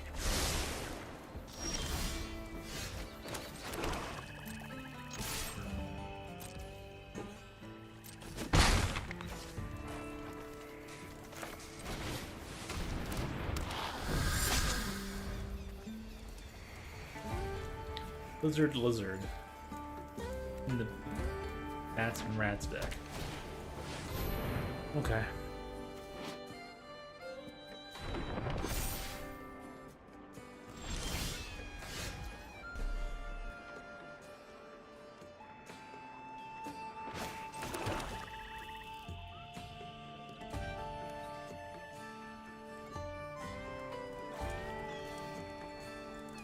Huh. That was a good trade.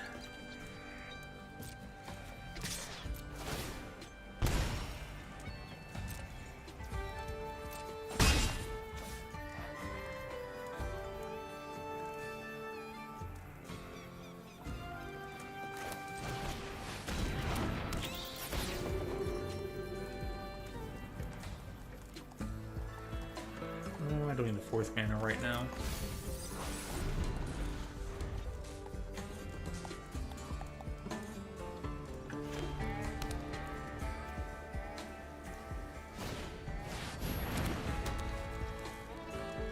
Alright, I'm just gonna get their hand.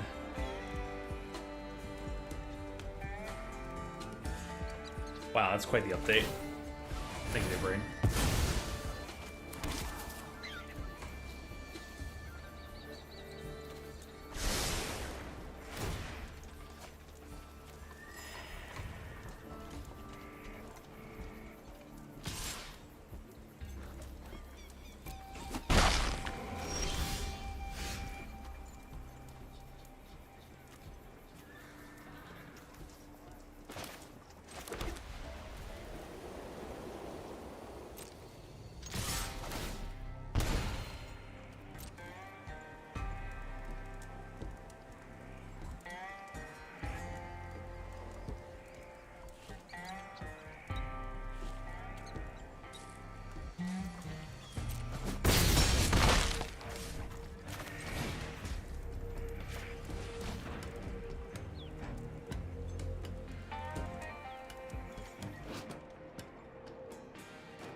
Alright, so I made sure to make them exile one card of their choosing. They were going to get rid of their least valuable card. They got rid of the forest. Now they have to exile, now they have to discard 2 cards, reducing their hand to just 1. And I guess whatever they draw into. So getting rid of that card, thank you.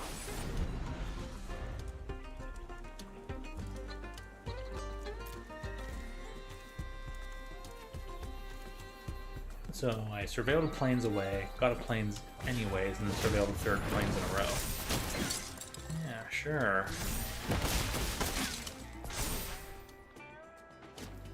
Bunch of +1/+1 to end of turn, so I'm not worried about it. Only to end of turn.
Minutes left in case you contact, huh?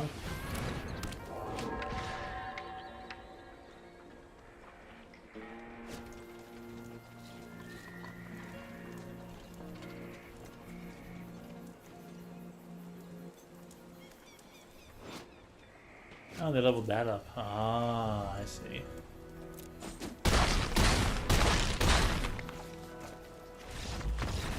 Creature tokens get +2/+2. Wow. What a perfectly reasonable deck. At low power levels. Don't love when Arena makes them draw things.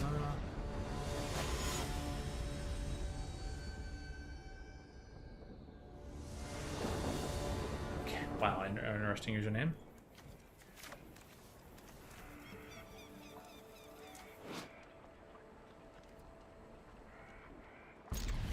Why are there so many lizards in the bats and rats deck?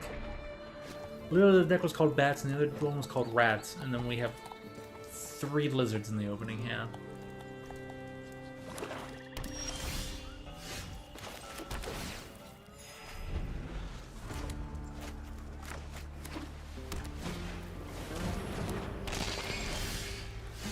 Hooray,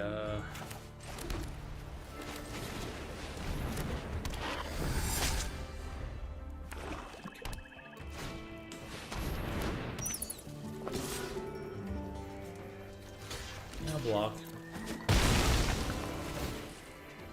Get your free one-time kill spell.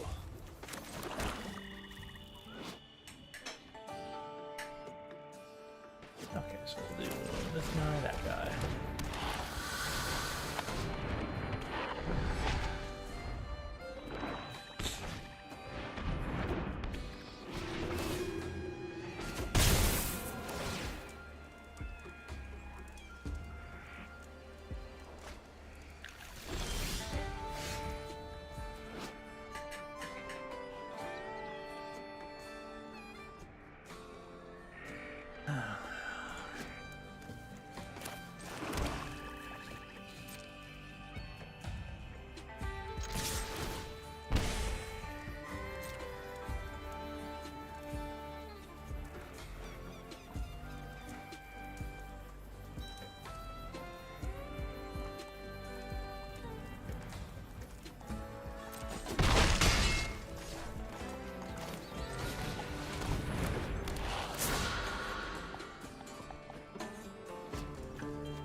Or that Star Seer Mentor.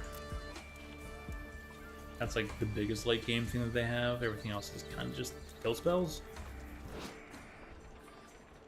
Engrave to your hand. No, never mind.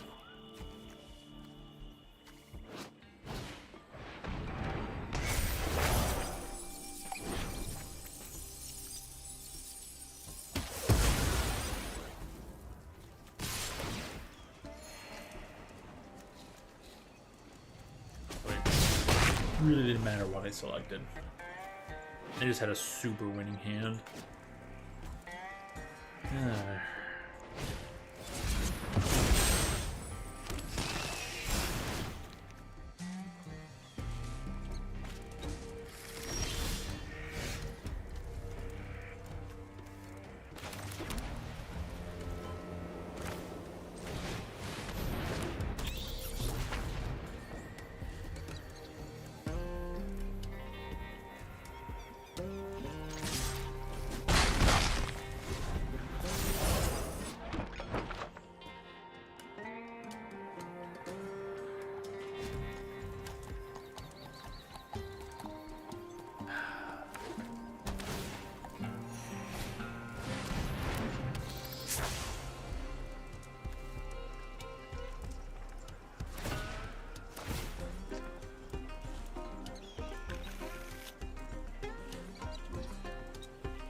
Okay.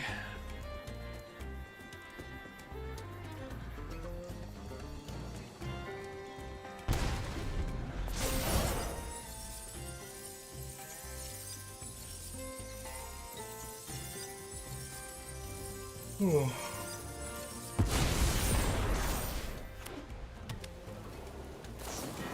Yeah.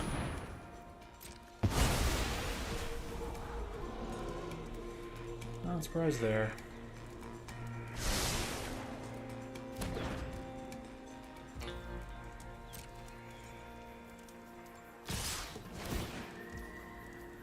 Cool.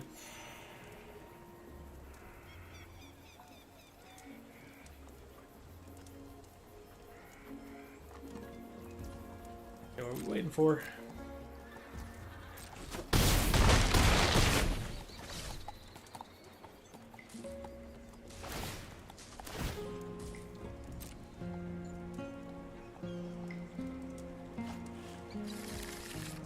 Wow, a lot of people got the same deck.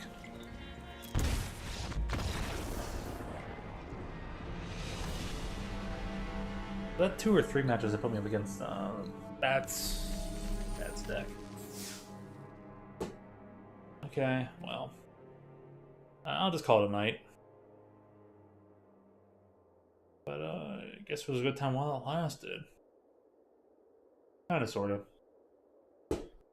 I think about the prospect of new change-ups and new decks was better than actually playing anything out. Even jumping is not going great. That's just, ooh, boy. But, alright then. Maximize music. Up here. Skip over the, that little, I don't know why the music cuts out for like half a second while the sound dips out and dips back in on Arena, but it is what it is. Alright, everyone. Have a good night. See you on Saturday for some big run. There will be only like really late night streams during next week until the Final Fest comes around on that upcoming weekend. So there won't be much content during the upcoming week. But yeah, I finally have a schedule where I can start hitting up the gym again, which would be kind of nice. That'll be awesome. So, yeah. Now it's slowly starting to feel like fall. Hope that your areas don't get hit with 103-degree weather out there in any of the desert land areas and whatnot. So, if you enjoy football, have a great football season for basketball and hockey players. Hockey, like myself, coming up soon. Baseball should be coming to an end soon, and then playoffs for that. Ooh, wonder where everything ended up there. Great time for sports. Always great time for sports. And thinking and brain games. Esports are a real sport. Just saying. But alright, yeah. Take care. Have a good weekend. Stay hydrated. Thank you as always for tuning in. And maybe we'll see you again real soon. Wheel.